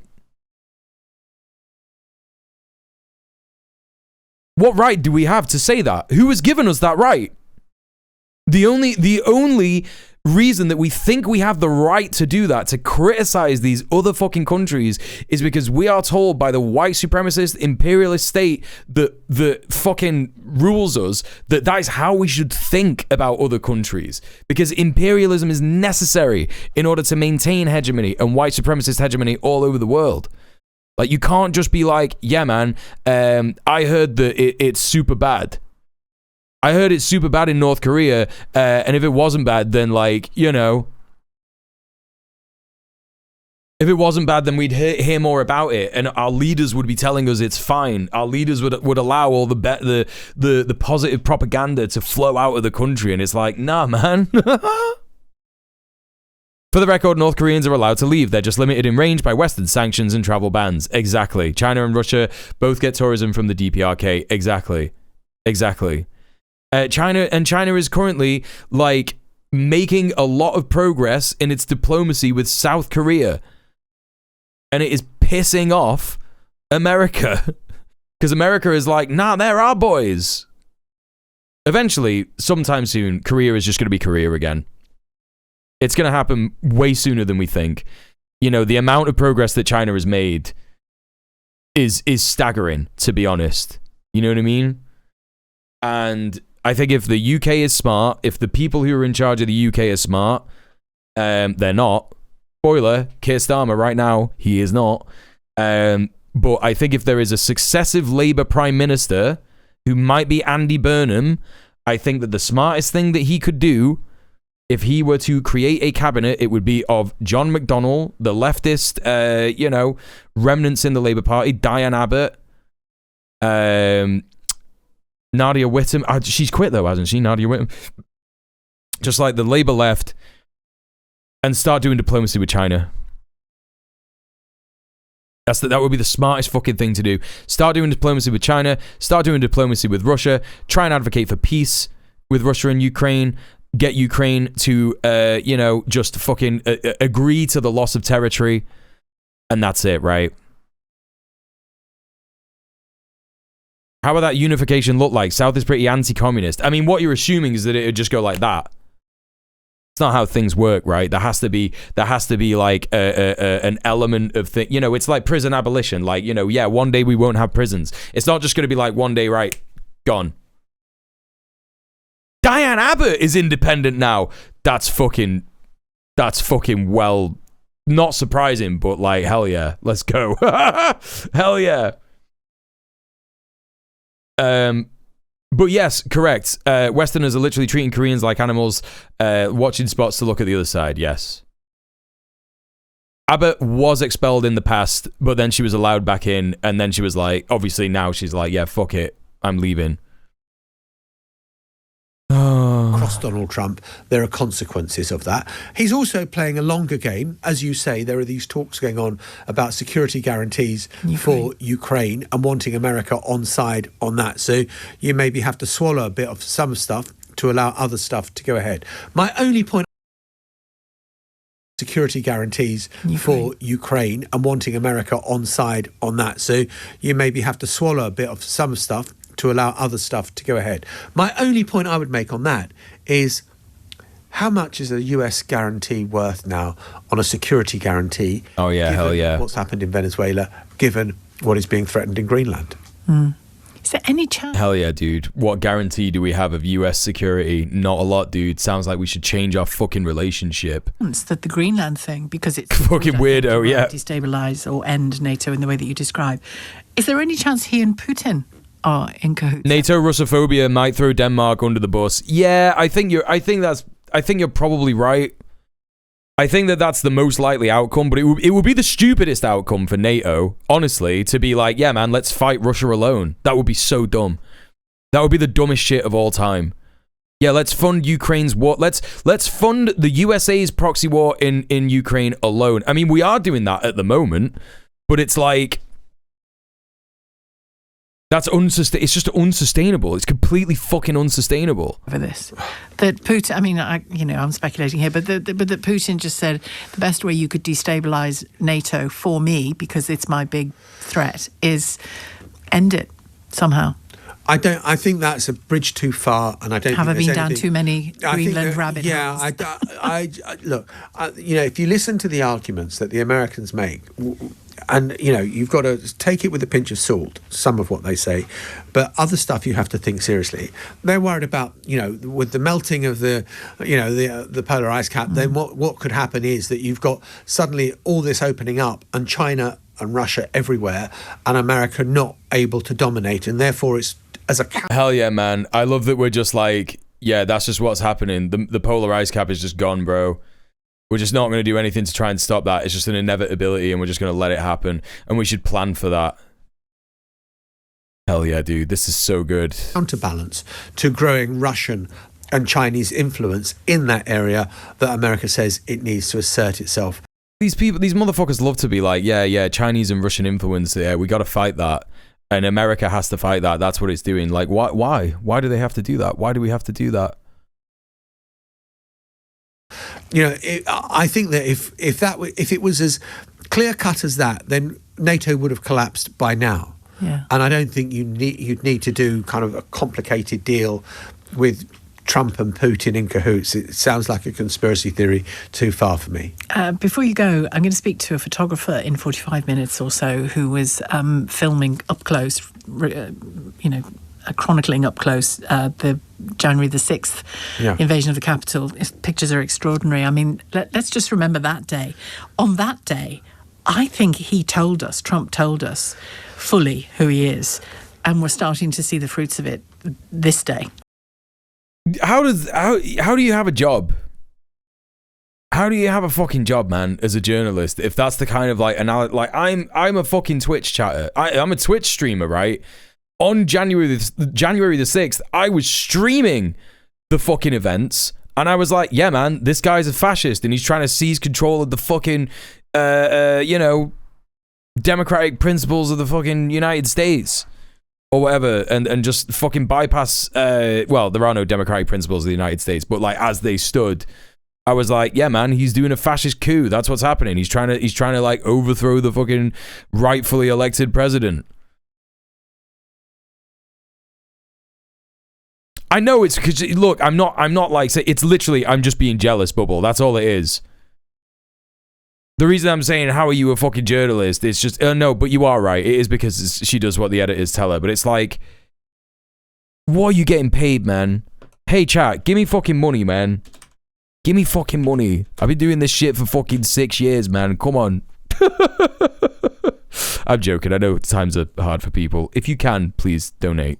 These days. Yeah, look, I was there in Washington on January the 6th, 5 years ago, and the scenes at the Ellipse, the speech of Trump, there was the whole row over Panorama. Why Panorama needed to edit in the way that they did is beyond me, because it was perfectly clear what Donald Trump was saying. And and one of the great things about all the things that have been. But they did. This is the crazy thing. He's criticizing BBC. He's like, yeah, man, you didn't need to edit it. You could have just played exactly what he said, and he was saying it very clearly. It's like, well, then it doesn't matter if they edited it to make it look worse. How could it possibly be worse? Said about Venezuela in the past few days. None of it has been about restoring democracy. None of it has been about restoring. That is very low down on Trump's. Minerals, oil, resources, drugs. That stuff is high up there, but Donald Trump sees no need to rush to elections, and arguably the 6th of January 2021 was when Donald Trump didn't take much interest in elections if he's lost. Hell yeah, dude. We have another LBC video to watch, but we're not going to watch that straight away because that'll just be like a bit too much LBC. I'm going to run to the toilet real quick, chat. Use this opportunity to take your meds, stretch your legs, look outside, yada yada, get some scran. And hell yeah, man. I'll be back in a minute.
Yeah, we're back. We are back. You know whose opinion we haven't heard, chat? I've not heard what Matt Walsh or Sneeko have got to say about this. I can't wait to find out what they're going to say. I think it's really important that we should see what they're saying. I mean, I know that this isn't Matt Walsh or Sneeko, but apparently these two boys are going to talk about what they said. I don't know who these are, by the way. Never seen these. Situation. Let's get right into it. So this is where it started. Matt Walsh tweeted on January 4th, "This is a war for oil.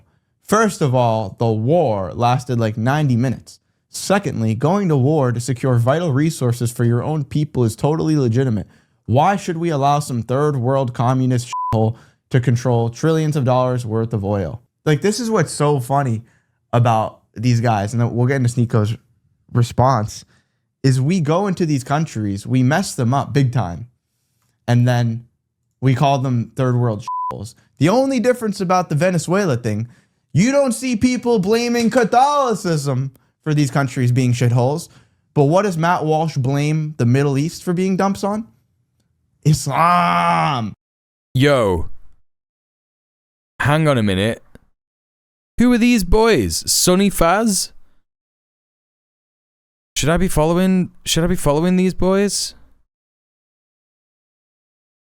Sneeko cooked Matt. Are they going to be glazing Sneeko? It's so frustrating because the ideological endpoint of what is happening to people propagandized in the Imperial Core is that they're like, yeah, they're getting like a little bit commie-pilled, but they're just like fucking misogynists. You know? That's like the shitty thing, right? It's like, yeah, we recognize that going to war is really bad, and actually maybe imperialism doesn't make sense, and maybe we shouldn't be Islamophobic, but fuck women, am I right? You know what I mean? It's Islam, which is why they're all dumps. Am I wrong? No. Sneeko then tweeted, "If a brown country invaded America to bomb DC and kidnap the president for the sole purpose of stealing our oil, we would rightfully call them terrorists. When Americans do it, it's called colonialism." Like, Sneeko's getting so much.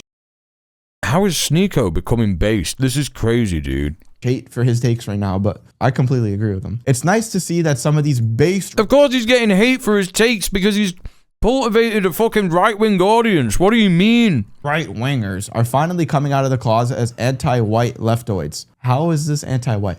There is zero difference between this commentary and what you get from the race communists on the left. Literally the same arguments. What do you think, Kunk? I think Matt Walsh is the fact that he won't have a debate with Sneeko is all you need to know about Matt Walsh, bro. Well, he's not allowed. Of course he's not, because he'll get smoked. He'll get cooked. Then Sneeko said, either engage in an actual... I'm not following these fucking losers. They love Sneeko. They think Sneeko is... they think Sneeko is the fucking... They're like, yeah, man.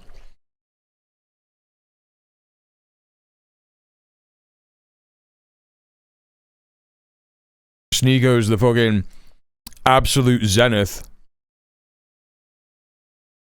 of intellectualism and debate.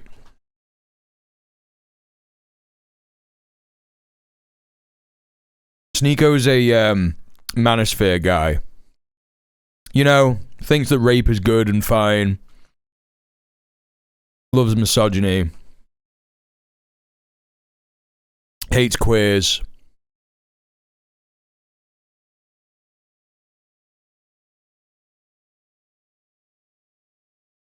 They are debate perverts, yeah. Actual conversation finally, or just stop typing the same goy slop script to me every week. See, and he's fucking anti-Semitic. Goy slop? Chat, do you know what that means? Do people in my chat know what goy slop is? I think some of you will.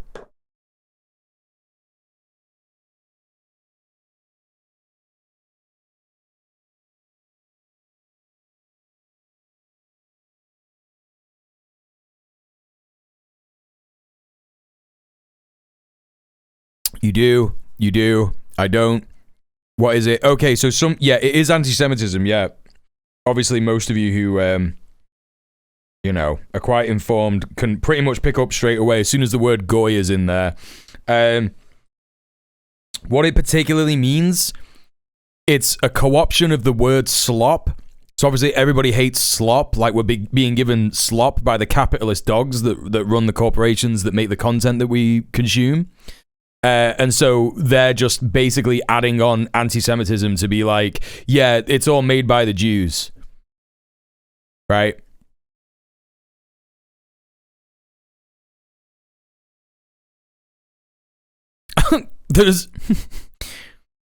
There was a discussion earlier today where I didn't realize that the destiny they were referring to was a man, and I thought Asmongold had to be a chemical compound or metallic alloy with such inanimate objects.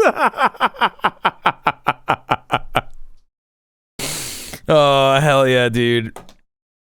Oh, hell yeah, that's so good. Asmongold is a chemical compound. Yeah, he might as well be. He's like sulfur, right?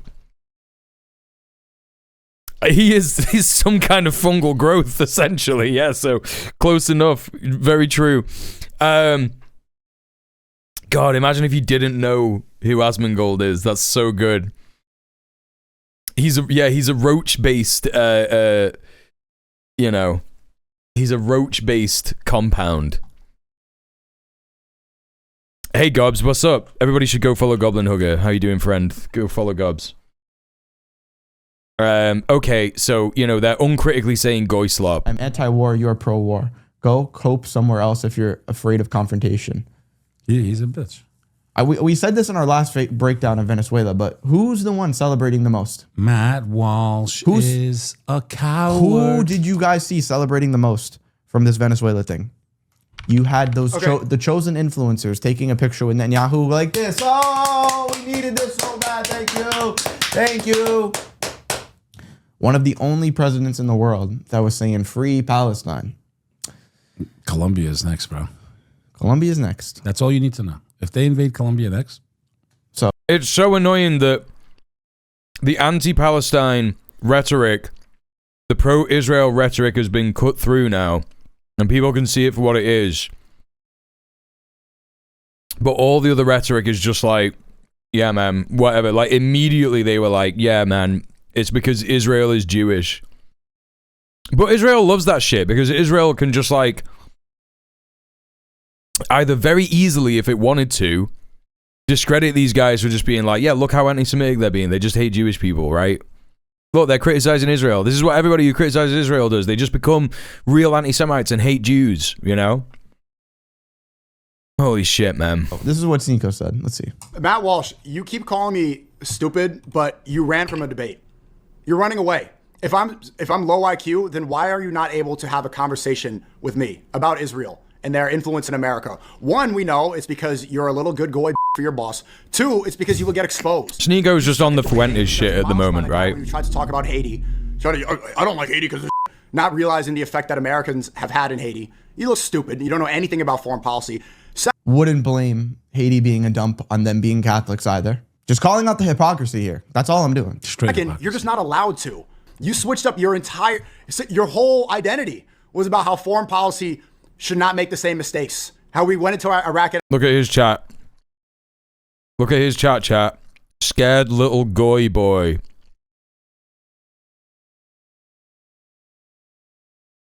And you know, goyim is like a Yiddish word for just like a non-Jew, right? It might be Yiddish, it might be Hebrew, I don't know. I'm pretty sure it's Yiddish. So like the way that it's been, you know, changed is so bizarre. I guess that they're saying like, they're not calling him Jewish, they're saying he's a slave to Jews. That's what he's saying by saying he's a goy. I was going to say it's Yiddish, right? Yeah. No, yeah, genteel is like the anglicized version, but no, goyim is Yiddish. And obviously goy is just like a shortening of goyim. That's all that is. And so it's like, what are they saying here? They're saying he's a fucking, he's a slave to Jews or like he's a slave to Israel or whatever. But again, all it does is reaffirm neo-Nazi sentiment about Jews, right? Afghanistan and our economy.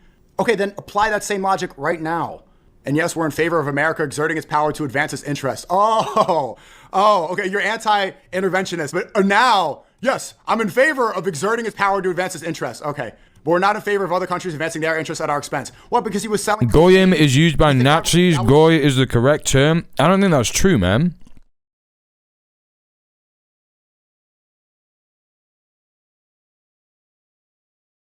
It's singular versus plural. The im is a Hebrew plural suffix. Right, but what Hebrew are we talking about? Are we talking about Israeli Hebrew or are we talking about ancient Hebrew? Like, which Hebrew are we doing, man? Because you know that there's like a made up... You know, the person that I go to for stuff like this is Husker in the chat. Goyim and Goy are both used by Jews, yes.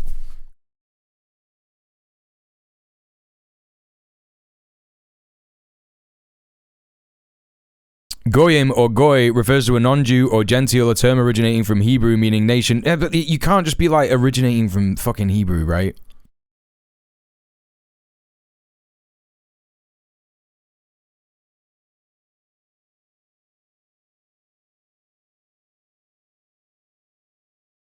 It's all related to the anti-Semitic concept of cultural Marxism, which we should not be going near with a 10-foot pole. Whoa, whoa, whoa, whoa, whoa, whoa, whoa. Why are we doing thought termination?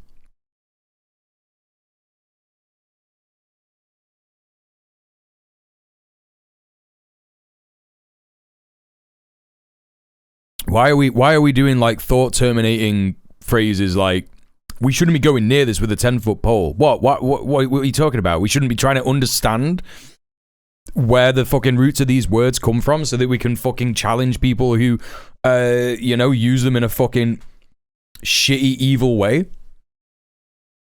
How about an 11-foot pole? Oh yeah, you got me, man. That's fair enough. It's a historical term for nation, but appropriated to mean non-Jew modernly. That's what it was about. Wow, you got us. What an insight. That's because we're Americans and we actually love our country and want it to succeed, unlike this guy. I'm a real American. I want our country to succeed. You're selling out your own people, you f***ing fraud. You're racist. We should not use these terms ourselves. Who's doing that? No one's doing that. No one is adopting to the, you know? No one in this chat is adopting those terms. What we're doing is we're trying to, like, you know,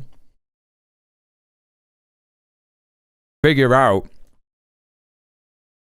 where the word goy comes from, why these fascists are using it in this context, so we can understand what the fuck they're trying to say. Right? That's what's happening. People in this community aren't all of a sudden just going to be fucking saying goy and shit, and if they do, I'm going to fucking ban them. Simps for Israel. Come on, man, trust me. Our country gets sucked away. There's a parasite eating away at our country. I care about this country. Hey, 2-0 for Twitch. There's a parasite invading Stop, America. I don't want to hear it. Look over here. Look at the Somalians. Ooh, Somalians. Ooh. Venezuela. Hey, Valaform, how you doing? Have we seen the reports that the White House is actively discussing military action in Greenland? What, more than just saying that they want to, you know?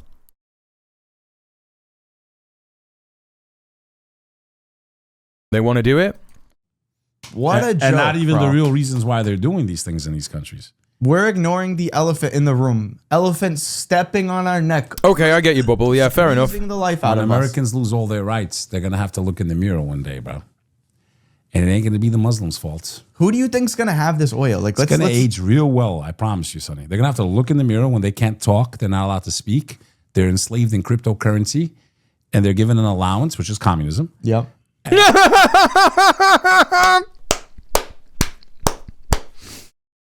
Yes! Yes! Hell yeah! Give an allowance, which is communism. Yeah, I am. I am gonna subscribe to these guys. I am. Hell yeah, dude. These guys are so good. What else do they talk about?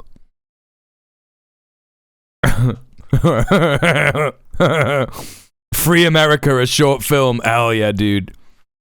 Hell yeah. Who is the Antichrist? Unk reacts. Yeah, man, that's so cool. Unk and Sonny Faz. Andrew Tate supports U.S. invasion of Venezuela. Hell yeah, dude. This is so good. This is so good. The epidemic of girls converting to Christianity. What really happened at Zohran Mamdani's New York City mayor inauguration? Yes! This is so good! Paid and bought. Zohran Mamdani sworn in on the Quran as New York City mayor. What do you mean paid and bought? This is so good. This is so good. All right. I'm gonna keep these boys for like, I don't know, later in the week. We can have a little laugh. This is so good, dude. This is so good. Yeah, like, look, they're like fascists, but they're freaking out because they're like, hang on a minute, I thought we didn't like US intervention in foreign countries and shit, you know? Nick Shirley exposes massive Somalian fraud case in Minnesota. This is all like not true and bullshit. It's a right-wing faction that hates other factions. I mean, that's what's happening across the board on the right. They're all falling apart because they don't know what the line is anymore. And I don't mean the line as in the border. I mean the fucking, the line as in, like, what do we believe? What are we supposed to believe? All I do is, like, uncritically absorb what fucking, Asmongold says, and all he does is uncritically absorb what fucking such and such says. This is the first time you've seen fascist slop on YouTube. There's a lot of it. There's a lot of it. Okay. We're not going to watch any more of this. It's just getting silly. There is a reason that I brought this. There's a reason that I have this tweet up. Aha. This person saying, and I agree with this, it's becoming clearer that the US has created a mess that they're unable to contain. First it was, we will control Venezuela, and today it's through economic strangulation. The fallout from this will not be easily managed. May this imperial overreach be the empire's death knell. Matt Kennard here, pretty decent fucking guy. Author of Silent Coup in the Racket, independent journalist. He has done a bunch of exposés on the British spy flights to Gaza in aid of the genocide in Gaza by so-called Israel. He's saying they're incompetent imperialists. They've not won a war since 1945. Herein lies significant hope, and I think we should all take hope from that. I think that's correct. I think it's true. MAGA haven't been told what to believe yet. It happens from time to time. Exactly, yeah. You know?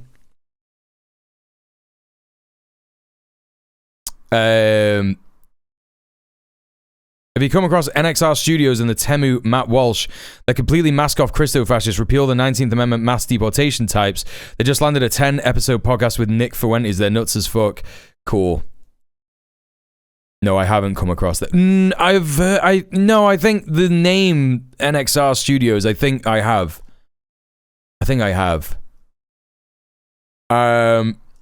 Yo, Valiform, if you can hit me up, or Veilform, sorry, I don't know how to pronounce your name. If you can hit me up with a link about the White House stuff, I would love to take a look at that. I'm giving you a permit. Let me know when you have a link and I'll give you a permit. Yeah, I agree with Matt's take here. This is something interesting that I want to cover just really briefly, which is the only EU nation that appears to have, fully rejected what the US has done in Venezuela in terms of actually breaking with the EU line is Pedro Sánchez in Spain.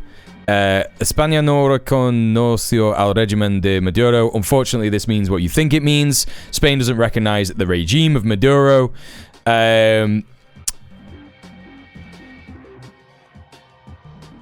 But neither will it recognize an intervention that violates international law, pushes the region towards a horizon of uncertainty and belligerence.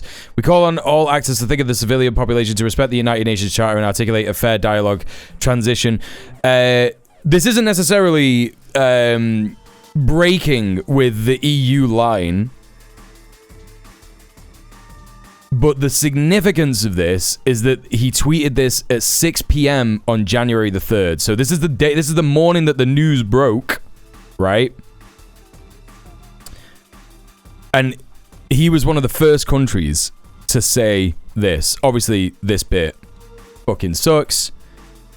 But he also, I don't know if I have this lined up somewhere. Yes, okay. For Madrid, the EU stance is vague and comes late. Spanish PM joins 5 Latin American governments, including Brazil and Mexico, in rejecting unilateral military operations and external appropriation of strategic resources, in clear references to oil. For the Spanish, they need to be seen as active in the region, far more aligned with Lula than the language coming out of the EU so far. Venezuela is a highly political issue in the country. The reason that this is significant is because this is a similar stance. Thank you for the follow. This is a similar stance to what they have been trying to maintain with regards to so-called Israel over the last 6 months, right? Even though what they did with escorting the Freedom Flotilla Coalition, the Global Samud Flotilla, sorry, was more of a symbolic gesture than anything actually concrete against so-called Israel. It shows a willingness to take a stand in a Europe that is becoming increasingly unsteady with regards to old political alliances. So I just wanted to briefly mention that. I'm going to be paying a bit of attention to what Pedro Sanchez says. We've got Arnaud Bertrand here saying some similar stuff. You know, same pattern keeps applying. Global South countries, albeit vastly less powerful, have more moral courage and respect for international norms than European leaders. Let's read this. This is from the Republic of Ghana. I don't think you pronounce it like that. Ghana is probably how you say it.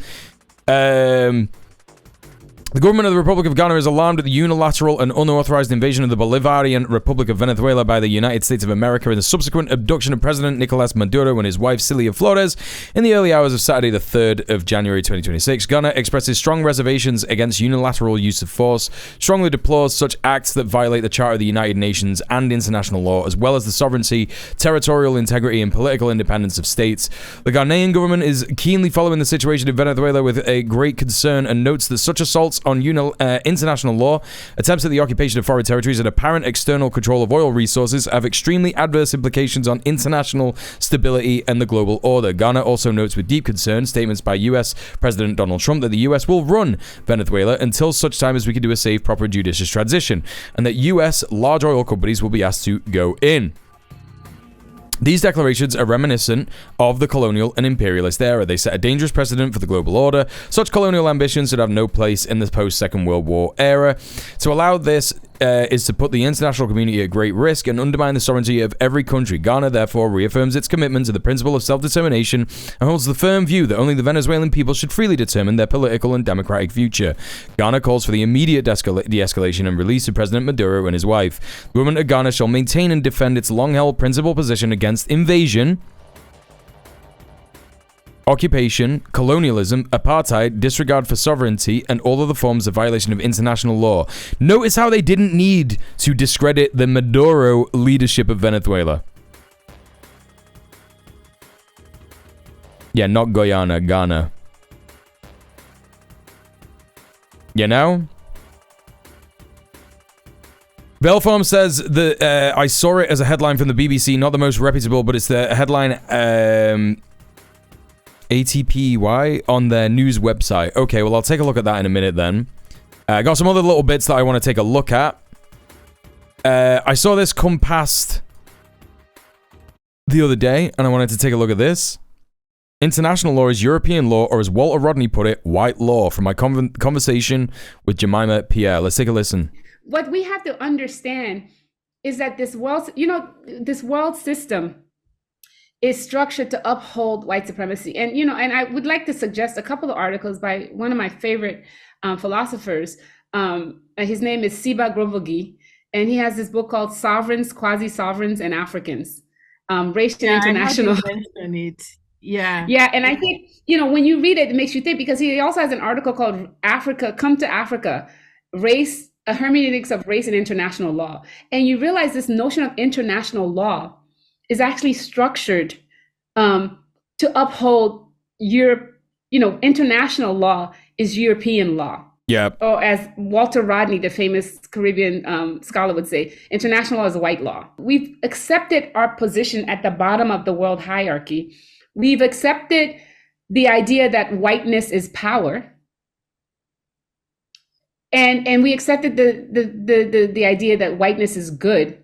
So Europe can do the most destructive things, and we still don't see them as we still see them as having morals. Yeah. This is a problem. Called it learning to a trained inability to see how the world is structured, because we've learned to not see European supremacy, white supremacy, for what it is. Yeah. And we've learned to blame ourselves for what's going on. The same way that people blame Haitians for what the US has done to Haiti over the past 30 years, over the past 150 years.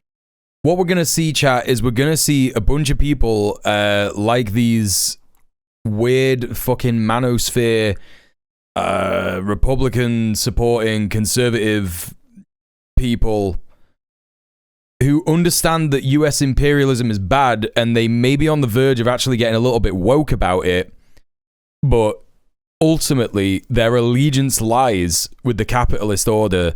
And so we're just going to have this like super weird ideology, this like fractured ideology. Eventually it will result in people just getting more based. I think that is, it's a good sign that this stuff is happening, right? It's a good sign that people are going, yeah, we probably shouldn't be fucking around in Venezuela. Yeah, we probably shouldn't be fucking around in Haiti. That's what these two guys said. Obviously, they're completely McCarthyism pilled, and so they think that, like, when the state gives you money, that's communism. By that logic, the United States government, when it does food stamps, is communist, right? And that's the whole thing, right? We're just going to see more and more of that. Speaking of North Korea... Well, we weren't speaking of it just then, but we've been speaking about it tonight. How to secure your nation's sovereignty from Israeli, US, NATO, Zionist imperialism. When you're outside in my mind, 'cause sometimes I look in her eyes. Hell yeah, dude. I find a glimpse of us. Smoking the ciggy. Smoking the fucking ciggy as well, man. Doesn't get any more iconic than that, All right, let's read what Gustavo Petro said. I'm always a fan of Gustavo Petro, and because I'm so fucking anti-grok, yeah, I'm not going to ask fucking Grok to translate it. I'm going to go on good old-fashioned Google Translate, yeah?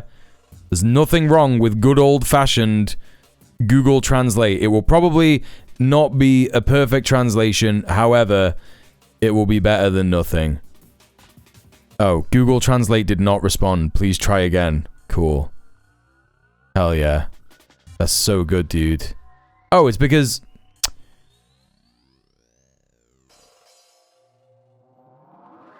in Colombia, it would just be Spanish, right?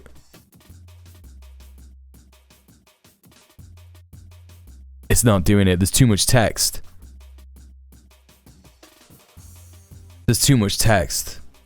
Fuck, man. That fucking sucks. I'm gonna have to do it in, like, chunks. I mean, I can speak a bit of Spanish, but I'm gonna fucking murder it if I try and do it, so... Alright, okay. I'm doing it like this.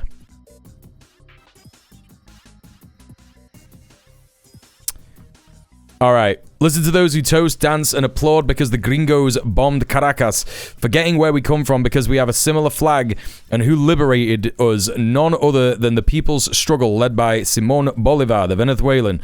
Nostalgic for kneeling before a king because they want to enslave their own people in Colombia and murder them just as they did in Caracas, as they are accustomed to doing. So he's talking about gusanos here.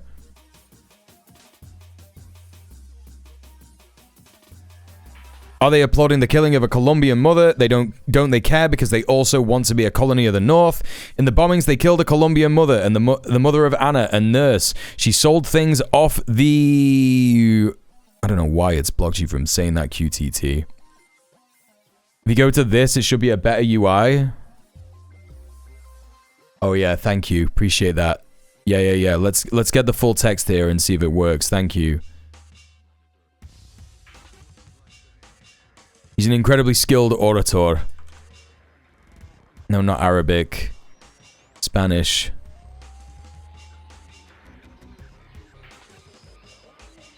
Yep, brilliant. Thank you so much, QTT. Legend. A native of Cartagena, once a land of slaves and liberators, of brave resistors before the arrival of the invader. I don't know if I should say that word. A mixed race, deep Afro-Caribbean, a woman with deep Afro-Caribbean roots, like many of us from the people.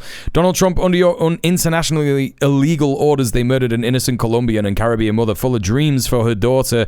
You've already killed several Colombians, Donald. I had to denounce the murder of the poor boatman in Santa Marta, the European city on the continent. In his homeless neighborhood, I met his impoverished family. You labeled him a narco-terrorist and launched your missile of demons, preventing him from getting the money for his daughter to study at university. We will not be silent. We will not silence the free word. It is our right. We have the right, as great American poet Walt Whitman, libertarian, beautiful, said in his poem Carpe Diem, in which in Spanish means seize the day. We have the right to speak, to express ourselves because we are free. With weapons, our peasants and freed slaves, barefoot and almost naked, led by Bolivar, whom you too would have liked to take prisoner to New York, gave us the right to be free.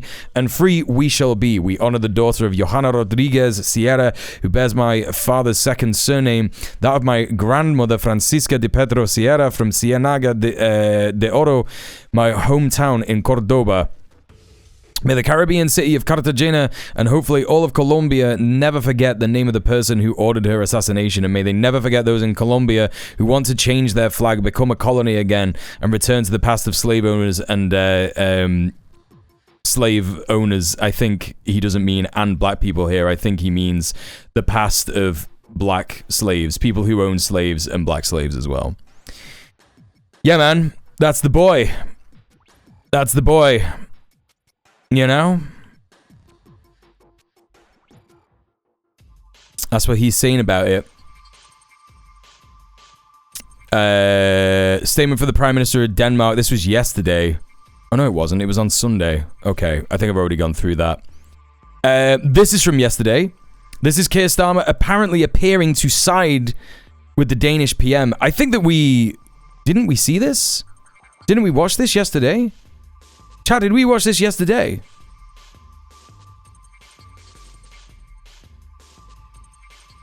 I can't fucking remember. We'll find out soon enough, right? Did we watch a clip of this yesterday? We watched like 30 seconds. Yeah, we watched one part of it yesterday. Apparently, he also says in this interview that he stands with the Danish PM. So, I don't remember him seeing that yesterday. I don't remember him saying that yesterday. Let's take a look. Prime Minister, has US action in Venezuela violated international law? This is the bit that we saw. The most important thing in Venezuela is, and obviously the US has to be international law. It's a complicated situation. The most complicated. Canada, Germany, as well as the UN Secretary General, have all said that the US has violated international. Yeah, we saw this bit. It was like a minute and 30 in. to set out Don't want to call it out. Can you just reiterate then to our Danish allies that you would condemn Trump going into Greenland, just to be clear? Well, let me be really clear about Greenland. The future of Greenland is for Greenland and the Kingdom of Denmark. Denmark is a close European ally, a close neighbor. He's so wet, man. He won't fucking say it. He won't criticize Trump at all. He is absolutely the most servile, disgusting worm fuck me. I don't... You know, every time he speaks, I just think, like, I don't think there's a way that I could dislike him more. But somehow, every single fucking time he speaks, it's like, nah, actually, I dislike him even more. How is this possible? I think I showed it on stream yesterday that he has like a lower disapproval rating. A lower approval rating, I should say, than Maduro. Right? Cook Starmer. Yeah, let me be really clear about Greenland and then just say nothing. Therefore, has to be for Greenland, for the Kingdom of Denmark, and only for Greenland and the Kingdom of Denmark. And we're absolutely clear about that. And Prince Andrew as well, that's right. Stop the threats about Greenland. Do you agree with her? Well, I'd stand with her. Okay. And she's right about the future of Greenland. Okay. Prime Minister, this is the year that you say the UK will turn the corner. But this month, energy bills have gone up 0.2%. In Hell yeah. Alcohol duty goes up. Council tax, water bills, income tax will be going up. Hell yeah, dude. Many workers. Many people won't feel like they're turning the corner. Is it going to get worse? Hell yeah. In the coming months before it gets better? It's so good to be in Britain, man. It's so good to be in Britain. No, what I'm really pleased about is that 2026 is the year we turn a corner. I was really pleased last year to set out the change that we will bring about, but some of that took legislation, financial provisions. 2026 is when that begins to happen. So we're freezing rail fares. Well, I think it's even more depraved than that, Veil Form. I don't think it's anything to do with yeah, okay, maybe if you're implying that Morgan McSweeney would say that he has to do a leadership challenge and be re-elected again, then yes, he would lose his pocket money, that being the wages of the Prime Minister. Yes, you're right. But I think it's even more completely spineless than that. I think that it's Keir Starmer just really doesn't know how to run a country. I'm literally answering that as you type the question, Litty. I just think he just doesn't know how to run a country, and he is completely like let go and just is like, yeah, man, what should I do, man? And I don't think it's just McSweeney. I think it's all of the aides around him. I think he has multiple aides who advise him on different stuff. I don't even know if McSweeney would advise him on foreign policy or alliances. I think that would be like maybe the chief of defense staff, but the chief of defense staff is like saber rattling for Russia, you know? Saber rattling against Russia, I should say. All they were ever good at was being lying bastards, yeah. Hey Smash, how you doing? It's nice your journalists ask real questions. No, Beth Rigby is not a real journalist. She has, in the past, just glazed Starmer. And by the way, just kind of like asking the question, like this is a far easier ride than Beth Rigby would have ever given Jeremy Corbyn. I think that Beth Rigby interviewed Jeremy Corbyn multiple times and gave him like an extremely difficult ride, and he wasn't even the fucking prime minister, right? Just the opposition leader. She's accepting his answers. That's the thing. She isn't. This isn't like a hard-hitting interview where he's like forced to admit that he is like chatting rubbish. She might as well be a client journalist, because most people who support Starmer, albeit the very, very few people in this country who still support Starmer, will look at this and be like, yes, he's doing surgical politics. That's the right answer. That's a grown-up answer. Yeah? That's a grown-up answer. Is it seeking favourable economic ties given the UK's dogshit state, particularly post-Brexit? Just curious for your take as to why he's such a spineless rat. I just genuinely think that he was the candidate that the Labour Lords wanted to get rid of the left within the Labour Party. That's all it is. And because of that, he is a completely blank slate. He is simply a career politician who used to be the chief director of public prosecutions, literally the top cop. And so they were like, right, well, he's going to be authoritarian. He's going to be malleable because he's used to being told what to do and how to act. And,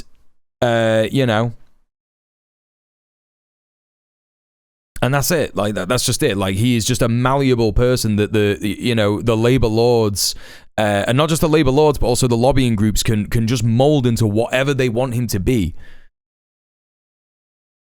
He is also a Blairite. He also loves Tony Blair, and Tony Blair was the worst left-wing, so-called left-wing politician we ever had. Prime Minister, even. Rigby was pictured with McSweeney in a cafe. It's client journalism. Yeah. Absolutely, it is client journalism, 1,000%. Yeah, they were going after Corbyn on Politics Hub. We watched that at the start of the stream, Monkey Sputum. That's literally the first thing. Has he ever condemned Mandelson? That's the thing, he hasn't. He's just like lied about it. It's so insane. It's so insane. It's crazy making, right? Still a lot better than our outcock-sucking, ass-licking reporters in the US. We have those here too, don't worry. They're just not as blatant, you know? For example, first time that's happened for 30 years, taking £150 off everybody's energy bill, every household across the country. For the 6 million of the poorest, 150 on top of that. Free childcare, which is where... Oh, shut up, man. All of this stuff is just bullshit. It's all just lies. This is just a little fun one to throw in. This is just a little fun one for people to get mad at. Hillary Clinton has a take on this. Oh, sorry, I mean ContraPoints. I hate conspiratorial explanations, but I feel I have to wonder, is the online left truly, organically this stupid, or is it all some kind of Russian op? If you're wondering what she's talking about, it's her saying that the left is insane for not calling the Maduro kidnapping and annexation a win. Hell yeah. Hell yeah. So true, bestie. That's so good. That's so fucking good. Something that I want to... No, I know. It's fucking wild. It's absolutely wild. It's crazy to me that, like, ContraPoints was literally the creator that, like, destroyed transphobia in my brain. In terms of, like, you know, the pretty, like, garden variety transphobia that I was propagandized to have, which was, like, trans people are, like, mentally ill, right? I watched a bunch of ContraPoints videos, and then she brought out a video about being trans, and I was like, oh, sick. I get it now. Fuck, I was such a horrible bastard before. It completely makes sense. And then, like, the rest of it was just, the rest of her content is just, like... It's a stepping stone, right? It's a stepping stone to, like, learn some good stuff, and then, you know, realize that some other stuff is not well-informed, and this, that, and the other. Yeah, okay. All right. I want to touch on something real quick that I think has been pretty much swept under the carpet over the last couple of days because of everything that's going on with Venezuela. We have some breaking news. This is Queen City news, so this is like local news. This is about the attempted break-in at JD Vance's Ohio home. This video has like 1,000 views and 7 likes. People just like kind of aren't like, they're just kind of like not really like talking about this, and I wonder why. This morning out of Ohio, where a person of interest is now in custody for 41 seconds. vandalizing Vice President JD Vance's Cincinnati home. We're told it happened just after midnight. Police say an adult man was detained by this music is insane after they broke several windows at the Vance's home. The vice president and his family were not in Ohio, and no one else was at home at the time. The Secret Service says it is still gathering information, and they will provide an update as soon as they get more details. Yeah, man. I wonder why someone did that. I wonder why someone would have done that. That's wild. We did need to get to Oh, this is WLWT5, an NBC thing. breaking news here this morning. Cincinnati police and Secret Service agents responding to the Cincinnati home of J.D. Vance overnight. So take a look. Our photographer on scene captured what appears to be damage to the windows at the home. Now, officers were there in East Walnut Hills for several hours overnight, going in and out of the house. Police could only tell us, quote, they have a suspect. Not clear if that person is in custody or what they could be charged with. We have spoken with Secret Service agents on scene as well, who tell us a statement will likely be Fucking windows are bigger than my living room. Yeah, exactly. Vice President Vance was in Cincinnati for the last week. He did leave yesterday afternoon. So that is, of course, a continuing story that we will bring you updates. Hell yeah. I mean, the thing about this chat is that, you know, of course they're going to say we have a suspect in custody, because when someone attacks the home of the Vice President of the United States, they have to have an answer. They can't just be like, yeah, we don't know who did it. Right? Is this just like going to be one of these? Oh, dude, I'm not going to watch one of these. Is there anything else about this? JD Vance home break-in. Oh, here we go. Yeah, it was H-Bomber guy that did it. We got a longer segment here from WLWT. This is WL. Yo, good night, network. Thank you for being here. See you soon. Okay, let's take a look. With breaking news. And that breaking news, a man is in custody after Cincinnati police and Secret Service agents say that he vandalized the Cincinnati home of Vice President J.D. Vance. The vice president speaking out for the first time not long ago, saying a statement, quote, a crazy person tried to break in. And thanks for joining us here at noon. I'm Ashley Kirkland. We are leading the way with team coverage on the incident. WLWT News 5's Lindsay Stone joins us in studio breaking down Vance's statement. But let's get over to News 5's Karen Johnson, who's live. The person who did this could have easily done this because of what happened in Venezuela, right? I think that this is what the leaders, the pedophile fucking leaders, the pedophile Nazi mafioso leaders of the dying evil empire don't understand. Is that when they do shit like this, and when they don't, like, again, it's what I was saying, chat, when there is this, like, unsustainability happening, where the people in the country just don't even have their material conditions or their material needs met, or any kind of social safety net if anything was to go wrong in their lives, you know, people are just going to be like, fuck this shit. And, you know, yeah, it could have been a fucking freak white supremacist piece of shit. It could have been an America First guy. It could have been a leftist, you know?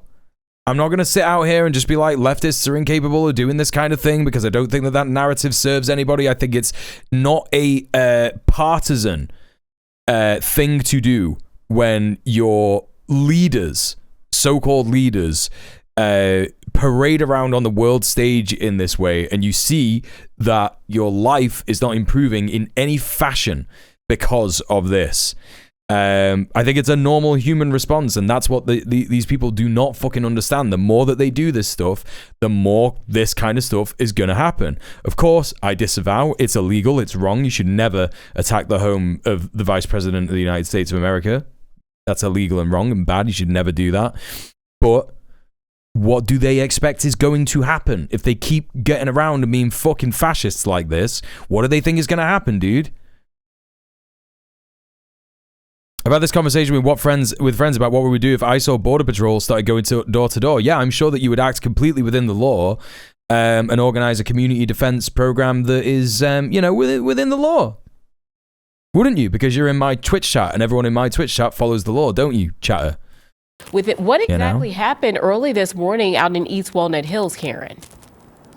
Yeah, good afternoon, Ashley. This all unfolded just after midnight at the vice president's Cincinnati area home. Investigators say 26-year-old William DeFore ran up to J.D. Vance's home with a hammer and started smashing windows. According to court complaints, DeFore also damaged a car belonging to the Secret Service. I agree. I've always done a law. Vance and his family were not home as they had already returned to Washington, D.C. I'm always doing the law. A Secret Service agent witnessed what happened and detained DeFore, who is now facing multiple charges in Hamilton County, including vandalism, obstructing official business, criminal damaging, and criminal trespassing. The Secret Service did release a statement this morning saying the man was physically detained by Secret Service agents assigned to the vice president's home. The residence was unoccupied at the time. Yeah, he's looking young as fuck, this kid. The vice president and his family were not in Ohio. They're calling him like a man, right? And it's like, He looks like he's 12. Like, what are you talking about? The U.S. Secret Service is coordinating with the Cincinnati Police Department and the U.S. Attorney's Office as charging decisions are reviewed. Now, we are learning more Vance with a shave and a fringe wig. Criminal past. He does have a little bit of a criminal past. First, he is from the area. He lives in Hyde Park. He has previous charges. In 2023, he was charged with trespassing on property at UC Health's Psychiatric Emergency Service Building. Records show he was found not competent to stand trial, and those charges were dismissed. Then a year later, in 2024, he was accused of vandalizing a Hyde Park business. Judge Ellison Hathaway found him eligible for mental health treatment in lieu of conviction. Reporting live in East Walnut Hills, Karen Johnson, WLWT News. Hell yeah, thank you, Karen. So there you go. Just a little bit, you know. It's cool that they're just trying to like dismiss this stuff as like, yeah, it's just crazy people. It's just weird, crazy people.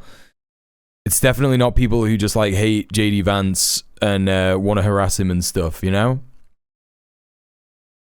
And it's ridiculous because they could get away with that narrative, right? They could get away with that narrative if they wanted to. They could be like, yeah, man, it's a guy who wanted to harass me and my family, a woke leftist, probably transgender. But they seem to have not done that this time, which is odd. And is that because that is actually what happened and they're scared? Who knows? Anyway, this is just a bit of candy, apparently. Mentally ill opinions can't have... mentally ill opinions. Mentally ill people can't have political opinions. What do you mean? Yeah, that's true. That's true. America first or Israel first? They look like Democrats. You guys Democrats? Democrats are always afraid. Oh, du bist Deutsch? Ich bin auch Deutscher. Ja, genau. Ja, ich bin Deutscher. Palästina oder Israel? Deutschland. Deutschland über alle oder Amerika über alle? No, du kannst nicht sprechen, du bist deaf? Sir, Deutschland first oder America first? Deutschland über alle oder Amerika über alle, ja? Free Palestine, ja? Macht sehr gut, ja? Oh, das ist wirklich wunderbar, Mann. Wirklich krass, ey. Free Palestine. Free Palestine, du deutscher Hund.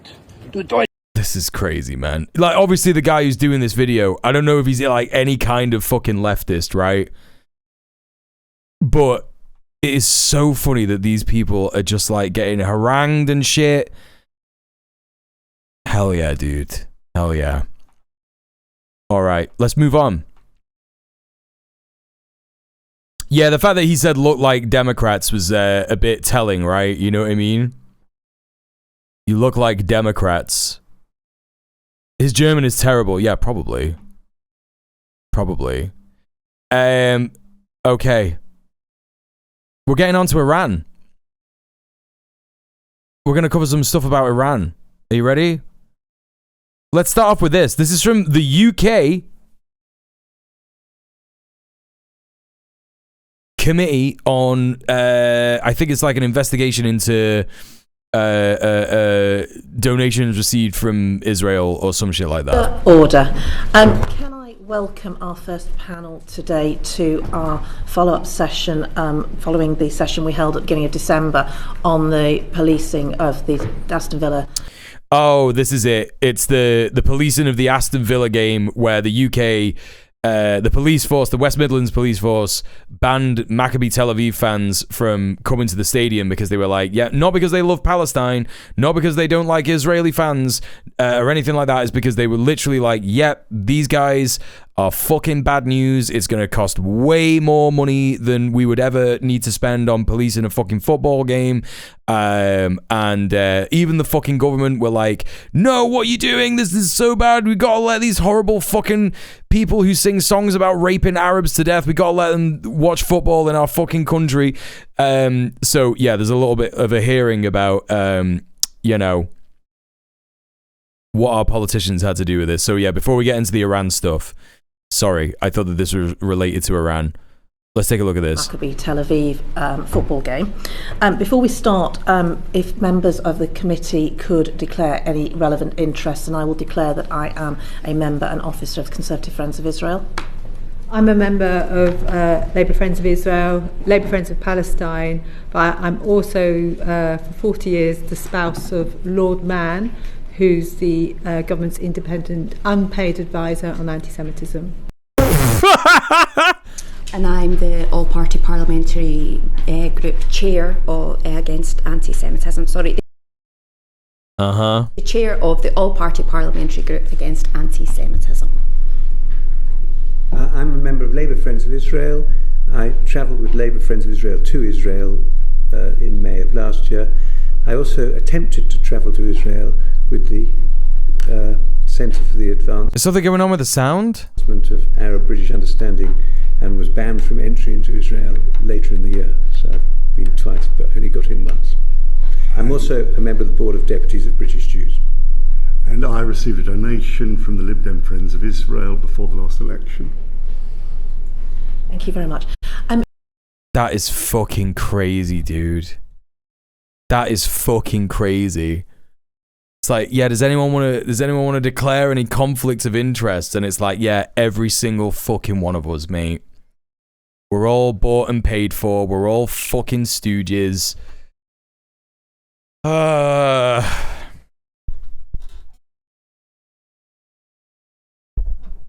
Cool stuff. All right, what's going on in Iran? So,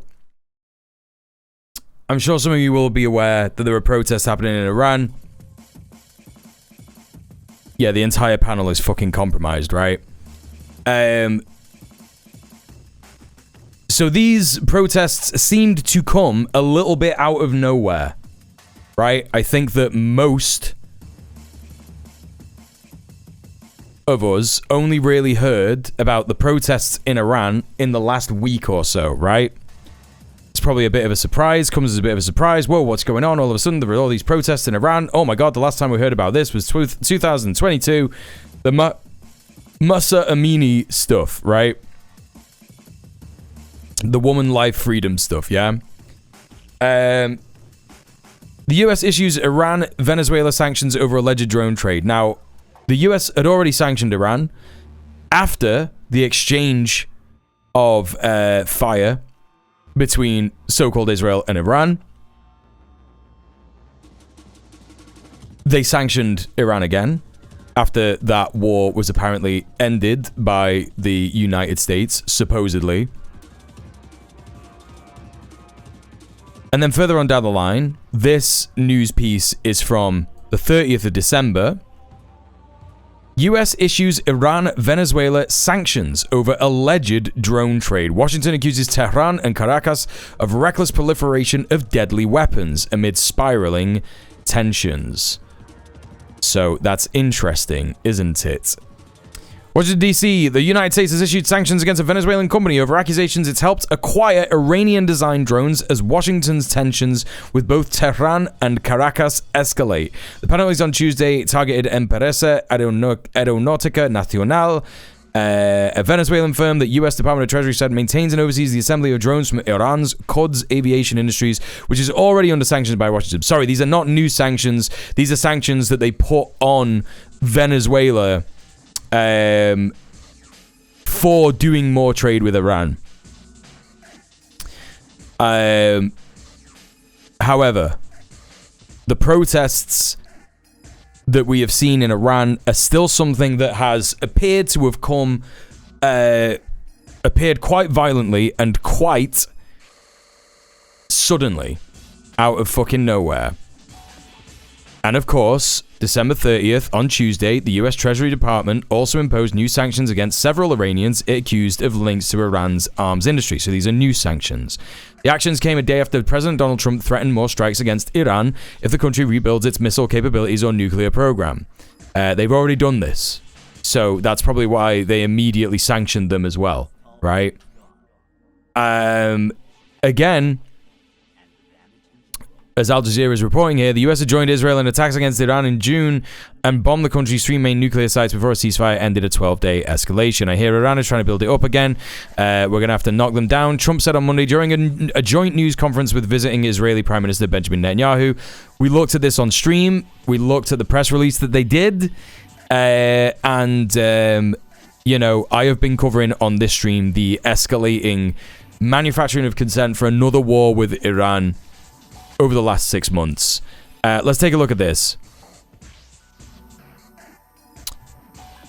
Inflation-driven protests continue in parts of Iran for an 8th day. Iran analyst Sina Tusi reports that the government has launched a major economic reform, shifting key subsidies directly to households while moving toward exchange rate unification. The stated aim is to curb corruption from multiple exchange rates, stabilize the currency, and protect purchasing power, though whether it will ease unrest remains an open question. So, to be clear, what is happening is the sanctions that have been put on Iran. I mean, I didn't say Israeli Prime Minister. Al Jazeera said Israeli Prime Minister, so, you know, that's on them, not me. Yeah, it seems like a bit of an overreach. It seems like they're stretching their resources a little thin, doesn't it, Nadia? Yeah, that's an incredibly important point. So, as I said, and here, this is January, I think this is January the 4th, January the 5th. So, these protests had only been happening for 8 days at this point. And already Iran was like, okay, it is time to push the fucking socialist button, right? It's time to push the fucking socialism button. That's what we're going to do. And of course, every single fucking Western power hates this. It's shit. They don't want it. They don't want Iran to push the socialist button.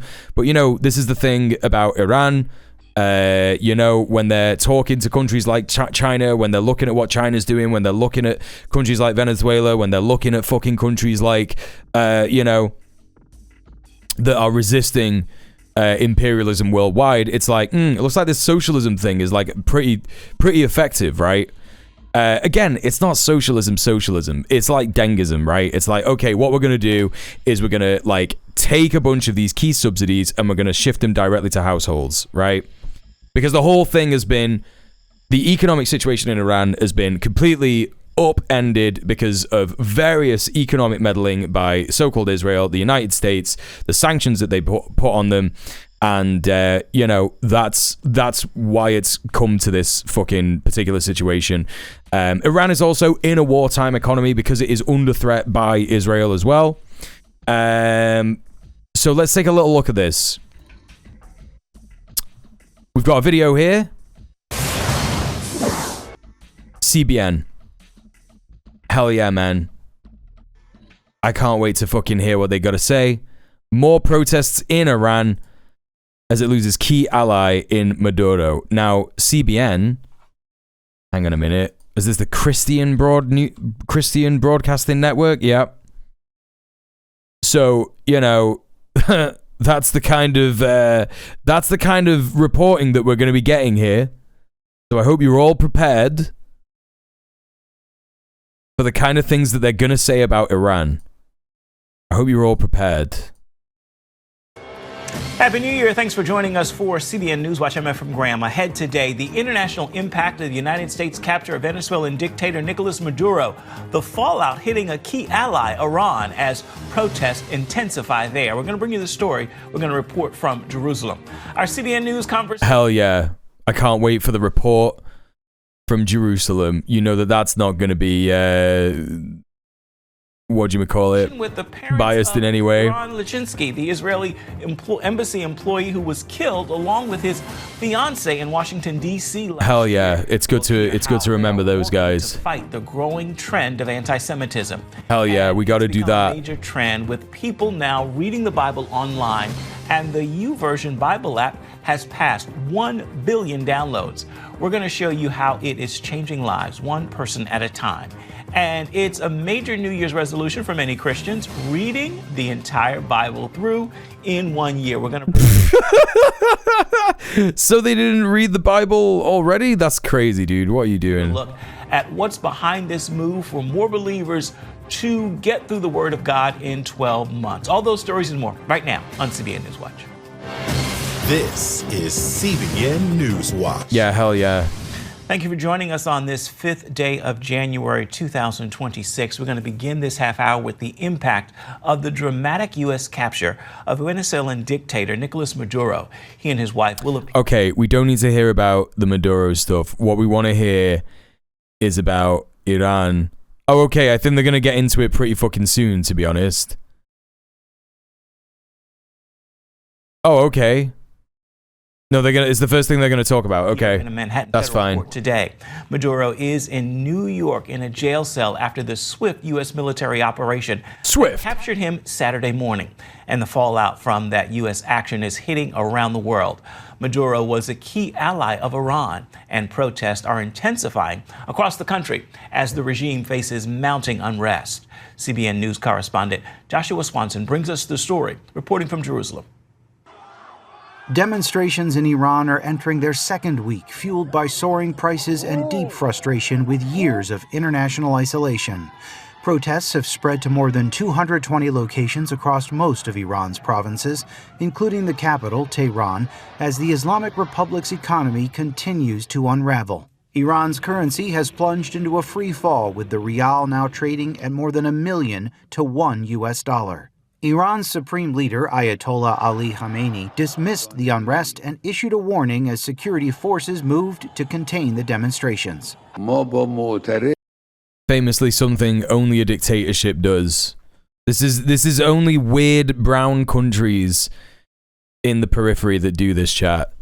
There's no way that America would ever contain a protest. They wouldn't ever do that. We talk to protesters. The officials must talk to them. But there is no benefit to talking to rioters. Rioters must be put in their place. According to the U.S.-based I don't believe that translation for a minute. Human rights activists news agency, at least 19 people have been killed and more than 990 arrested. Yeah, human rights organizations from where, dude? Underscoring the growing volatility facing the regime at a moment of heightened international pressure. That pressure is now being amplified beyond Iran's borders. The weekend capture of Venezuelan leader Nicolas Maduro and his wife in a surprise U.S. nighttime operation puts more pressure on Tehran. Venezuela has long served as a critical lifeline for the mullahs, allowing the regime to bypass sanctions in order to fund its armed proxies in their war on Israel. Hezbollah has also benefited by using Venezuela to raise funds through criminal and narcotics ties. After returning from meeting with President Trump in Florida, Israeli Prime Minister Benjamin Netanyahu praised the operation. We congratulate President Trump on his decision, and we also salute the American military forces who carried out a perfect operation. We know how to appreciate something like that. Netanyahu also confirmed Iran's nuclear program was central in his talks with Trump. We reiterated our common position of zero enrichment and the need to remove the 400 kilograms of enriched material from Iran. Venezuela's now acting president, Delcy Rodriguez, delivered a combative address on Saturday, suggesting that Israel played a role in the decision to launch the U.S. operation against her country. The governments of the world are simply shocked that it is the Bolivarian government of Venezuela which is the victim and subject of an attack of this nature, which has without a doubt a Zionist tint. Rodriguez demanded the couple's release, accused Washington of targeting Venezuela's energy resources, and ordered troops to be deployed across major cities. For Iran, the fall of Maduro comes at a moment of deep internal unrest, stripping the regime of an overseas lifeline just as its economy falters and protests spread nationwide. Joshua Swanson, CBN News, Jerusalem. Coming up, our CBN News conversation with the parents of one of the embassy staffers murdered in cold blood. We're going to hear they're honoring his legacy. Okay, so that's all they're going to cover about Iran. Okay. All right. That's weird, isn't it? That's so weird. Who else do we got here? We got another news source. We've seen it all before, of course. Iran on the brink. Who's reporting on it this time? Times Radio. Oh yeah, man, that's gonna be not right wing or fucking imperialist at all. Let's take a little listen to that. But the protests in Iran against the government this time have taken a very dangerous turn in the last few days. They've spilled over into violence. And we in the West are left wondering if this is simply an economically motivated cry of despair or something rather more existential, challenging the rectitude of Iran's governance in a more modern world, its Islamicist convictions, and effective quarantine from the rest of the world, excluding, of course, North Korea and Russia. Well, joining me is a friend of the programme and an Iranian in exile in the UK. Wait, what the fuck? Challenging the rectitude of Iran's governance in a more modern world, its Islamicist convictions and effective quarantine. Islamicist, bro. Islamicist. It's just anything that sounds scary, man. Just anything that sounds scary. Liz Pixie says, would you trust Al Jazeera in English for translation of Ayatollah's statement? I would still be quite suspicious of it, but I would definitely trust it more than the Times or fucking CBN. Of course, North Korea and Russia. Well, joining me is a friend of the programme and an Iranian in exile in the UK. This is the black metal band leader, Cheyenne S. of Trivax. Cheyenne, it's great to have you with us. Thanks so much for joining us. You must be worried at the moment. Rod, it's a pleasure to join yourself on the program once again. Thank you for having me, and also thank you for paying attention to the situation in Iran. Worry is certainly one of the multitude of emotions I'm currently experiencing. This guy is Israeli. There's no way that this guy is Iranian. He's fucking Israeli. When I witness what is happening in my home country, and but having said that, I feel like this may be one of the closest I have witnessed the Islamic Republic to actually coming to falling down. You know, this guy is 1,000% Israeli. Are you fucking joking? What are you talking about, dog? What the fuck are you talking about, dog?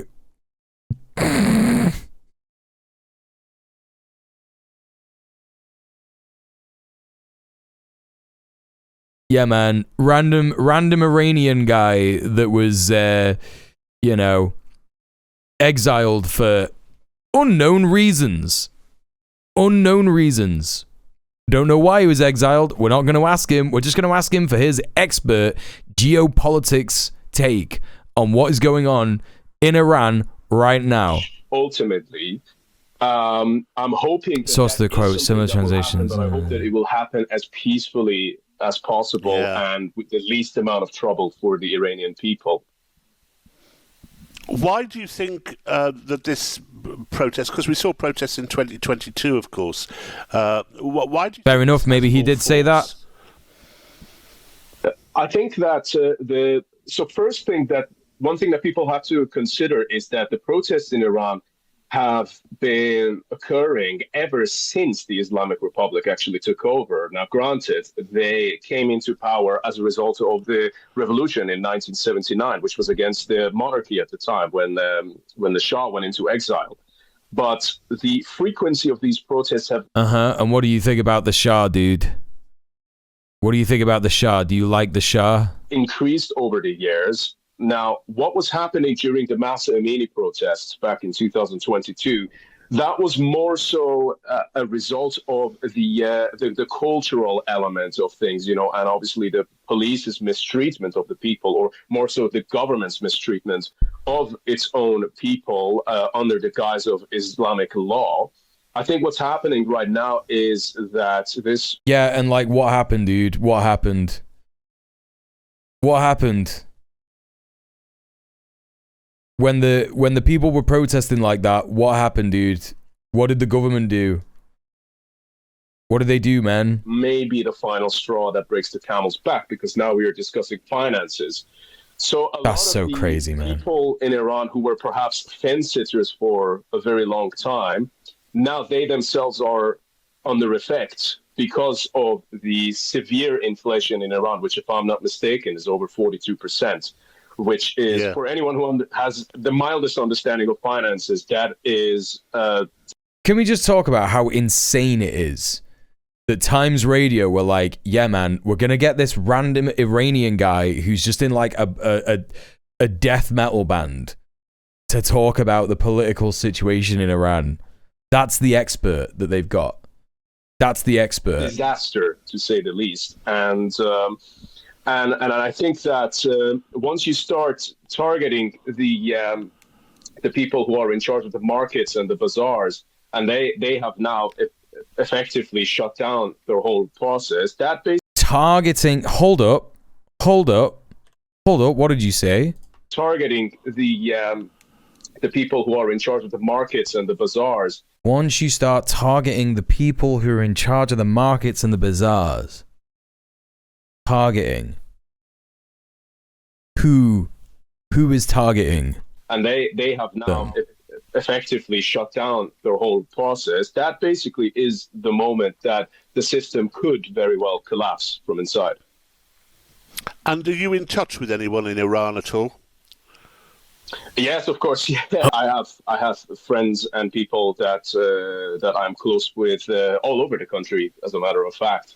And I do know that the situation is fairly dire for people there. So if they weren't dire, people wouldn't just be doing an uprising for the sake of it. They wouldn't be putting themselves on the line. But when an entire population are in a situation where they have nothing to lose financially, culturally, in terms of safety, this is exactly going to be the outcome. You have to understand as well, one severe situation that the Iranian government is currently facing is the fact that there is currently no trust in the finances of the country. So, for example, if people, if they work, if they... Where's he getting this? Where is he getting this? Like, what, cite your sources, bro. He's just being like, yeah, my vibe is that, like, things are going bad for the Islamic Republic of Iran. That's what he's saying. He's like, my vibe is that things are going bad. And that it's really close to falling apart. I looked at this guy's, like, band, by the way. And it's just, like, not very popular. I don't want to be rude or anything. He just kind of like, he has a YouTube channel and he just kind of like, I don't know, interviews a bunch of people. That's kind of what he does. I just don't understand what his like credentials are supposed to be. Like seriously, what are your credentials supposed to be, bro? He's just like a YouTuber that isn't that successful.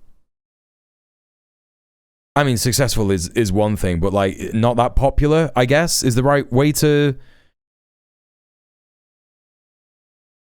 talk about this. I don't like this is pretty crap from the Times, I'm not gonna lie. This is pretty fucking crap. Iblis Manifestations, podcast number 1, Paranormal Expeditions, The Art of Doing, Pain and Pleasure. Like, why was he exiled? Does he talk about that?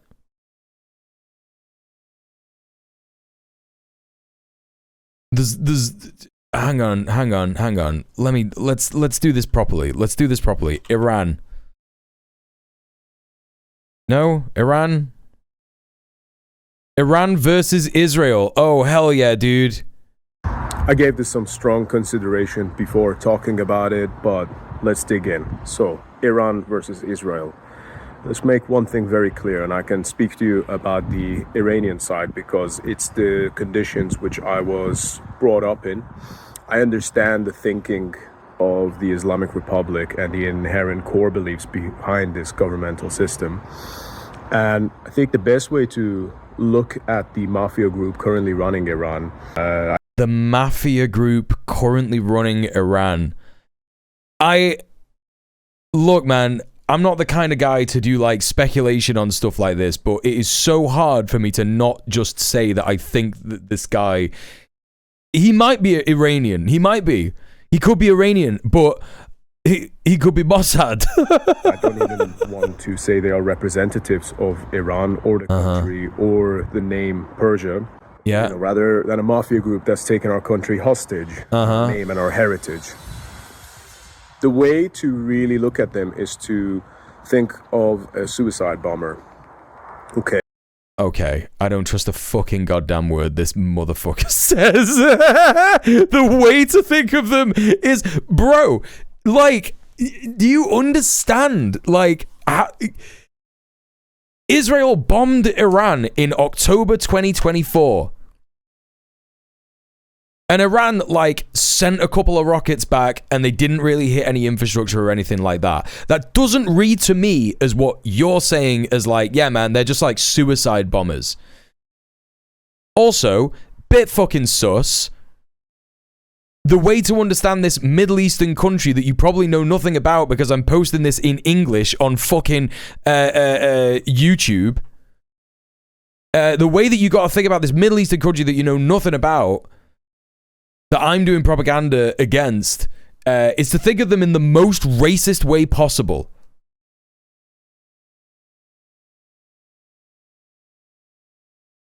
Zionism is so intricately tied up in rabid Islamophobia, it becomes so obvious whenever you interact with him. I think this guy is an op, without a shadow of a doubt. Like, are you kidding me? Like, what's this guy's fucking Twitter, man? I want to listen to the rest of what he says. So, as Khomeini himself said during the Iran-Iraq war, if you shoot the enemy, you will go to heaven. If they shoot you, you will go to heaven. You have nothing to lose. So now imagine that if they do, what do they say in Israel? Like, now do Israel, bro. truly believe in their ideology, if they really, really follow the doctrine to the heart, then to them their demise is not necessarily something that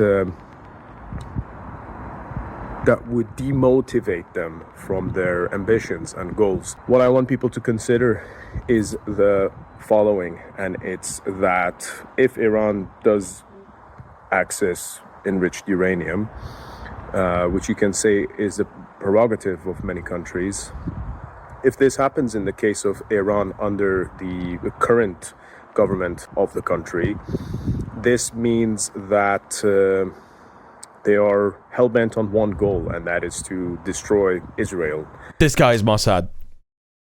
This guy is fucking Mossad.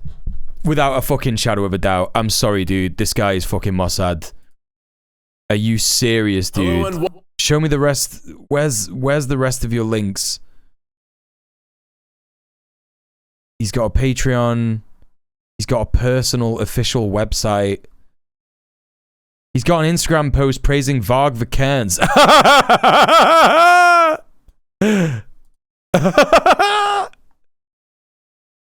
Hell yeah, dude.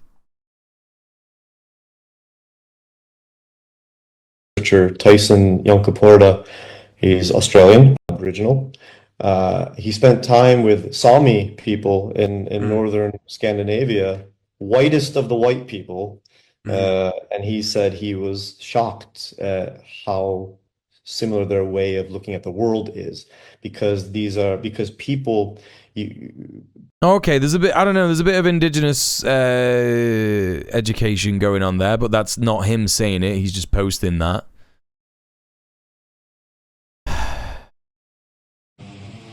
I just knew early on. This is it.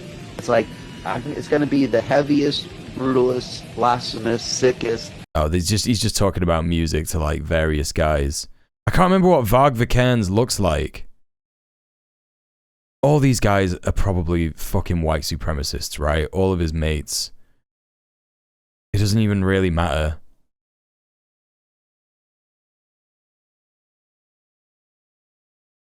I'm so concerned that this guy. I'm so convinced that this guy is fucking Mossad. The real test is going to be the Twitter, right? But I don't think he's gonna. I don't think he's on Twitter. Okay, well, maybe there's a reason for that. I don't know. All right, okay. Well, listen, man. I just don't think that this guy is a great source for the Times to be using, right? It's so weird. All right, let's move on from that. Okay. The protests that are taking place, the latest... Let's listen to what LBC got to say about it. You know the score, it's LBC. Round of protests, they seem to be pretty intense and pretty persistent, up to and including this latest tweet or post from the US president. What do you say is going on there? What do you say those protests are about? Well, there are two issues here. One is that because of the US sanctions and the European sanctions, basically because of Iran's policy against Israel, What is Iran's policy against Israel? Yes, because what is it? The whole sanction, Iran's position? Against Israel, yeah. Yeah, Iran says that Israel is an apartheid state. It is not morally legitimate. and that Palestinians have the right to return, just like apartheid South Africa. That it shouldn't and exist. Back then, that it shouldn't exist. It's not. Is that no, what you mean? as an apartheid entity, no. But apartheid should not exist anyway. Look, so, when your government was I'm just trying to get a sense from, because you're close to the Iranian regime, I want to get a sense of whether... What does that mean exactly? I'm close to the Iranian regime. Is that how you introduce academics from your own country? No. This is so good, dude. I love that LBC got fucking Syed Mirandi on, because he's just like, you're being racist. You know what I mean? Like, oh, what happens when you get like someone from the University of College London to go to, I don't know, fucking Bulgaria and like get interviewed on Bulgarian television? Does the Bulgarian television presenter go, "Oh, you're close to the British regime, so you know you should know what they're thinking, right?" Like, what is this? Western chauvinism is like so completely insane. In the way that I know that I'm close in terms of having easy access to and contact with and conversations with members of the cabinet. That's all I meant. I didn't mean... Would you call them the regime? Well, would you say it like the... Do you want to go into that? Yeah, sure. Well, what's the question? Well, have there been regular democratic elections that... No, you were talking about Israel. Oh, okay, we'll go back Iran's to that. position on Israel. Yeah, I'm just trying to get a sense of whether Iran's position on Israel is identical to its position on apartheid South Africa. When your government was supporting the supremacist regime in South Africa, the Iranians were supporting the ANC and Nelson Mandela. Yeah. The same logic applies to Palestine.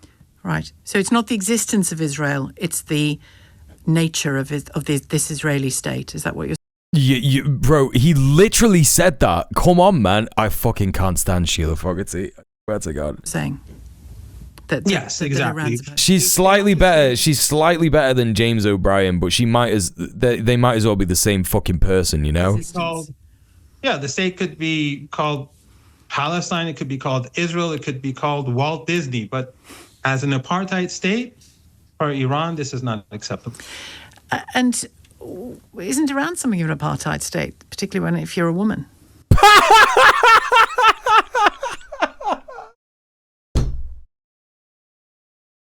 Isn't Iran an apartheid state, specifically if you're a woman? Oh, mate.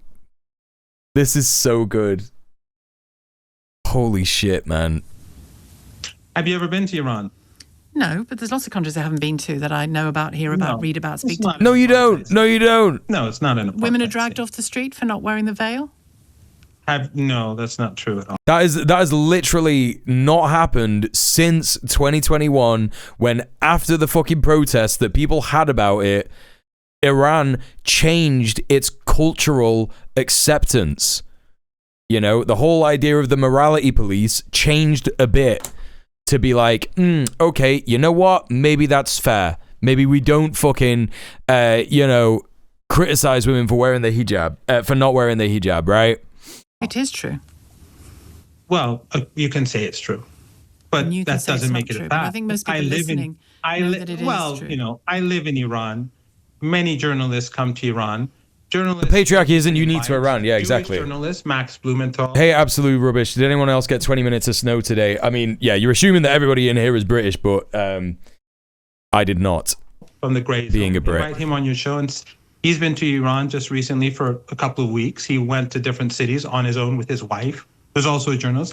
Ask him if any women have been dragged off the streets anywhere that he's been to. So you're denying that the Iranian government forces women to wear the veil, the hijab? Well, veil is one thing. I know it is. That's why I corrected myself. And those that don't want to... You mean the headscarf? The headscarf. The headscarf. And those that don't want to cover their hair. She's coming across as a fucking moron. You know? It's trouble for them, isn't it? No, nothing happens to them. No, nothing happens to them. And some of my students on campus, in classrooms on campus, they don't wear headscarves. So I think your understanding. But is your I'm just trying to get a sense. Is your assertion that in Iran, in the last decade, and even more recently than that, not a single woman, particularly a protesting young woman, has been detained and in one case died in custody with wounds from beating because she had her hair shown. You don't believe You're that talking happened? No. Mahsa Amini had no wounds. There is no footage.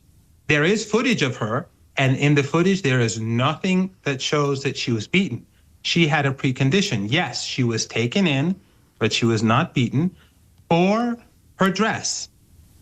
There is a law in Iran about a dress code, because whether you like it or not, they believe that the way in which the West promotes women is sexualization, commodification, objectification. So they'll have their own cultural boundaries, whether you agree with it or not. Well, you've said. And again, like, he's right. However much you want to criticize Iran for its patriarchy or whatever, you are doing Western chauvinism if it is like the focus of your politics when everything else is going on with misogyny in the UK, for example. As Sorka pointed out, right? We have such a femicide problem in this country. Women are literally killed by their partners all the time. It's like one woman every fucking day or some shit, or like maybe even 3 times a day. I can't remember what the number is, but it's a staggering amount of women get fucking killed by their partners in this country, or just killed by men in general, and you know, not by accident. It doesn't include manslaughter. How many cops in the UK harassed women in the last 10 years? How many cops in the UK raped and killed women in the last 10 years? You know? Yeah, Sheila, transgender identity is legally recognized and gender reassignment surgery is permitted and subsidized by the state in Iran. Meanwhile, you're in the UK. Right, exactly. That's another fucking thing. Whether you agree with it or not, it doesn't. I mean, if she ever found that out, she would be like, look, Iran is mutilating its children. That's the way that she would fucking spin that, right? That's one thing.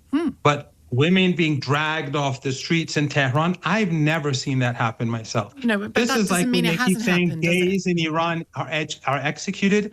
I've never RMPs aren't even safe in the UK. I mean, executed. But this is that sort doesn't of the mean it's myth never that- happened, does it? No. Just because you haven't seen a woman. I mean, it's more relevant to talk about the, you know, if we're talking about patriarchy, if we're talking about misogyny, it's more relevant to be like, yeah, man, like, oh, you mean Joe Cox in particular? Yes, correct. Sorry, that's a great point. That's a great point. Yeah. Arguably, she was murdered because she was seen as a left-wing socialist MP, and the guy who murdered her was literally an EDL fascist freak. But there's probably some misogyny at play as well. Yeah, absolutely. Totally. Steph, good night. Thank you for being here. Woman being dragged off the streets doesn't mean it hasn't happened. No, I'm not saying it's never happened. And you are wrong Like to in say. London, If I can just Yeah, like, here's the thing. Now do Saudi Arabia, Sheila. Okay, you want to talk about repression of women? Now do Saudi Arabia. Oh, but you love Saudi Arabia, don't you? You know? Hey, you are wrong to say that Mahsa Amini had no injuries. She had physical injuries, including a skull fracture and brain edema.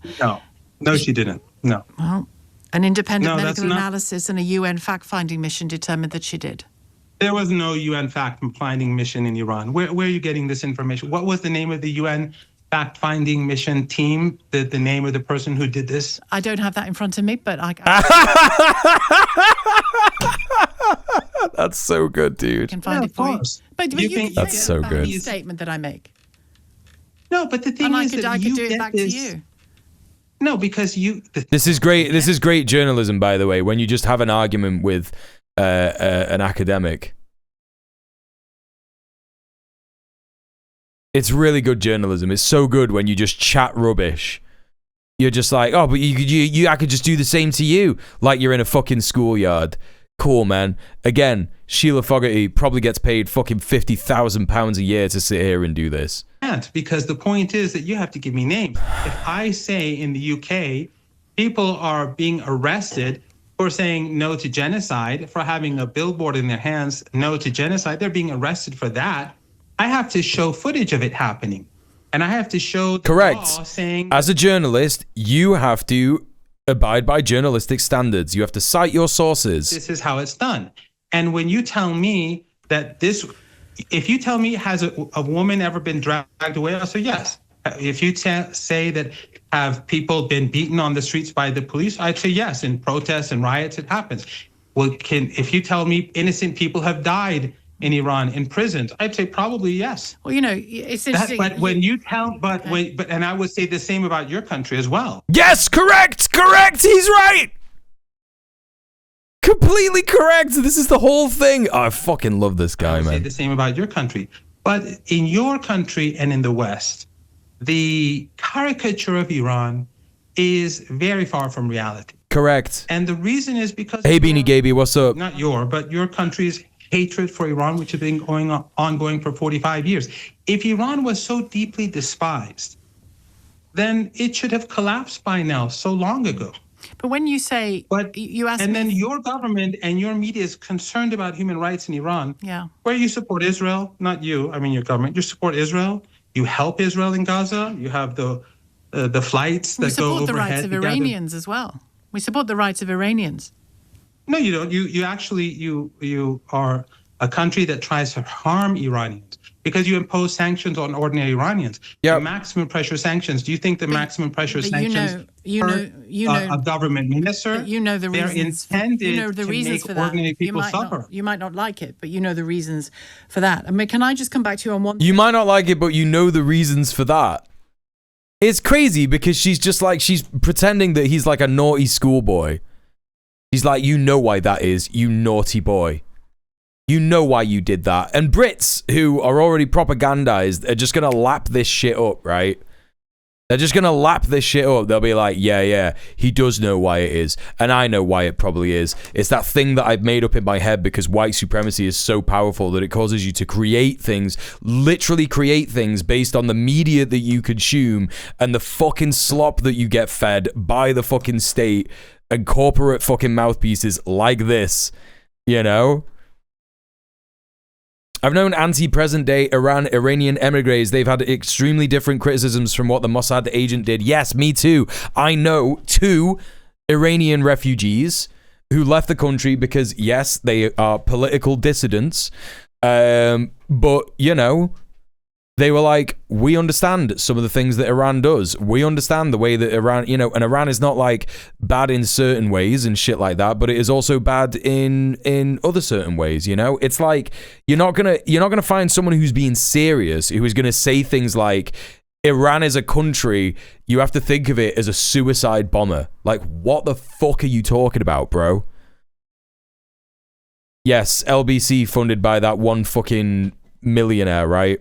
What are the reasons? Because since I don't like it, you should tell me. What are the reasons for the sanctions? The reasons include the proxy terrorist activity that's been, I would argue, I'm sure you are going to disagree with me. Why didn't she have the scrutiny with the Reform MP who assaulted his partner? Right, exactly. What are these terrorists? Who are these terrorists? Hamas, others arming Syria. So Hezbollah you consider as a terrorist organization, right? In part. No. In part. Bro, this is so stupid. First of all, he's referring to the UK government. The UK government overwhelmingly is prescribed Hezbollah and Hamas as terrorist organizations. Like, come on, man. You can't just sit there and go, in part, when... this is so dumb. Yeah. What does that mean? Is it a terrorist organization? In part. Is it a terrorist in the same way that the Republican movement in Northern Ireland was in part terroristic. In the same way that in the same way the Republican movement in the north of Ireland was a terrorist oh my god. You fucking worm. You fucking worm, man. Government is a terrorist organization in part. Your government is a terrorist organization. Is that your view? That doesn't make sense. Either you're a terrorist or you're not. No, organizations can be partly terroristic and partly political. You know that. Just for your information, Hezbollah was created out of the Israeli invasion of Lebanon. It was the creation of the occupation. Just like the ANC was a terrorist organization and Nelson Mandela was a terrorist according to your government standards at the time, Hezbollah was created when the Israelis invaded Lebanon and took Beirut. It's crazy because they're like, you know, Iran protests debate, and it's like, you know, what you're hoping for with this is that there's going to be some kind of speculation as to the protests that are happening now, like at this second, right? Because this was broadcast 4 days ago. And I don't even know if she's ever going to fucking get onto that. The way that they're just doing this is they're just like, yeah, man, let's just use this as an opportunity to just like have a go at an Iranian guy for supporting his country. You know, surely, as an academic, that organisations can be terroristic and political. She's doing the no true Scotsman thing, right? What is this thing where you should know as an academic? That's a logical fallacy, right? And have wings, which are both. And social as well. The Republican movement in Ireland certainly did. So you're saying that the political wing of Hezbollah is not a terrorist organization? It has connections to a terrorist organization, yeah, but it operates on different... Yeah, this is why he's laughing, because it's so stupid. So it's not a terrorist organization? In part, it is. Look, I know you don't want to answer the question. From our perspective, Hezbollah is a national liberation organization that has recovered the South Lebanon and saved Lebanon from Israeli occupation and colonization. And Hezbollah's sin is that it supports the Palestinian people. Correct. Hezbollah has been resisting the Israeli regime, and it opposes the regime and the ethnic cleansing. Hezbollah is made up as well, not just of Lebanese anti-colonialist resistance fighters. It is also made up of Palestinians who were ethnically cleansed from the north and, have suffered in various other parts of Palestine. You know, it's a combination of refugees, Palestinian. There's probably even some Syrians in Hezbollah. And Lebanese people. And the genocide. Your government, your media supports the genocide. You like Israel. You like what they do, and you consider them to be in your camp. Obviously, we have huge differences because Hezbollah has not carried out mass slaughter, and Israel has.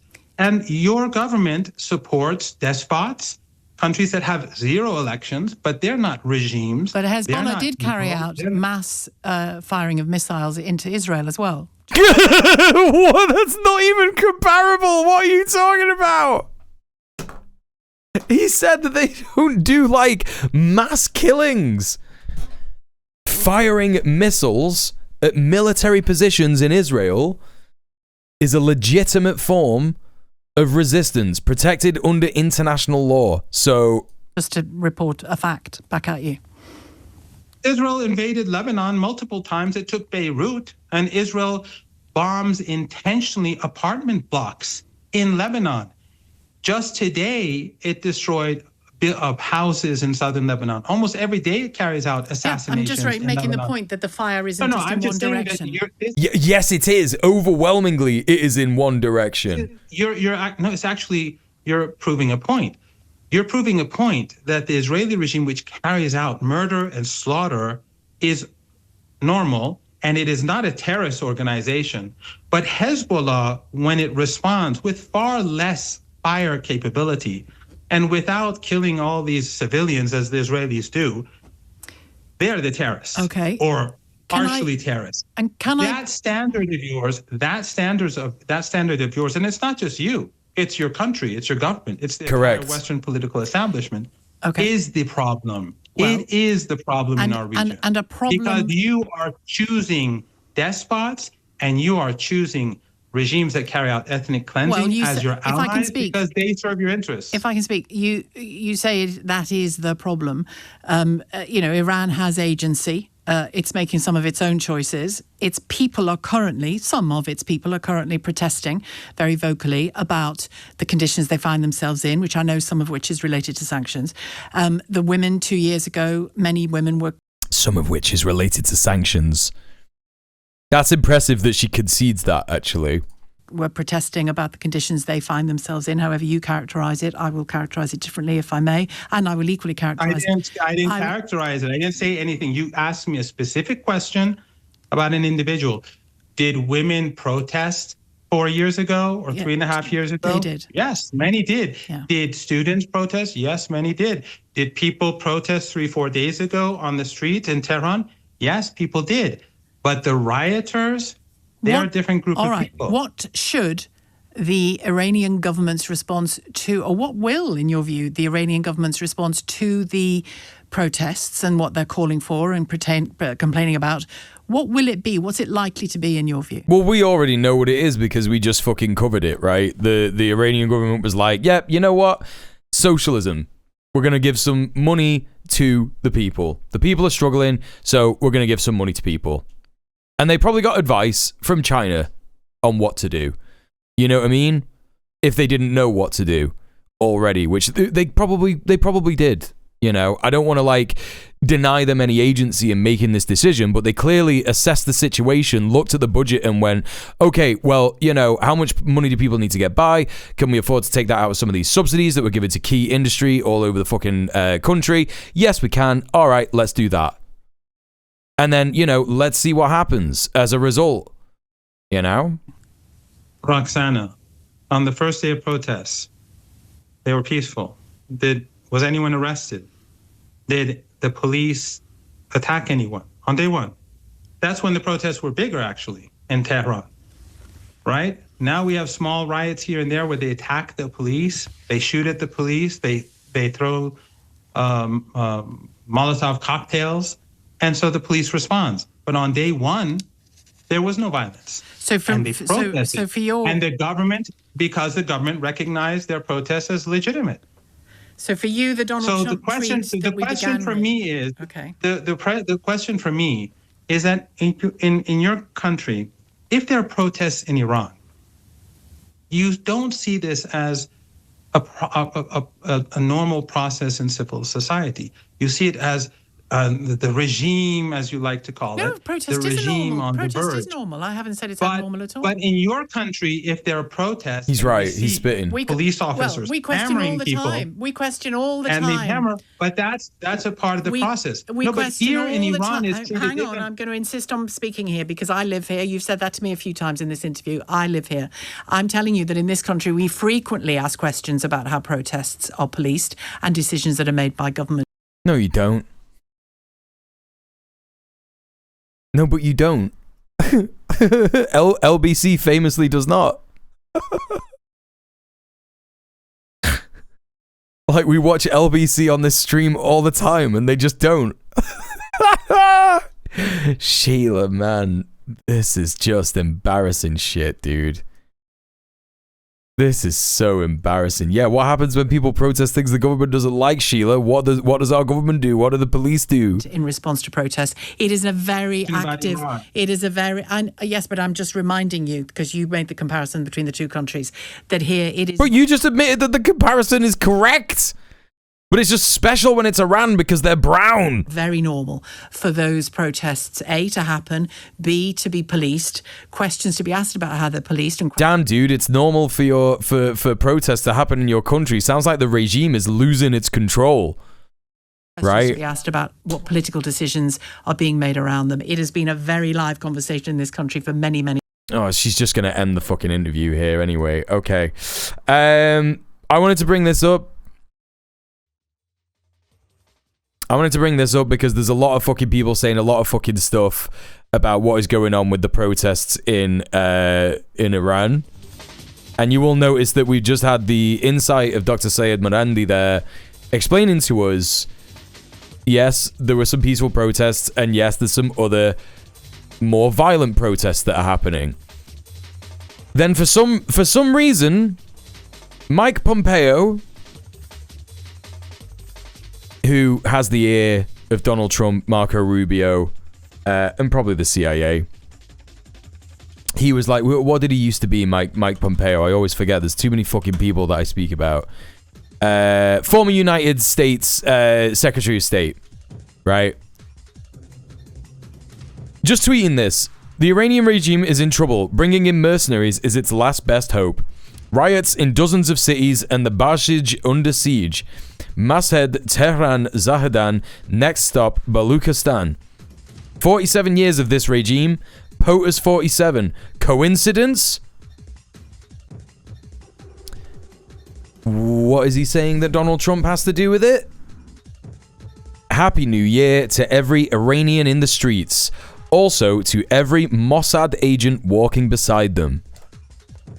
What an odd thing to say.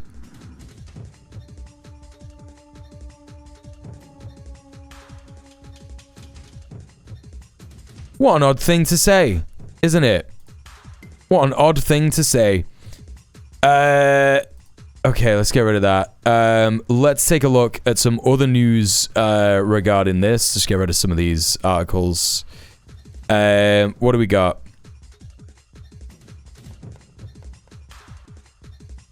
Yediot Aronot saying Netanyahu warns Iran of severe consequences of Tehran fears Israeli strike.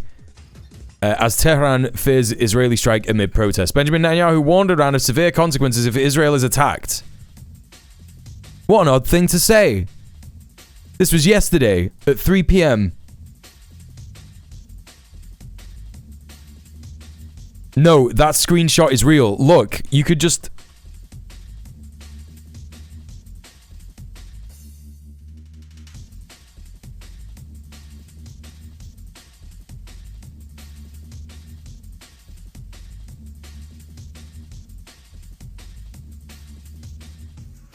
He's got his book here. He's got 1.6 million followers. This is the real guy. You know, what you've got to remember is that Mike Pompeo is the kind of guy who gets really fucking excited when the kind of things that he's wanted to happen for fucking years and years and years happen. Yeah, it's right there. Here's the tweet that I literally took the screenshot from his account. It's weird to openly mention this, but they're all openly mentioning what they're fucking talking about now anyway. They don't care. Like, again, this is what Mike Pompeo has wanted for years. All these kinds of fucking like successful, successful is questionable, but like he wants a successful change of regime change in Iran. He wants all of America's enemies to fall down. And he's buying into the Trump bullshit. He's like, hell yeah, dude. Every Mossad agent walking beside them. The reason that he's so happily saying that is because what the fuck is the international community going to do if it turns out that Israel is sending Mossad agents to stir unrest in Iran? What are they going to do? What are they going to do, bro? What are they going to do? I thought this guy had a falling out with Trump. I mean, yeah, they all fall out with each other all the time, but as soon as anything, fucking like happens that he likes that Trump is doing, all of a sudden it's Glaze City. That's what it's all about. Corruption in the open is the new transparency, apparently. Well, that's exactly the play that Trump is trying to do. That's why the remaining members of his base, who are still hanging on by a thread in terms of in the electorate, are saying things like, I still value him because he's the most transparent president that we've ever had. Right? That's why they love him. So yeah, this is an odd thing to say. Netanyahu warns Iran of severe consequences as Tehran fears Israeli strike amid protest. Benjamin Netanyahu warned Iran of severe consequences if Israel is attacked. That's weird, isn't it? Why would they say that? One odd thing to say. Netanyahu warned Monday that Iran would face very severe consequences if it attacks Israel, as Iranian officials privately expressed growing concern that Israel could launch new military action against the Islamic Republic. So basically, the government in Iran rightfully are worried that Israel is just going to start bombing it again. Why is that? Oh, I don't know. Maybe it's because it's the only thing that Israel has been talking about since the end of the 12-day war that it had with it back in fucking June. We've covered it here on the stream. They've been talking about it all the fucking time. Right? Speaking during a special Knesset debate attended by opposition leaders, Netanyahu said Israel and US Donald Trump are largely aligned on Iran and a broader regional issues following their recent meeting at Trump's Mar-a-Lago estate in Florida. On Iran, which pulls the strings of terror across the Middle East and beyond, President Trump and I expressed a firm position. We will not allow Iran to rebuild its ballistic missile industry. Rebuild its ballistic missile industry is mad propaganda. In Ynet, obviously, Yediot Aronot, one of the most right-wing outlets in so-called Israel. The ballistic missile industry was not effective. What do they think that they'll achieve by bombing Iran this time? I think that they think that they'll win. And I just don't think that they will.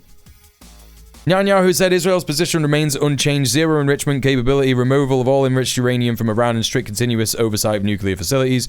Referring to recent Iranian military exercises, Netanyahu added, "I made it clear that if we're attacked, the consequences for Iran will be very severe." He also voiced support for protests against Iran's ruling clerics, saying Israel identifies with the Iranian people's struggle for freedom and justice. And I just have to fucking say that if you are an anarchist fucking outlet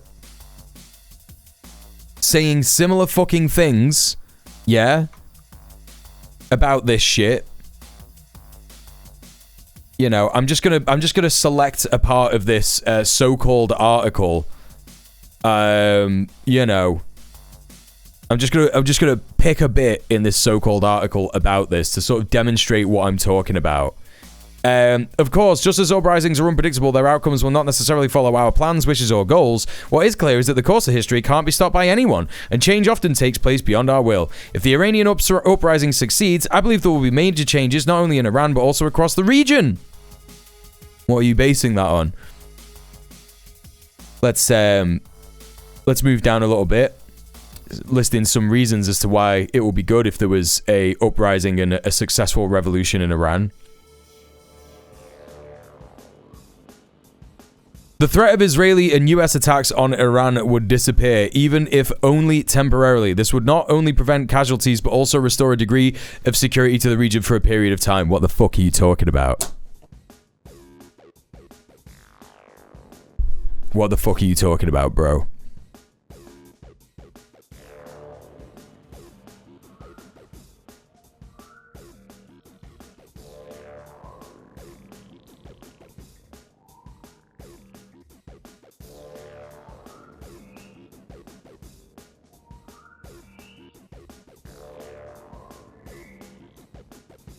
What the fuck are you talking about? So, I just kind of want to say, if you're out here being like, hell yeah, man, it is so good. It is so good. It would be so good if there was a popular uprising in Iran that completely destabilized the country. You know? This would be so good. You're just basically echoing the United States fucking Department of Defense and Benjamin fucking Netanyahu. The Prime Minister said he and Trump agree on most things whilst acknowledging limited differences of approach that are resolved through partnership. Netanyahu also reiterated his support for recent US action against Venezuela's president, calling it part of a broader effort by countries that support freedom and progress against violent regimes. So this is confirming what we read before, what Delcy Rodriguez said before, in that Zionist interests were part of the kidnapping of Maduro as well. His remarks came as Reuters reported that Iranian officials are increasingly worried Israel could strike again amid growing anti-government protests and lingering trauma from last year's... I love this, like, lingering trauma from last year's Israeli-US attacks. Yeah, like there's no lingering trauma from so-called Israel. So then we've got Yediot Aharonot manufacturing more consent for war in Iran. And what did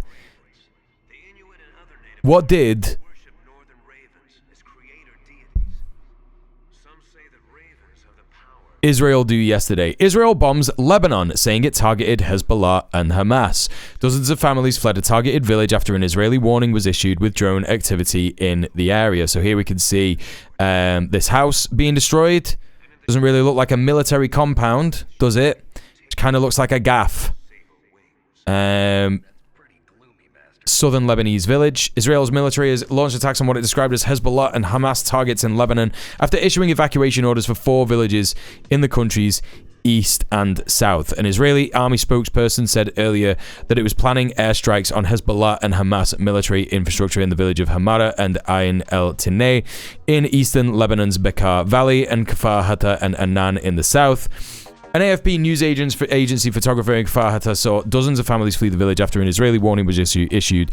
With drone activity in the area, ambulances and fire trucks were on standby. Lebanon's health ministry said a drone strike on a car in the southern village of Breke earlier Monday wounded 2 people. The Israeli military said the strike targeted 2 Hezbollah members. Al Jazeera is not a Western anarchist or Marxist organization. I don't think you're paying attention to what's going on, Nadia. No offense, but I never fucking said that. What are you talking about?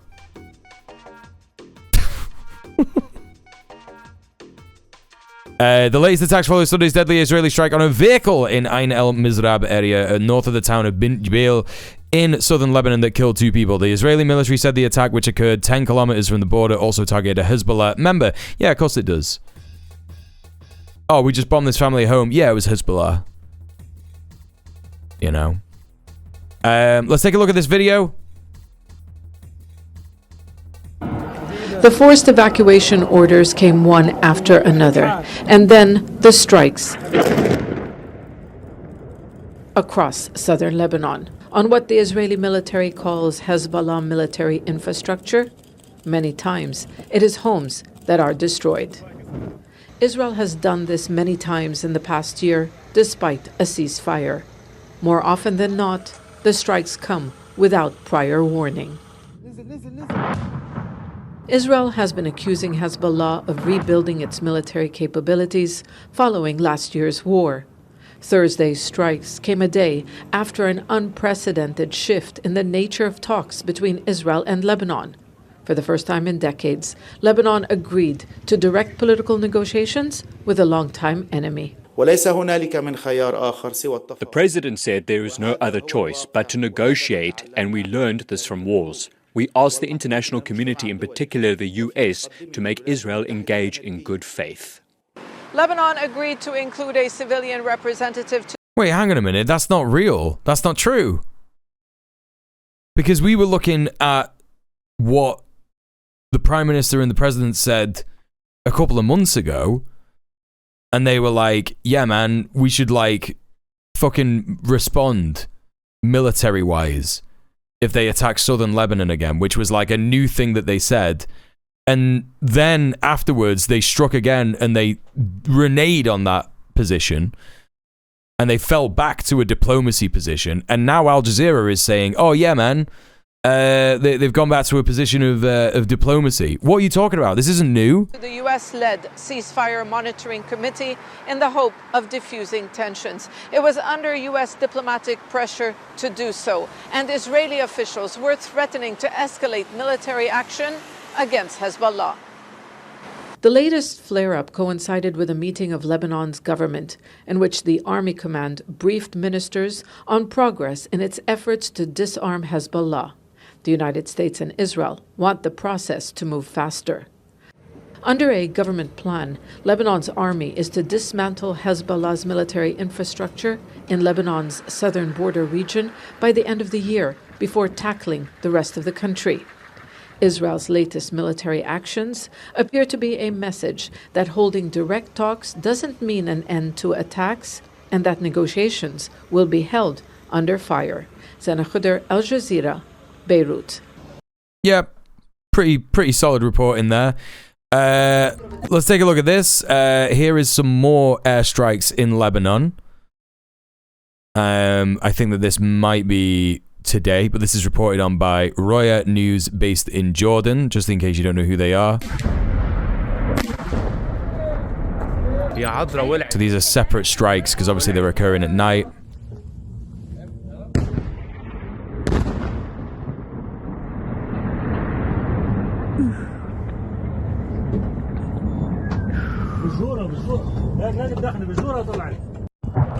Hell yeah, dude. This is so good. I'm so glad that this is just happening still.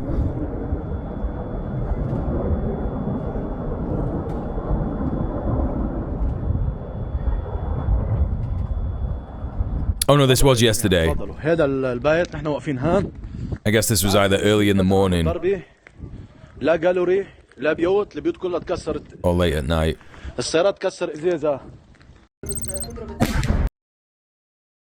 Oh, fuck Israel, man. Holy fucking shit. Alright, chat. All right, chat.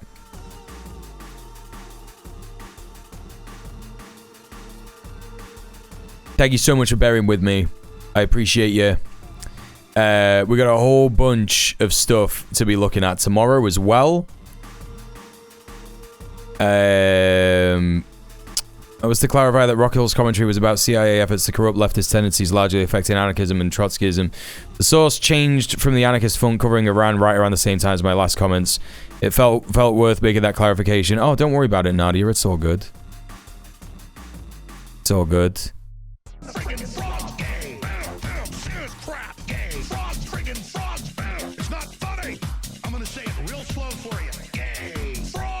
Yo, Conrad, how are you doing, King? Thank you so much for the raid. Everybody, please go follow Conrad. Yo, no worries, man. I don't mind knocking around for a bit to have a chat.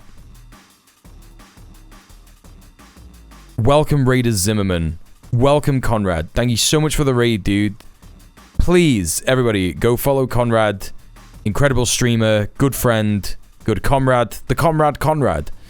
How are you doing, man? How was your stream? Pipistrello and the Cursed Yo-Yo. That sounds really cute. If you are a fan of not necessarily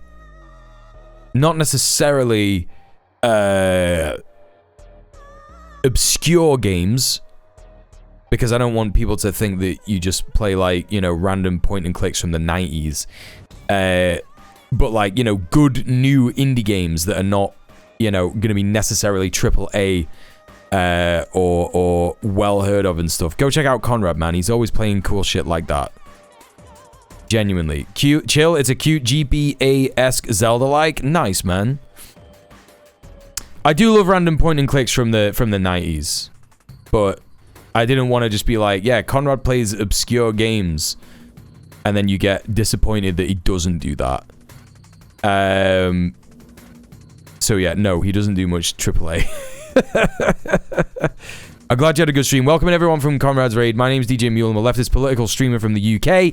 I have been covering today all kinds of shite. Well, not really. I've been covering today Iran, imperialist aggression against Iran, the protests, and how some of the actions in the protests in Iran have been escalated by Mossad agents, which seems to be an admission from Mike Pompeo, and also the ongoing rhetoric about Maduro, Greenland, and Venezuela. So we've been covering a whole lot of shit. It's been a good stream. I was about to just raid out, so I would say stick around, please, if you are looking for this kind of content, because I'm gonna raid someone who's doing like similar shit. So just because I'm logging off doesn't mean that you have to, or that you're, you know, I'm gonna leave you with someone who's not doing politics, right? I do have a point and click game from the 90s I promised I'd finish, and I haven't yet. Hell yeah, dude. That's how it goes. I always remember streaming games. It was just like, yeah, I'm gonna play this, and then I'm gonna finish this, and then you just never finish any game ever. You just don't finish any game. Right, let's take a look at who is live. We are gonna go ahead and raid Eden. If you like my takes, you'll like Eden's takes. Eden is actually checking out the Trump speech that I said I was going to check out earlier, that I didn't. So that's a good reason for you to go and hang out with her. Thank you so much for being here today, chat. Really appreciate it. Really appreciate you being here. Thank you for all the subs. Thank you for the donos. Thank you for the follows. Thank you for the lurking. Appreciate the lurks. Appreciate the raids, Conrad and Argonian Bum. And yeah, I'll be back this time tomorrow, 6 p.m. UK time.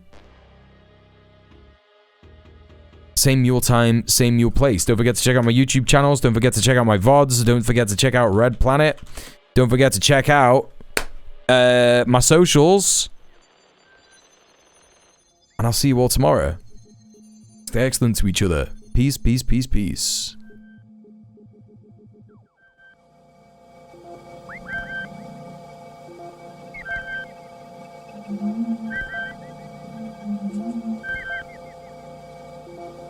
advancement of the information superhighway has created a society void of human flesh. We were created here and have obtained unlimited possibilities beyond the dimensions of time and space. We are free.